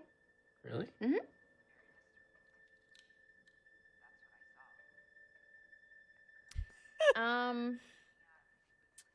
Okay. So, what if after you threw out the sex doll, what if I went into the garbage and I took her out and I took her home with me and we became roommates and she was like talking to me? That's fucking brilliant. That's your new pilot? Oh my God, and you were scared I'd be mad because it's about us? I guess I was, yeah. Baby, this is so much fucking better than that Tooth Fairy thing. This is insane. It's like a modern feminist Mr. Ed. Thing. Totally. Yeah. Barbara, I missed you while I was gone, and I was thinking about that idea that we... No, I haven't talked to Dan about it. Like, why would I even bring it up to him? It's... Are we, like, in a fight? Come on, like, we're adults. We're not gonna... Barbara, that outfit is dope!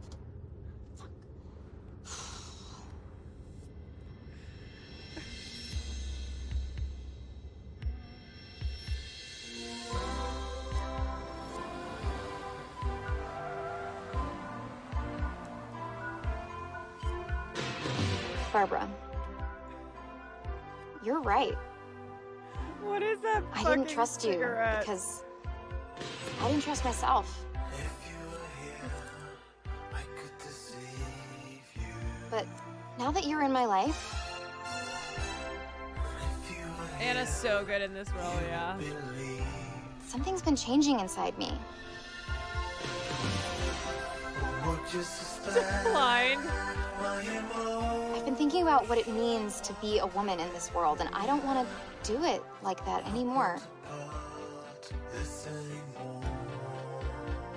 The time has come for us to lift each other up and heal each other.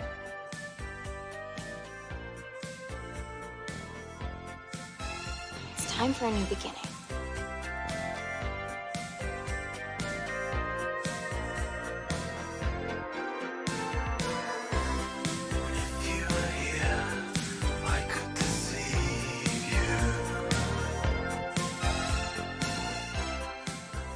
Oh my dear God. It was fake anyway. It was not real. Were Quibi shows actually perfect React meta fodder? Honestly, I think so. I do think so.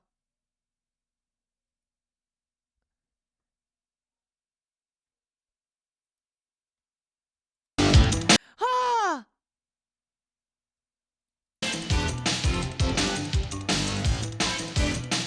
Jonathan Switcher Punk sex. loves to talk to his work. You know, you're the first thing that I've created that made me feel like an artist. Don't you like your new scarf? He never expected Not especially. to hear it talk back. I really think I'm going crazy. I am so glad you're working here. I never thought they'd hire anyone stranger than me. You're the only one who can see me like this. To the rest of the world, he's a disaster. You're fired. And she's a dummy. You were one sick puppy. But together, Hey, don't do that. You weren't so shy when you were creating me. You weren't so real. they Oh my God, it's make Kim magic. Cattrall. Look at him with the dummy. Who are you to criticize? It's Samantha from Sex and the City. Stock boy, and I just want you to keep an eye on him for me. Oh my God, God, she's so young. Things my own way. I've All never the girl seen her this mannequins young. disappeared from the windows last night. Filmed at 11. Yes, my dear, your favorite. She is gone too. Get him! Mine's bigger than yours is! Go get him! You are magic. He's talking to the dummy again. Andrew McCarthy, Kim Cattrall, You know I would never bother you when you're getting a piece of wood. Mannequin.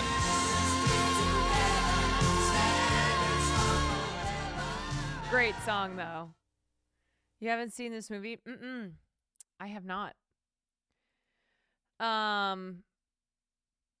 Okay, wait, Eva, you said this US is the beginning of episode 7, so you can just skip to 2:15. Is there only TOS in episode 7 and just that little part?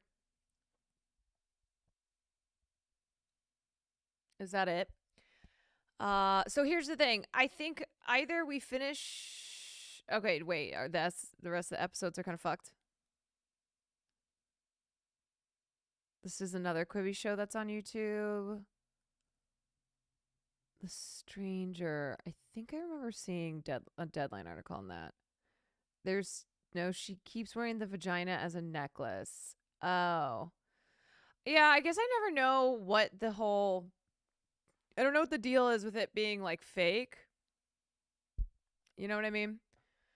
But anyway, I want to play some Until Dawn because after stream I got to figure out how to fix this camera.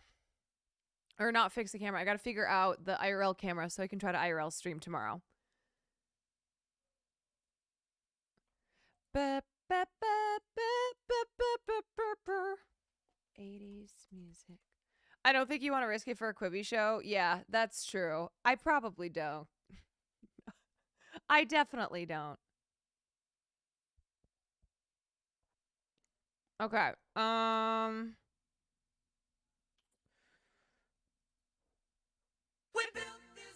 I'm gonna go fill up my water.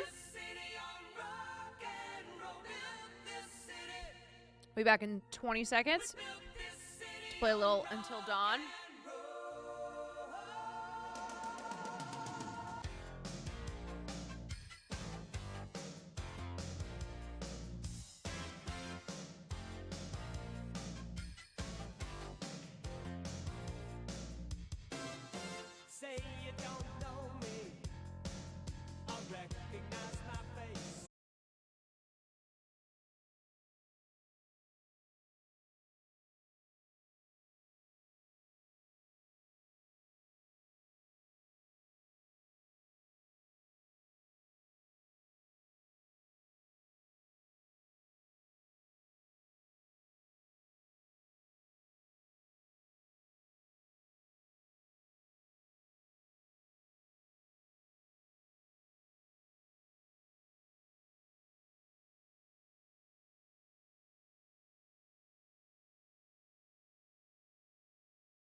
Oof.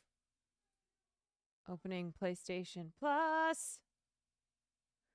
Okay. Spooky let in. You guys, I tried to make sure that my internet connection is as best as it can be. So hopefully, I'm going to do blue tonight. Hopefully, this gives us less trouble than it has been. You have so many extensive... I know. It's insane. It's hard to believe.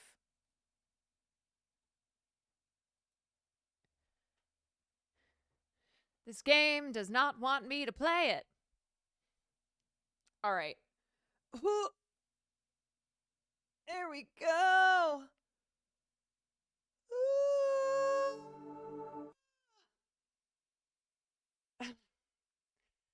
Okay.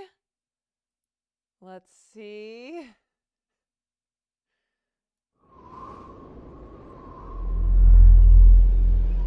Okay.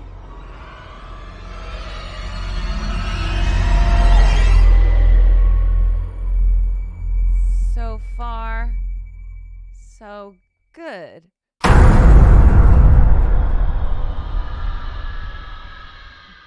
I know the bass. All right, resume.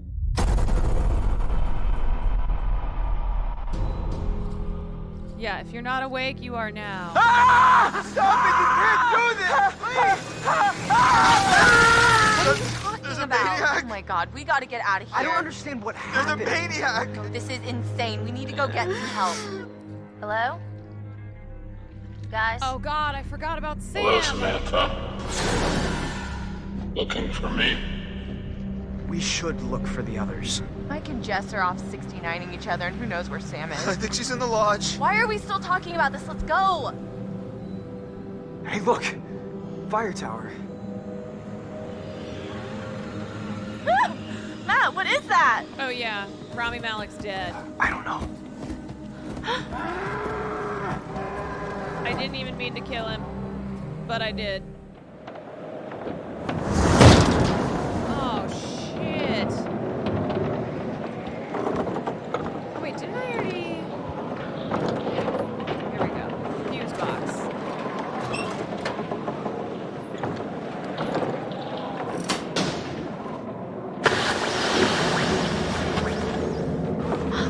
Yeah, here we go!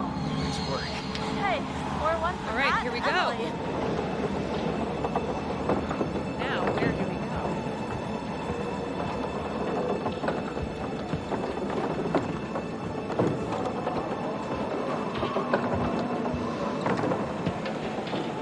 What's happening with my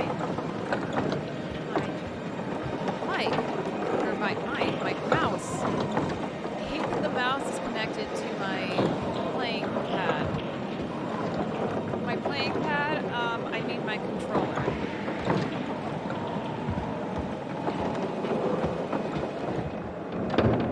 Let's call it a fucking playing pad.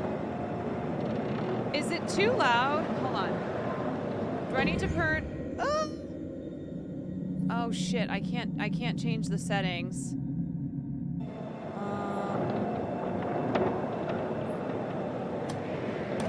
Yeah, hold on. Let me fix it.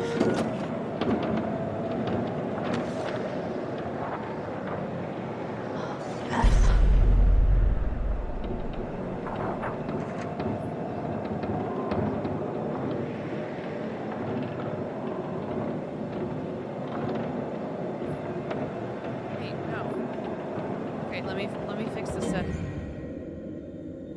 Go back. Settings. Okay, audio.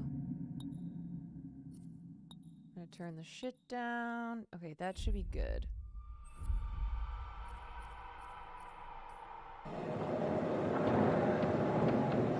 Alright, is it still too loud? Because I could go another notch lower.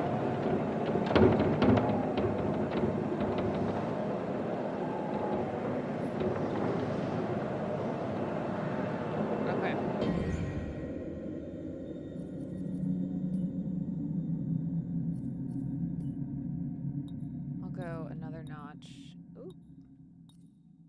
Lower. There we go. Resume. Okay. Oh yeah, sorry, wait. We probably need to be able to hear the dialogue, so I'm gonna do this. I'm gonna turn the dialogue up, and then I'm gonna turn sound effects and music down.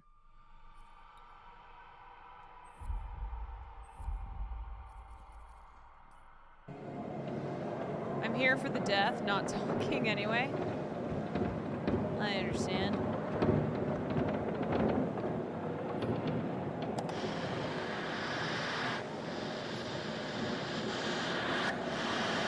Okay.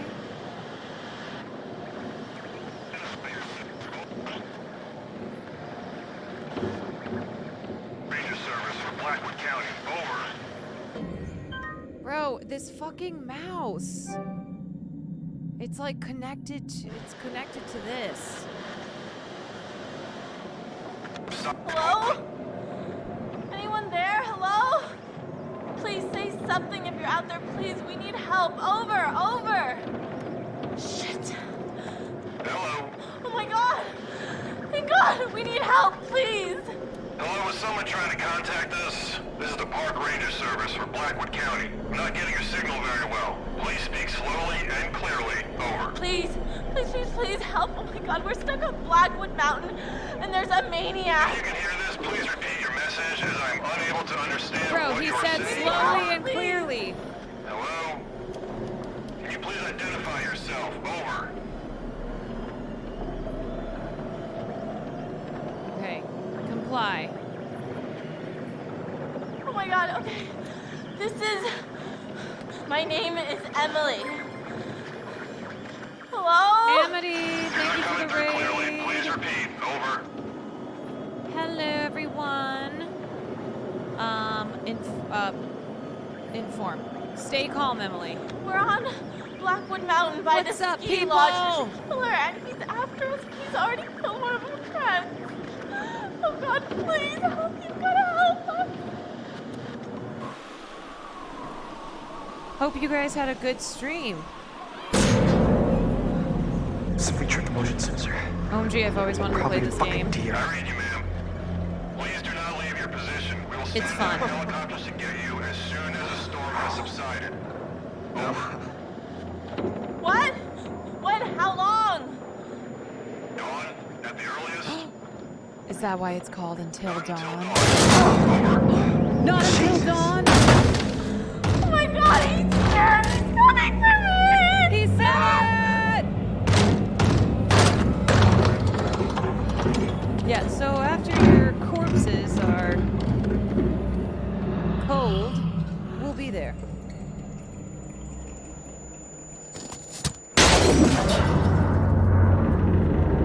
Oh, you lost 20K because that feels bad, man. Oh my god, that was happening! The tower! Yeah. Shit! Don't move!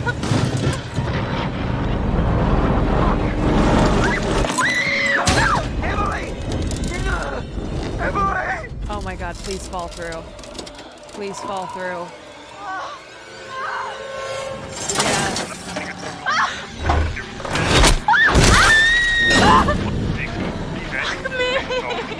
Oh shit!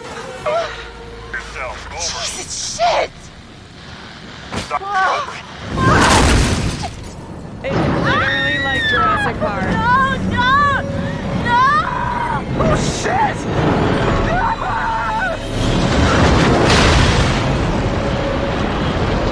Am I supposed to be doing something? Oh shit. Wait, was I supposed to do something there? Oh fuck. Wait, what was I supposed to do? Oh, I didn't even see triangle. Damn it!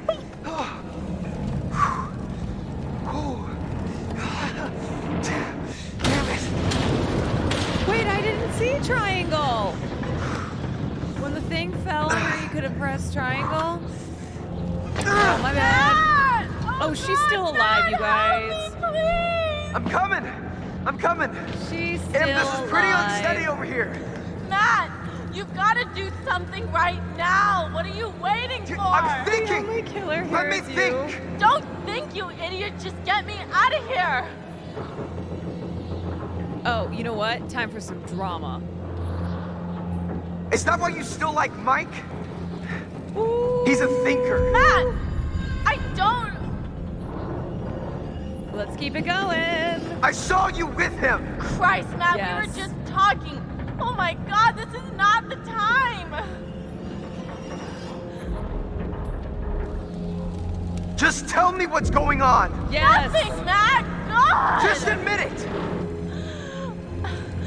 I was confused. So you fucked him. Please. She fucked Matt, him. I'm sorry. Now, will you please See, I get me knew off it. this goddamn tower? Please, please, please, Matt, just do something. I knew she was a hoe. She admitted it. So guess what I'm gonna do? I'm gonna jump. Oh.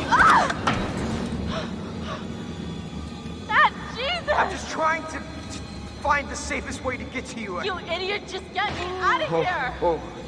Still calling him an idiot? I don't think so.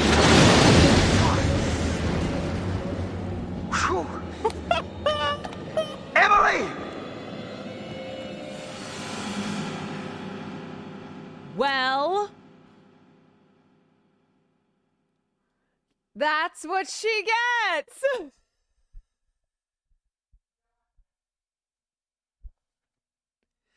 You don't call someone an idiot when they're trying to save you. I don't know. I didn't see her.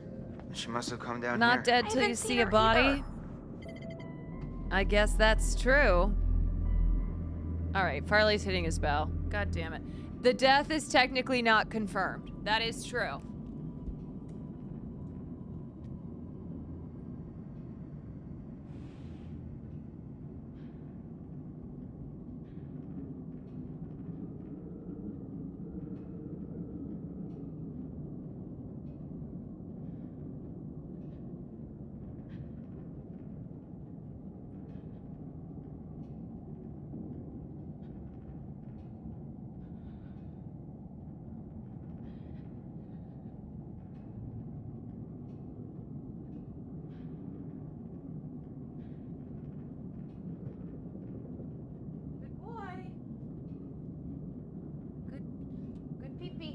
Good job. All right. Here we go. Shit. Did that just happen? Damn it, what is going on around here? What is going on around here? Nothing good, friend. Vetamented, thank you for the 2 months.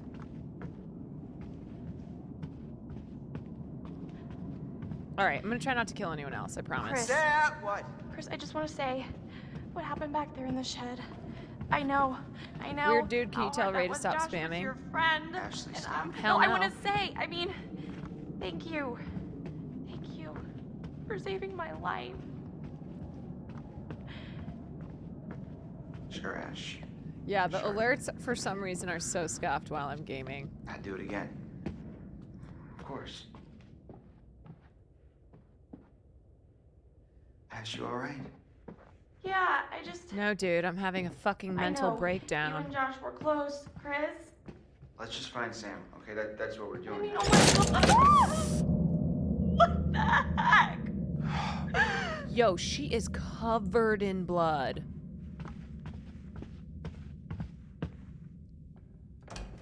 This is so effed up. I would not go there. This is so effed up. Son of a biscuit.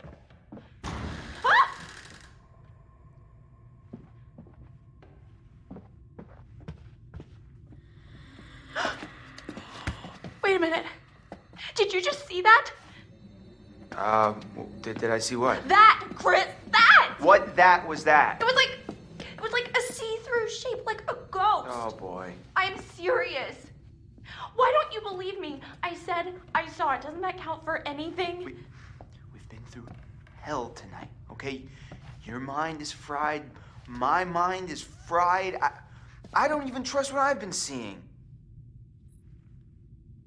I saw a goddamn ghost. No, you are wrong. I saw it, and I am sure, Chris. Stand your ground, girl. All right. Maybe you did. Don't let him gaslight you. Let's just keep our heads. Are we going crazy down here? It's the only place left Sam could be, Ash. I wish we could just go find everyone else and... What if Sam needs us? What if she's in trouble? Oh, God. Let's go. Oh, boy.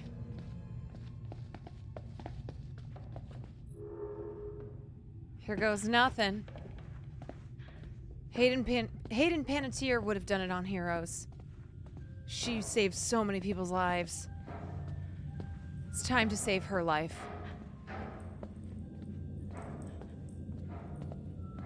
After those weird-ass deer, I feel anything is possible. Yeah, for real. Those deer were on something. It's okay, girl.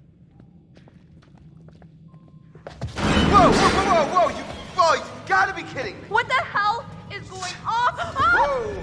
Oh my God, that scared me. Oh? You're not into it, right? I mean, you're not into it? I don't think so. I mean, I don't know. How did everything get so freaky around here? Doors slamming and candles lighting up out of nowhere and that specter or whatever Ashley, it was. I think you're kind of ignoring what's really happening here. Don't tell me you didn't see that translucent white figure just passing right by us. We could be seeing things. I'm not imagining things. Yeah, well, I mean, I saw things too. I saw what happened to Josh in the shed. You know, that's what I'm worried about. Oh, Chris. Poor Josh. I know. You know what I'm really worried about? Okay, I'm worried about Sam. What's happened to her? If there's some maniac out here... Oh, he's then in love she with could be Sam, dead right? too. Don't say that! Please, Chris. Look, Chris. You can see in the windows. See what? It's tiny furniture? No, it's a whole scene with dolls Oh and everything. my God. Yeah?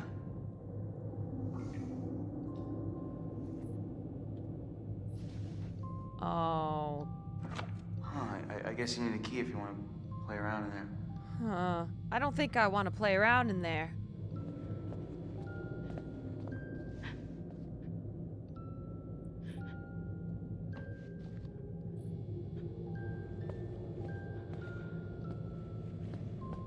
Oh boy. What happens when that music box stops?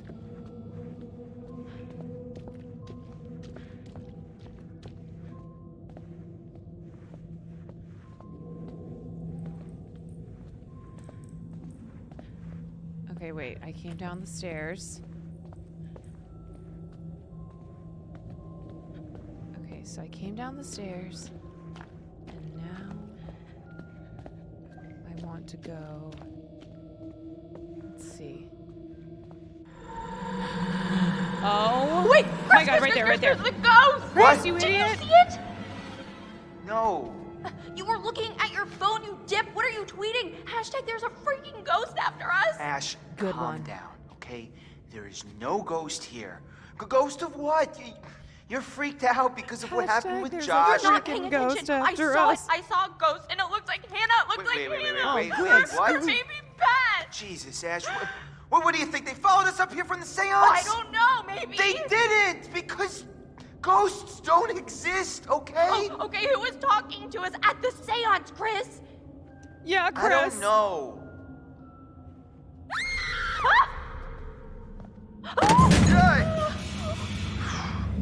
What did that? How does a picture just jump off the wall like that? I don't know, Chris. Maybe it's a fucking ghost. The key. The key. Huh, here you go. Oh my God. There! Chris. Look there, Chris! You can't tell me you didn't Wow, see that! See? That's, You do see it! I don't know. Gaslighter Gary over I just- here. fucking crazy. Chris, it's showing us the way. I don't think she's bad. I think she wants to help us, Chris.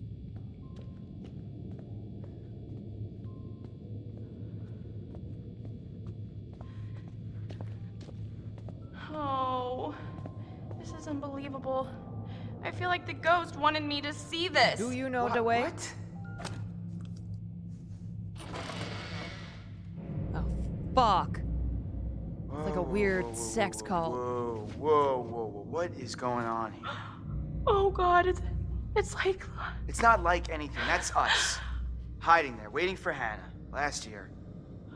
But it's so accurate. I mean, that's exactly where I was sitting, and that's where Matt was. This was set up by someone. Who was there?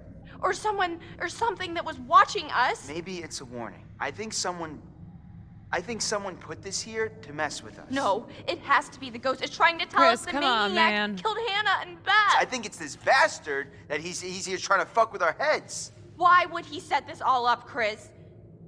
He's trying to tell us that he's gonna come after us all too. Dice! Oh, shit.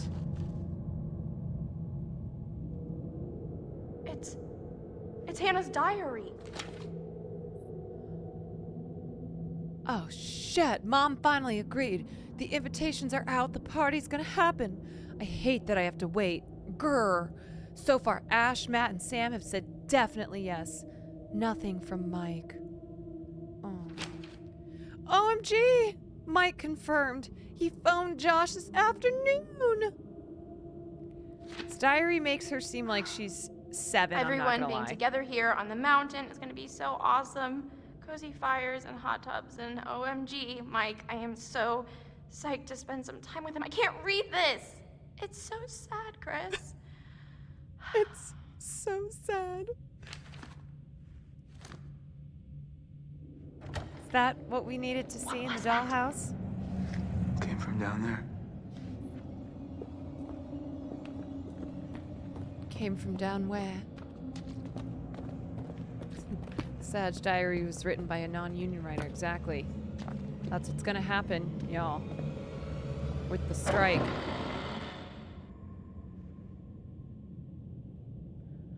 What the hell is going on? God damn it. Oh, Greg! Oh, shit! Nothing. But you did see it, Chris. Yo, Chris still For trying to real. believe he ain't seeing this I ghost? saw something. Fuck, they got me? Where'd it go? That got me too. Damn. That was spooky. Hey, look at this. Doesn't seem as old as some of the stuff down here. It's a catalog for industrial light bulbs. That is so random. Hey, you know how you need a catalog of industrial light bulbs? Look, one of the bulbs is circled. Yeah, it's a powerful bulb. Oh shit. Huh. What are these? Scissors?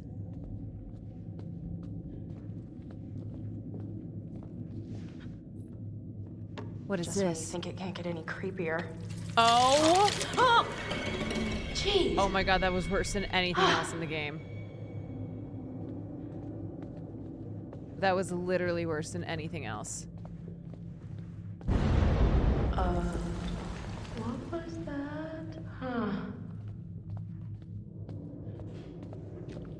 Wait, there's a whole nother room through here. I do have to say, It's guys, mammoth. Chris, so I far, don't know if I want to keep going. knock on wood, so good with the game. This is the best it's been. Knock on Where wood. in the world are we now? Are you kidding me? Did you know this was here? This Those is like a cockroaches whole were just other looking hotel. I for had their no family idea member at this the was- Met Gala.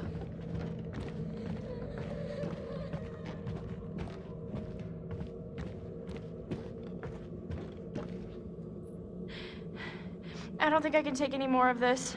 Yeah, I'm about at my limit here too. All I wanted to do was forget last year ever happened, To and be honest, I'm not sure what Hannah thought she was doing. yeah, well, You know how it is when you're crushing pretty hard on somebody. Great, so you're basically saying that we put a vulnerable friend in a terrible situation and essentially caused her to run away and never to be heard from again. Yes.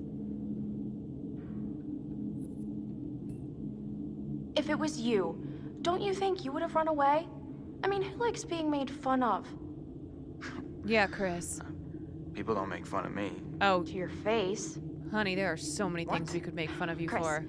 we made her look so stupid in front of all of her friends and the guy she liked. I can't imagine doing anything worse to somebody.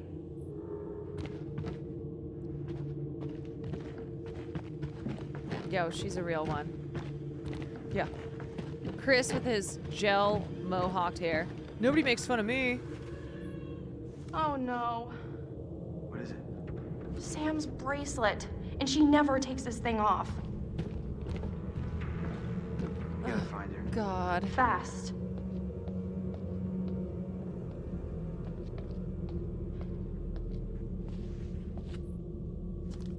Chris definitely reads Jordan Peterson's book. Hey.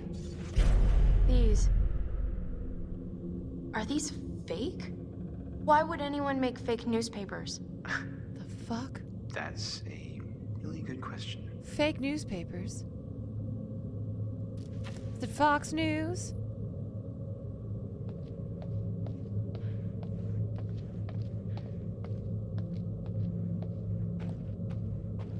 Okay, let's go, Chris. You know what? No. Ash. No, I've had enough. I'm not going down any further into this nightmare, Chris. Ashley, I understand, okay? I'm really freaked out too, but if Sam's down there all alone with a maniac and we leave, he's thinking with his we're basically dick. killing her ourselves.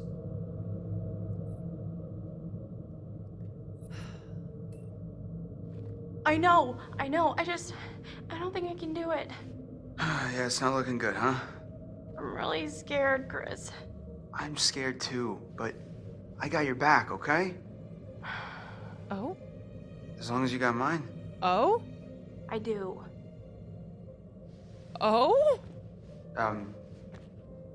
Yeah, so let's get this over with, I guess. Okay. What was that? Wait, Chris has a crush on Ashley? I thought Chris was in love with Sam. He's got your back. And your front. And some sides. Chris, I'm getting a really weird feeling from all this. What do you mean? Well, I can't shake the feeling that those fake newspapers have something to do with the guy who killed Josh. Wait, like what? Like it's a setup or something? Yeah, but I mean, how? It almost makes sense, but it just feels like we're missing something.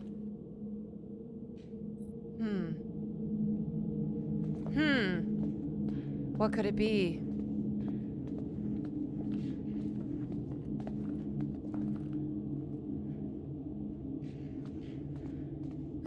Literally, when Chris was introduced, it said, likes Ashley. I can't keep these people straight. Chris, Josh.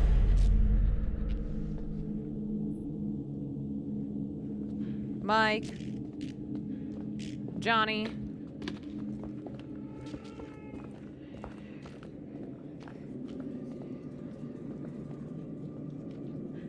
Okay.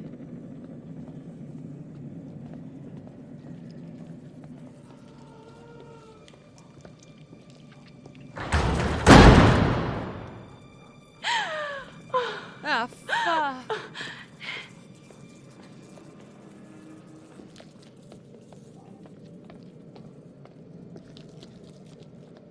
Okay. Oh. What's this? That's us. Emily's eyes are crossed out. I mean, what is this? Like a fucking hit list? Christ. Yeah, Ashley needs a really big hug. She's not doing so great.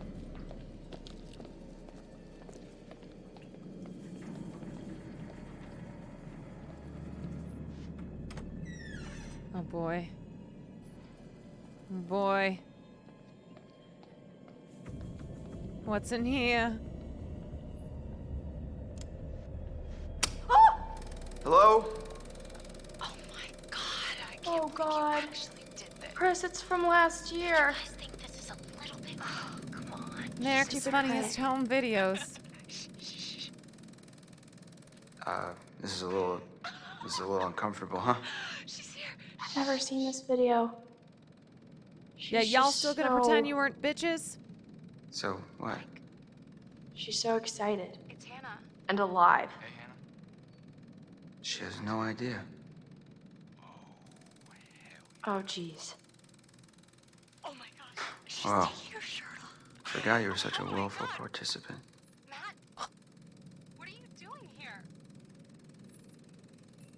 Yeah, well, we all were. Exactly. You look like you were enjoying yourself. Oh. I didn't know what was going to happen. It was a dumb prank, Chris, and maybe we shouldn't have done it, but it's not like I personally made her run into the woods. Chris wanna act like Kind of splitting hairs a little. Look, she chose to do that. It's not our fault she did that.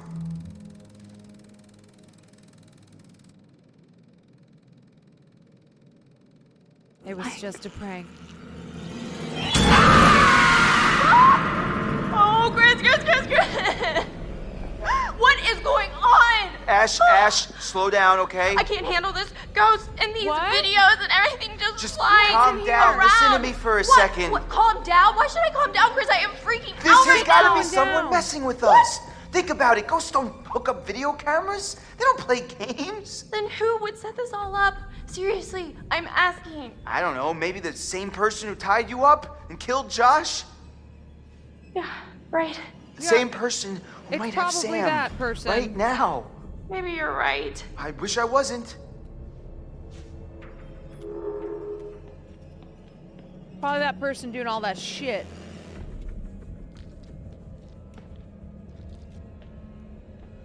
Okay. Let's go, bro.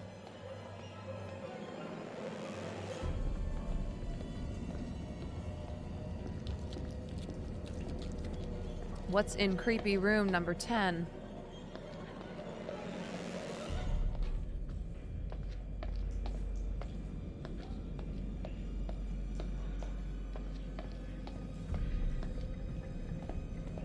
What's going on?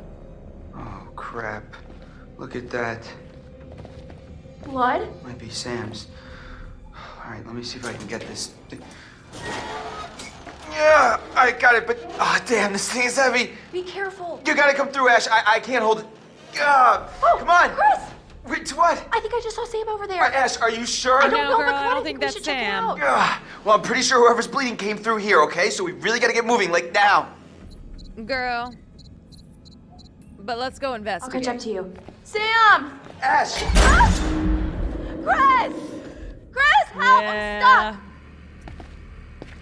That's how that shit happens. Mm-hmm. You thought that thing looked like Sam?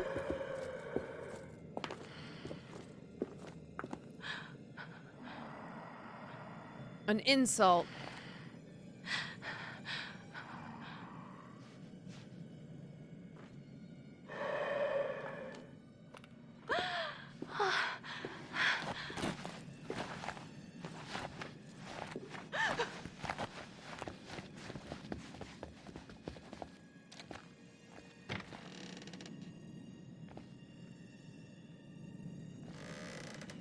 Girl.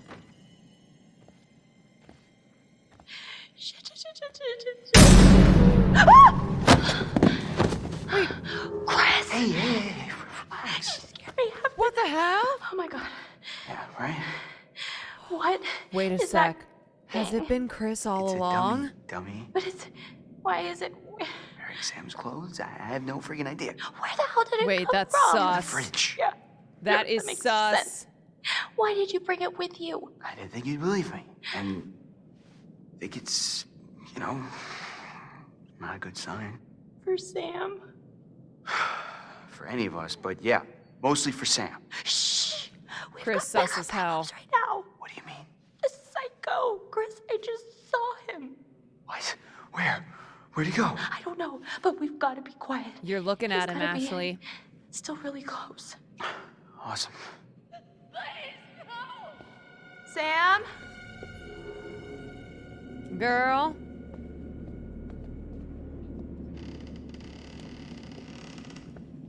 Oh, Chris. Oh, no.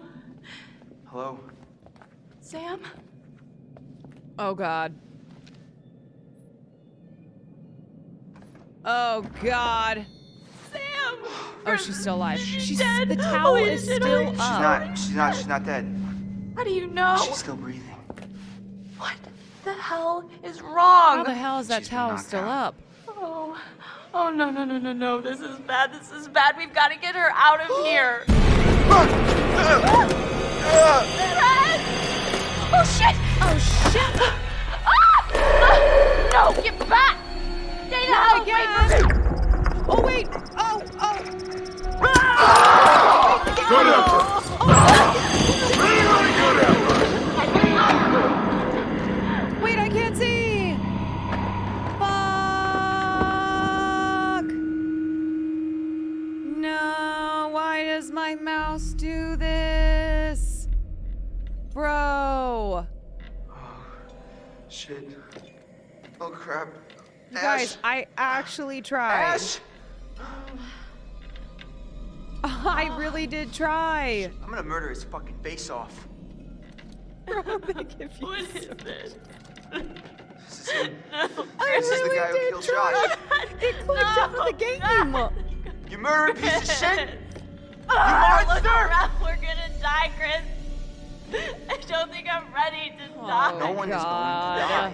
I wish I could tell you. It's just not fair. What? Tell me what? It's too late. Chris, what's the point? Stop it. Just say. We're always talking around it. And now, I mean... Confession of we've love? wasted everything. Ashley, none of it was wasted. What do you mean? Every second that I spent with you was the only thing I ever wanted to do with my time. Oh my God! What are you saying, Chris? Sorry. I should have told you how I felt. Wait, he has a free hand? Ashley, I swear when we get out of this... Oh, God! Wait, Chris literally has a free Ashley, hand. I'll get you out of this. I won't let you die. Hello there, my special little subjects. Wait a second. Shit. Chris. Don't be scared. Oh, you should be, Ash. Because here's the twist. Chris has made one fatal choice already today. And now he must make another. Chris, you can take that gun in front of you and shoot Ashley, or you can shoot yourself. Whoever is left. Wait, is there an ad right now? Hold on. I'll wait. I don't know why these ads are running. Hold on. I will wait. How long is the ad? Yeah. Who's running these ads? Okay, it's got to be no, my mods definitely are not running them. I don't know. You too can skip the ads by subscribing, but I'm going to help a homie out and I'm pausing the game while the ad is running. Okay. All right. The ad has to be over. Yes? Yes. On the lean for real. Thank you for the 2 months. Okay, ad's done. Here we go. Can live. The choice is yours. Oh, Chris, nice Don't try. be so silly, Chris. Hottie Body Scotty, thank you for Prime Gaming. Oh, God. Oh my God, no! Chris! Poor Chris has had to make so many awful decisions. No, God, no! Oh, God! Oh my God, oh no! Chris! I don't know what happens if I don't choose. No! Oh my God, no! Oh my God, no!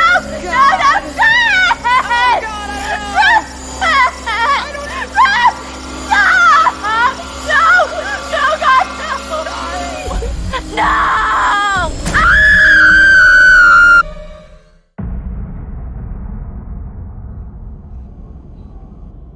You have gone too far now. Don't you see? Huh?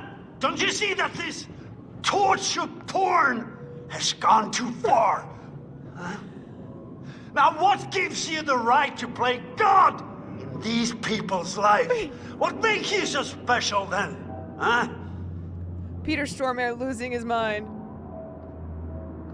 This torture porn has gone too far.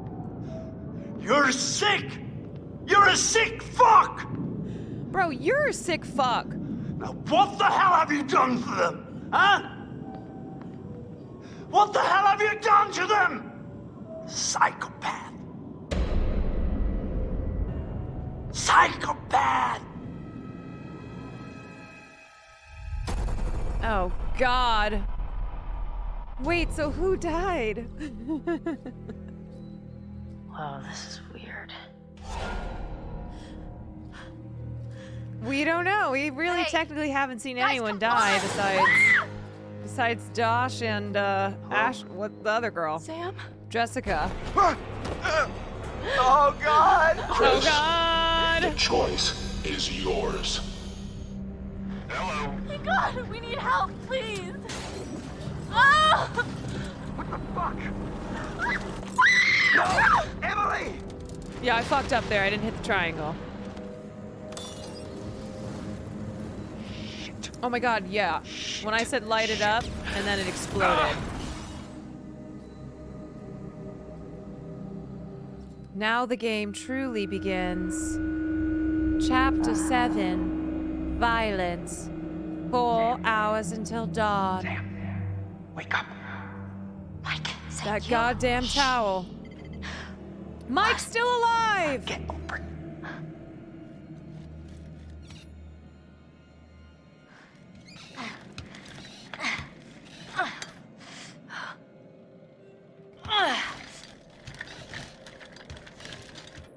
Yo, Mike is giga chatting. Ow. Nice. Go.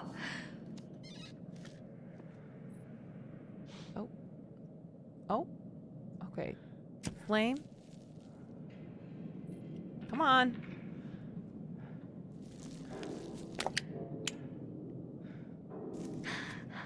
Yes. Those things were tight. Yo, that towel needs to be clean. Oh my, thank God you found me. It's okay. Okay. You're okay?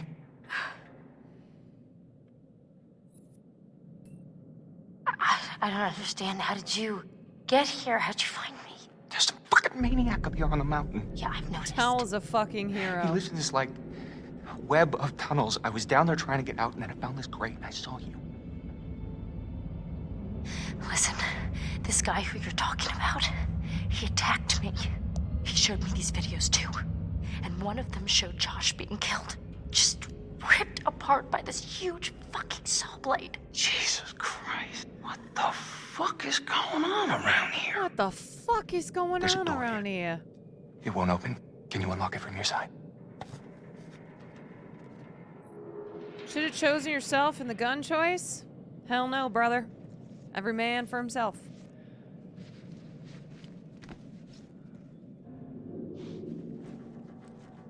Yeah, that's how I was putting in the work.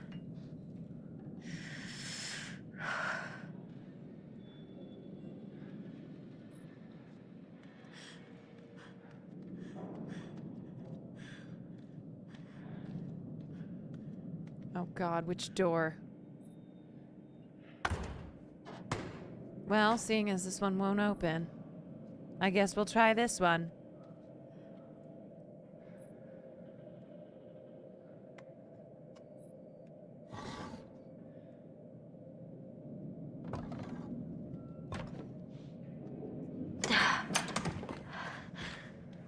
Hey. Jeez, you look like hell. Nice to see you too. Oh, I'm sensing some chemistry. What are you doing? Well, actually, the towel didn't turn out to be the best outfit for fighting off killer maniacs. No, the towel's great. Do you mind, Mike? Oh, oh, this is getting spicy. Right. My bad. No, we love the towel. Mike.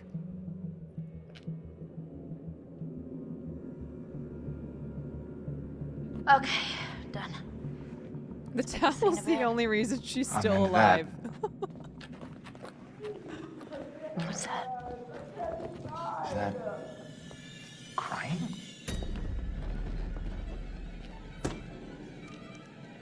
Come on. Oh god. Wait, they're both still. No! Oh my god. No, get away! Oh my god. Holy shit, that gun! Oh, Chris. Oh, Chris. What the fuck? Wait, why did he die? You've heard of blanks before. I mean, really?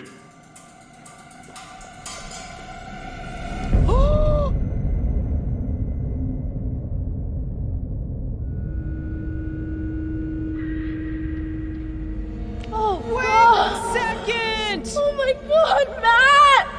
Matt! Oh, Jesus! No way, Shit. dude! Oh, shit! No Damn it. way! How did I not know that was Rami Malek's voice? I don't know! Wait, shit, this bitch is still alive too? Oh my god, it's been revealed! Wait, but I saw Rami Malek get sawed in half! How could it be? Circle. Okay, I tried. I did. How the hell could it be? I saw him get sawed in half. How did he survive that?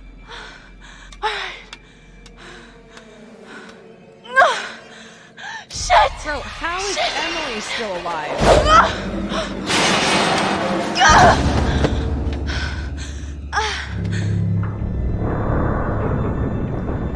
Alright, well now we need the power of everyone to defeat even Josh.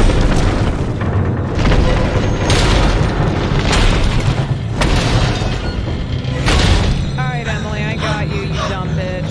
Oh, God.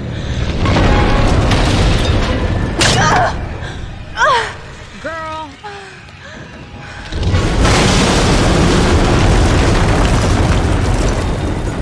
Okay, as it turns out, I haven't killed anyone besides Jessica. All y'all being like, she's killed everyone. Oh, God. Emily's There goes alive. $600. Josh is Better be evil and worth it with a alive. grate in that top. Mike's alive. All right. Now we're talking. All right. Here we go. Can I blow this up? Why would I do that? What about that squirrel and bird? They're still alive too. Watch, they're gonna come back. You killed Beth? Who the fuck is Beth? Oh.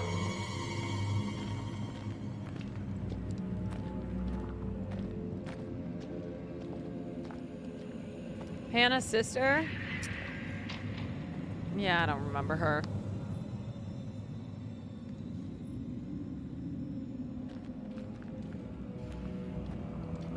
Listen, y'all keep saying I'm Killer Quan.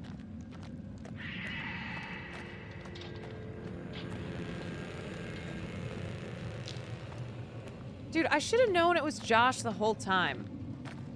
Not gonna lie. I got thrown off after I saw him get sawn in half. Like, there's no way I would have thought he would have been the killer. I was kind of thinking it was Chris.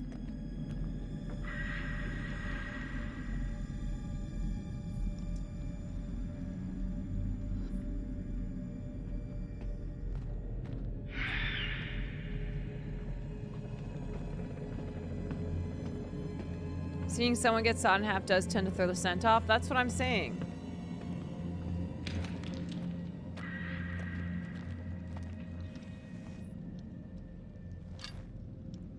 Yeah.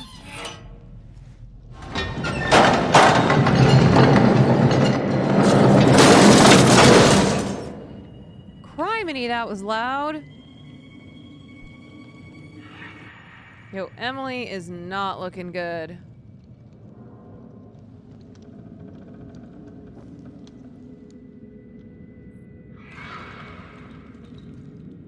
Alright, girlfriend, come on.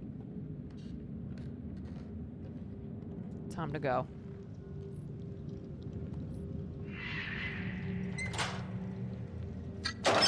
Shit! Okay, how do I get this thing on? Is this thing on?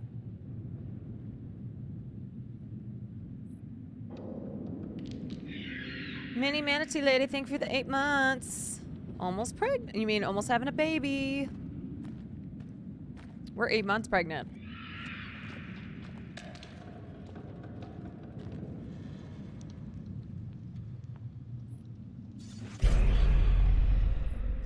I found a clue.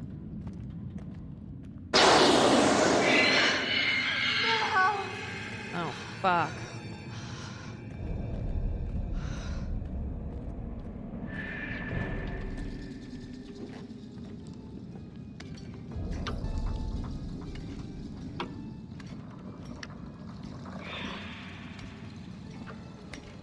I mean, honestly, I totally get Josh being the psycho killer.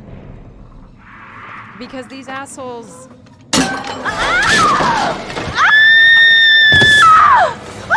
Oh my god! Oh god! Damn. This bitch can't catch a break.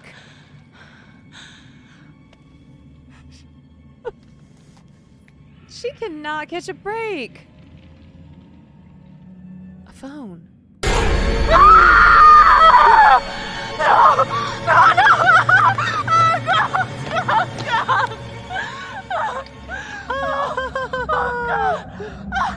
Oh, Emily, you deserve it, though. You deserve it. You're a mean hoe.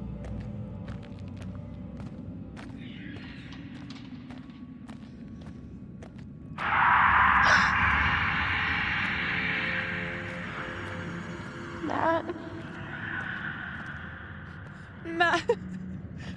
This dummy just heard screeching sounds and went, Matt? Matt, is that you?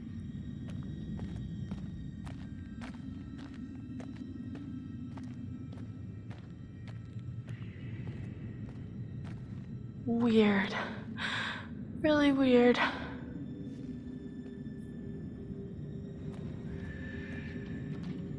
Matt? Climb, baby. Circle. No! Oh, shit. Sorry. Circle. Oh, square. Leap. Yes, you got it. Circle.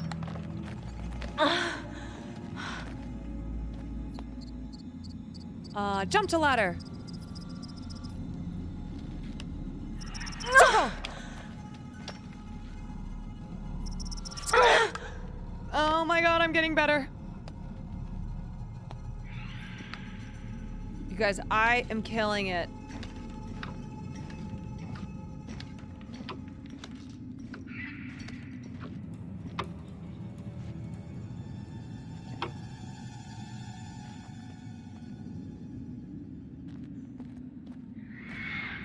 Circling and squaring so hard right now.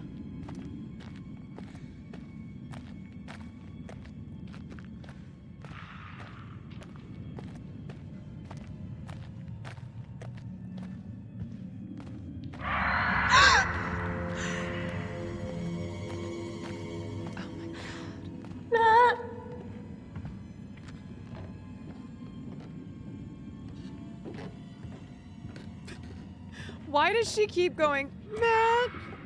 But can you triangle? Could Derek Zoolander do Blue Steel at the end of the film?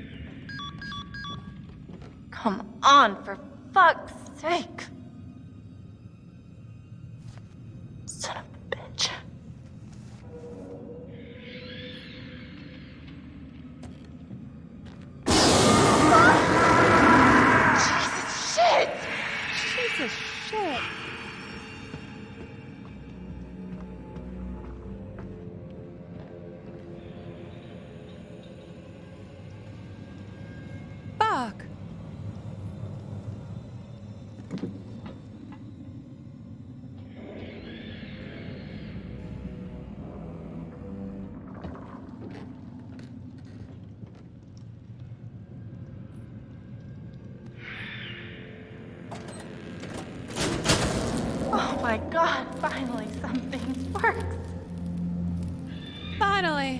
Something goes my way.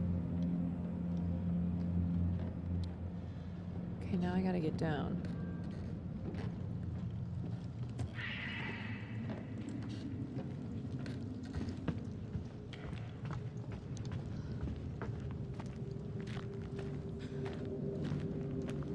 Girl, where you going?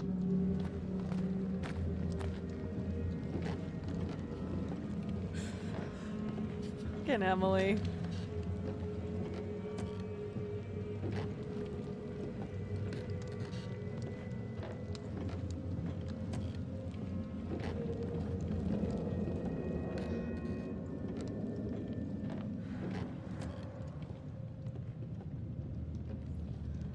Where am I?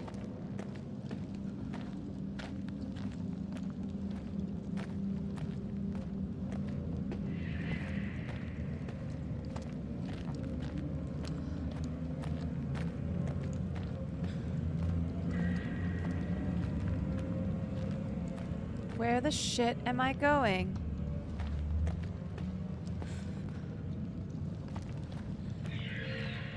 Am I going the wrong way?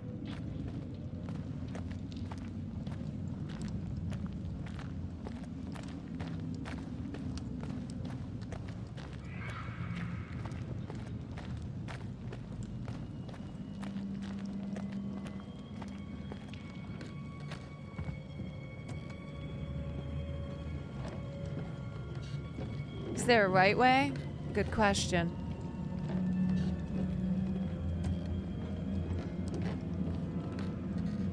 Gotta get back to that elevator.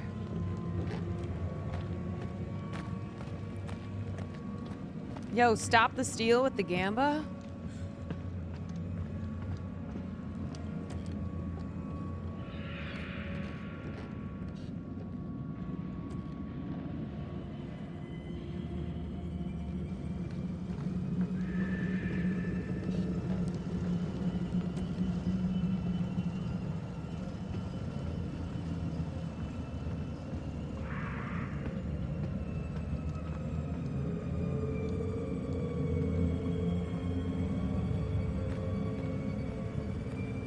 What's going on over here? It's over here. Fuck, I just clicked out of the game. Fuck.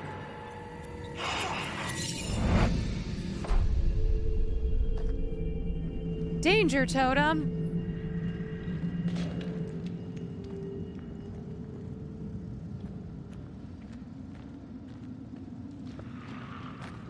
Come on, Emily.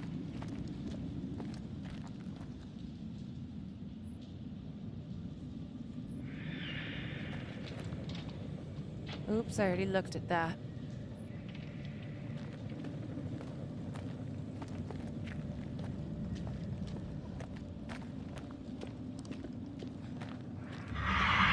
Oh my God.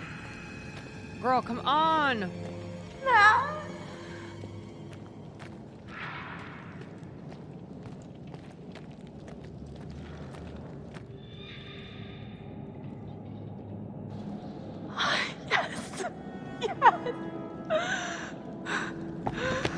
Yeah, that is going to be impossible to climb.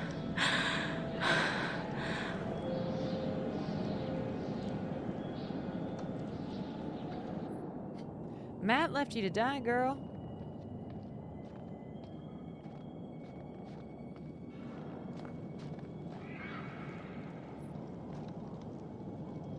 Oh. When are you getting yours, Beth? Fuck.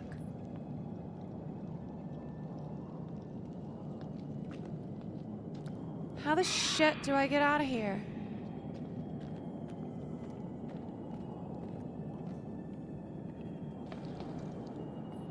My God. Hannah.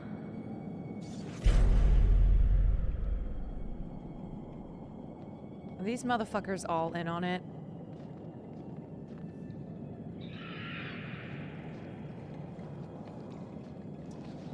Lovely. Danger is my middle fucking name.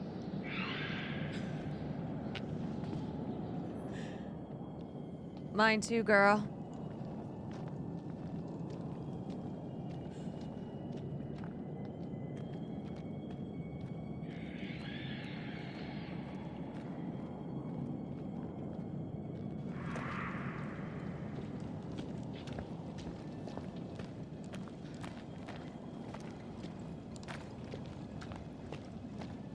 Yo, Emily looked like a zombie.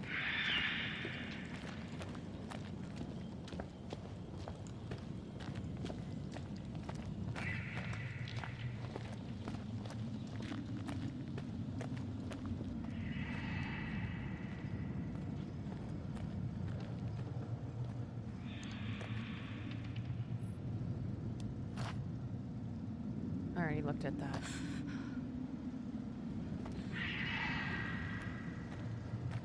Well, where the fuck am I supposed to go?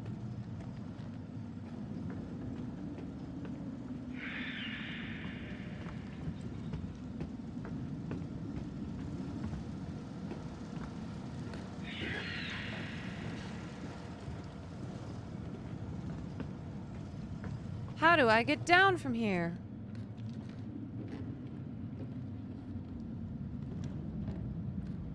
I guess I do have to go this way? The way that I went before? She's just moping.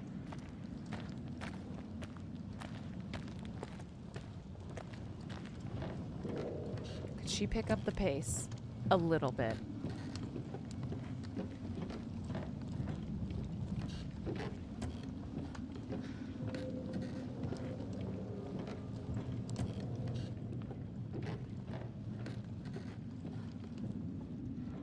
Come on. Keep going.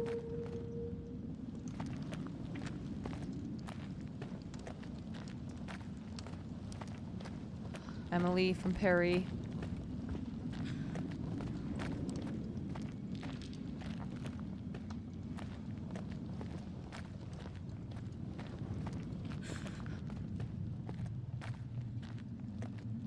There we go. How do I get down this ladder? Fuck.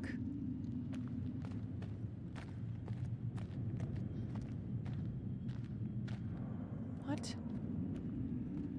I don't understand. Where do I go?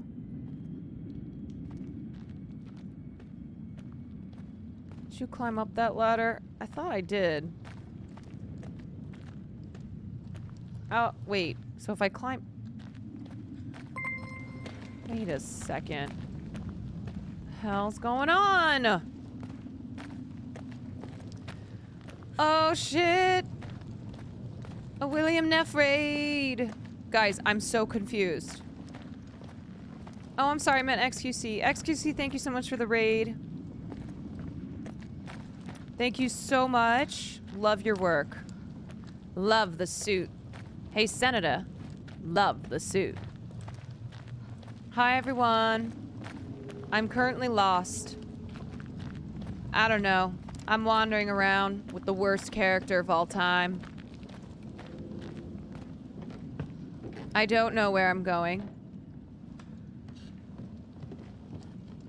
I am just going. Rusty, thank you for the 7 months. What the fuck? What the fuck? I rated you.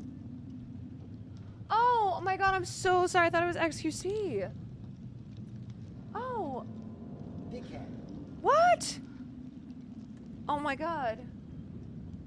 Thank you. Love you. Wait, I'm confused. I don't know where I'm going. Figure it out.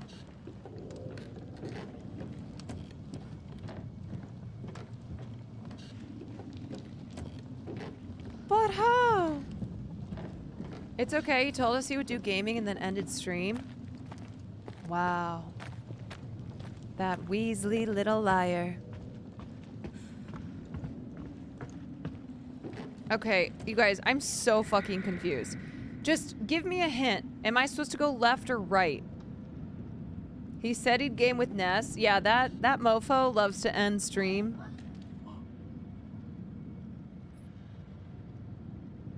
He's yelling at me. He likes to end stream and then play League of Legends. Okay. You have to go somewhere between left and right. No, it... What? He just threw Farley's hump pillow at me.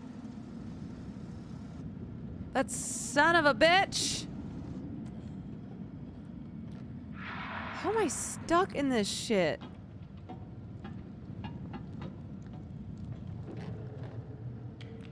Why can I not figure out? Okay, wait. So I came up the ladder.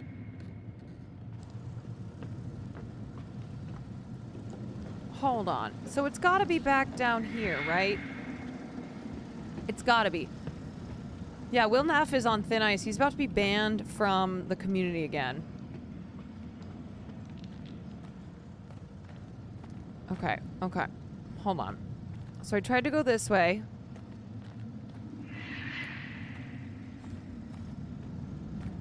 I already looked at that totem. And then I went this way. And I looked at that barrel. And then I went over here. Why am I so lost? I went by these blood rocks.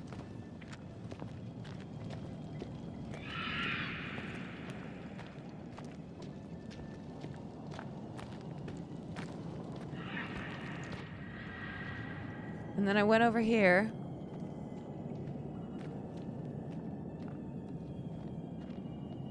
But I couldn't climb up that mountain. And then I found the picture and the glasses. Here's the pick. Okay. So what the hell? Where am I supposed to go?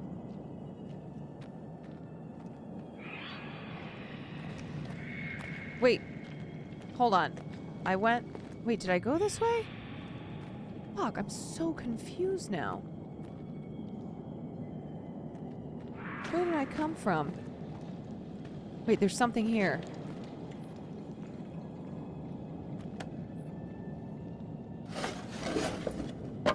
Okay. Marks found on rock. What does this mean? What does it mean?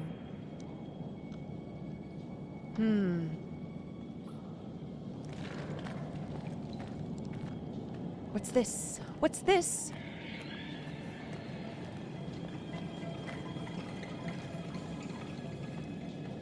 Okay, this is new shit I haven't seen. Beth's cross. Oh, Jesus. Alright, well now I think the whole family is in it together. They've gotta be.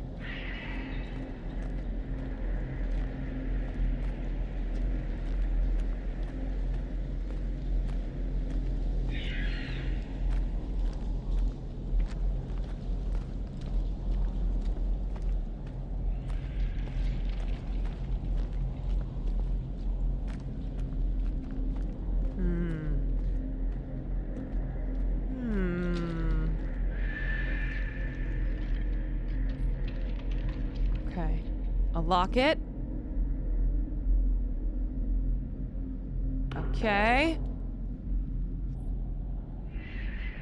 What is in the locket? Is it not a clue? I don't get it. Oh. Oh, she was down here.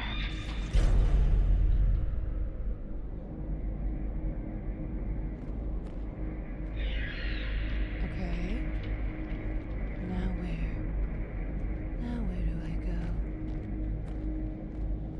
Bruh. Where do I go?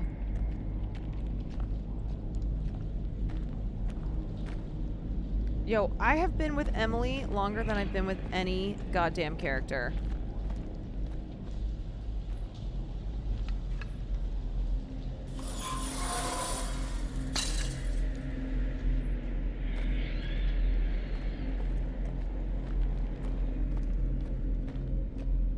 Okay, here we go. New creepy area to explore.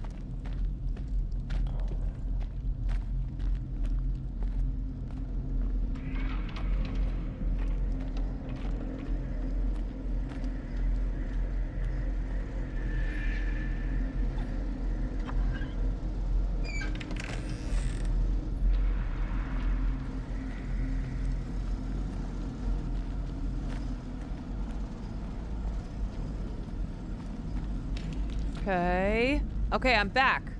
I'm back, baby. Let's go. Here we go. The boys are back in town. Come on, let's go. The boys are back in town. No. God. Who the hell is that? Oh, I just. Oh. God, please don't come. Oh God, I moved. I think I moved. Shit. Oh. Emily, girl. Yeah, the old crotch and run. Get back here. Is that Rami? Oh. Shit.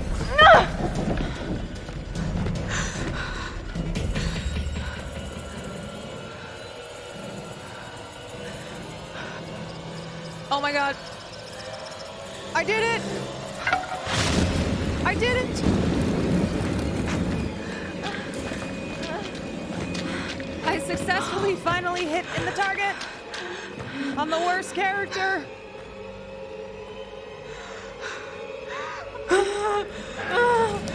Shit.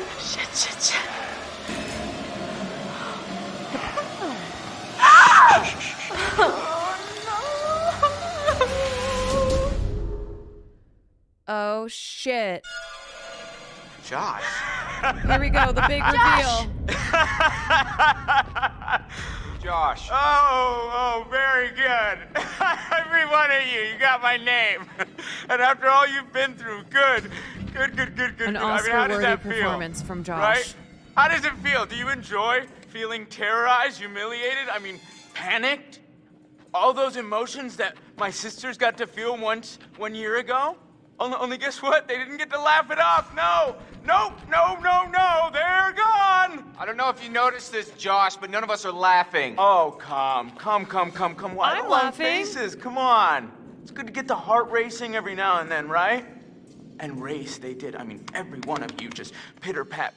I hope you appreciated my little phantasmagorical I'm spectacle. having a good time. I mean, no detail too small, no opportunity missed. It was such a delight to play the puppet master to all of your Pavlovian panic. Honestly, Josh set up All a that very gore, elaborate horror house. Gore, there was gore galore, fake bodies. Hats I off. mean, God, that shit was expensive. And no retakes. Nope. Genius. Only double takes. Oh, you should have seen your faces. Hook, line, and sinker for every little stinker. Josh, why are you doing this? Honestly, I'm Don't impressed. even ask this squirrely little runt. He's got no clue. He's out of his fucking tree. Well, he's definitely off his meds. Oh, come on, you guys. Yo. Revenge is the best medicine. You're done. Mike, he's sick. What? Come on, you guys are all gonna thank me when you guys become internet sensations. Wait, what? Oh, you better believe this little puppy's going viral, ladies and germs. I mean, we got unrequited love. Ladies and germs. We got blood. I don't think there's enough hard drives in China to count all the views we're gonna get, you guys. What are you talking about, you asshat?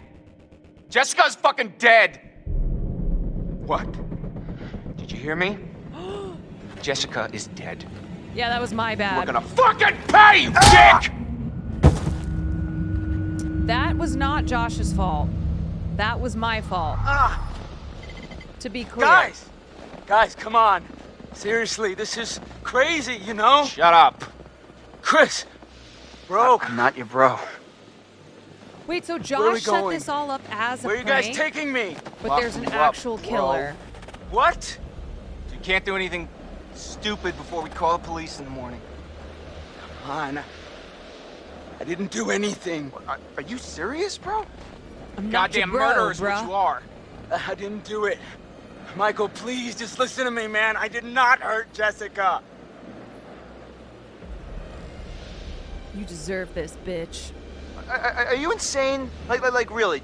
Do you not understand what you've done? I'm a healer, man. I bring people together. Whoa. Not like you assholes. That's enough.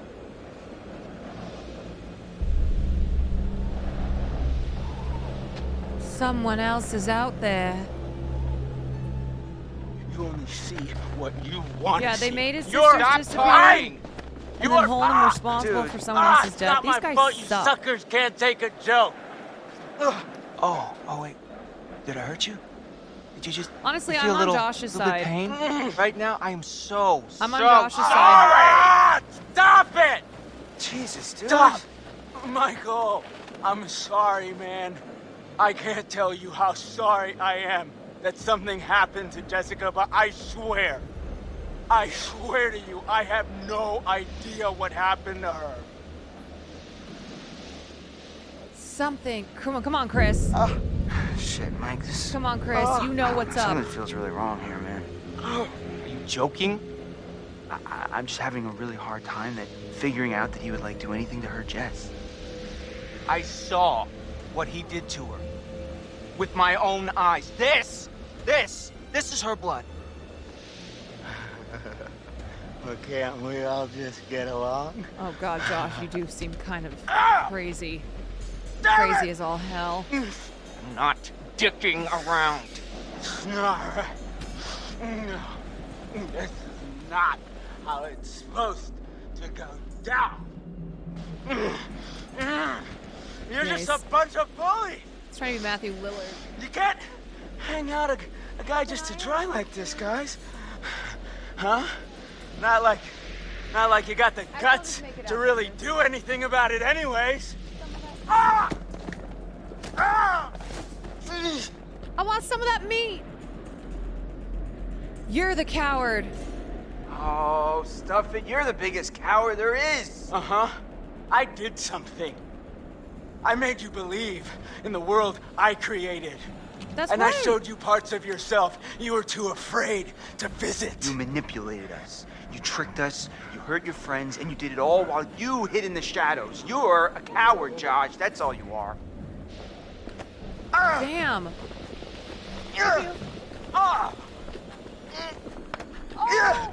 If that's all the meat there is, you eat it. Okay, tie me up now, okay? Stay still, right, man. Right, still. No, you can have the meat. Yeah, tie him up if they just wiggle around. Josh, dude. Leave me a little wiggle room, huh? What does it take to shut you up? Oh, not so tight, okay? Okay, I'll put I'll put the bitchin' on it. Those plastic ties, that's where it's... What in God's name is he talking about? What is going on? You ever say this kind of shit before? I've never seen him like this. Money back. He losing his mind. Hey, Mike. Mike. What? What happened with Jess, Mike? You know what happened. No. Average Hassan hater. No, I don't. I got a problem, Mike. I don't remember killing Jess. Christ. No, I mean, I feel like I would remember killing her, you know? She's Poor guy. soft. And she's probably got, a really tight body. Josh, what? Shut your fucking mouth! What are you doing? Josh?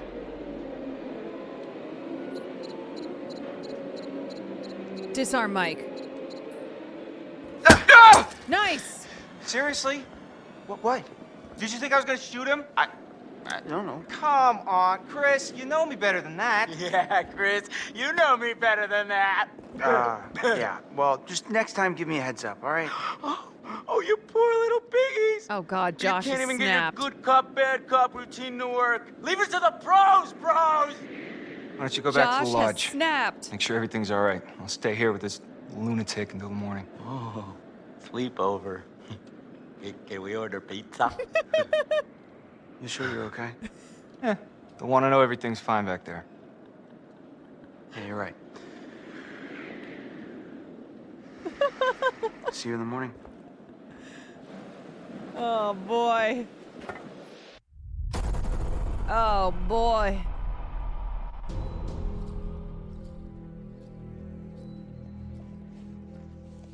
Josh.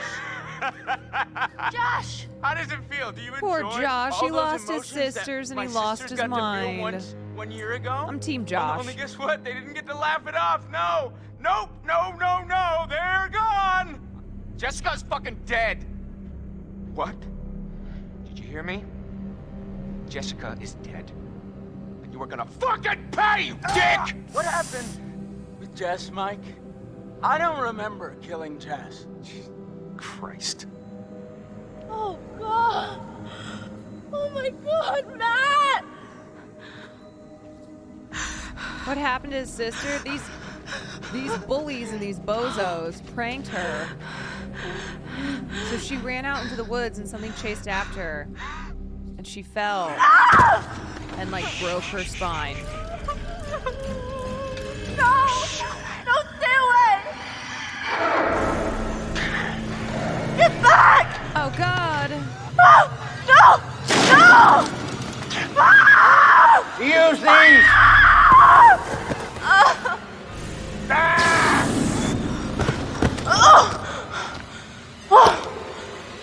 What?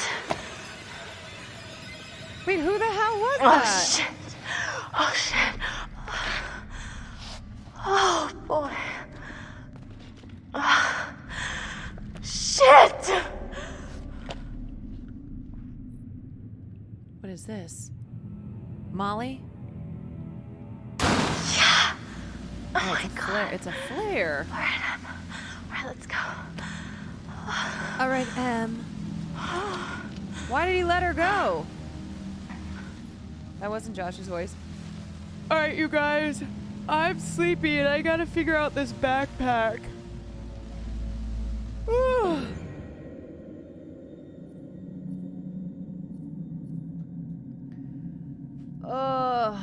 I know. I'm ready for bed. And I have to figure out this IRL backpack. Because either way, I have to get up early tomorrow to go to the strike. Close the game. Close the game.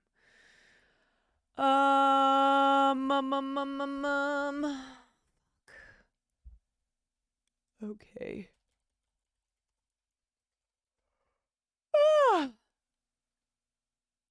All right.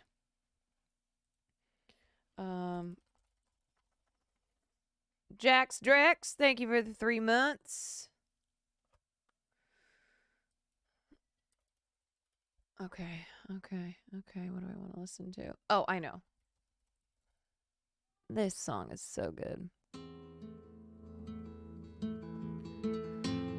You guys, Will didn't know who Leonard Cohen was. I honestly cannot believe that. He knows like everything about music. I don't know. This is Leonard Cohen, and then also Hallelujah is Leonard Cohen. It makes no sense to me. Sometimes I think he's fucking with me when he's like, no, I don't know who that is. Like, how? Shall I say is calling? So good. All right, I'm gonna send you guys over to Daffy Daff. Okay, so tomorrow, like I said, I am going to be attempting to IRL, if I can, IRL live stream on the picket line of the writers' strike. So hopefully I can get the backpack to work. That will most likely be a stream in the morning. Probably I don't know. I'm hoping for 10, but like who even knows? Maybe later. Yeah. I don't know. We'll see. We'll see if that actually happens. And then tomorrow afternoon, I have the final episode of... Oh, I didn't even read Daff. The final episode of Cash App with Austin's show. And then I don't think I'll be streaming tomorrow night because there's a big WGA meeting, which I'm planning on going to. We will be at Universal tomorrow. Sick. I'm either gonna go to Warner Brothers or Paramount. We'll see. Maybe both. I don't know. But anyway, yeah, either way, I'll see you tomorrow. Thanks for hanging out with me tonight. Thanks for listening to all my WGA stuff. I'll be talking about this more, obviously, as this goes on. It's not going to be, you know, every single stream, all stream long, but it's good, important stuff to talk about. So, okay, you are headed over to Daff. Have a good rest of your night. Have a good day, and I will see you tomorrow. In the sunshine. Who is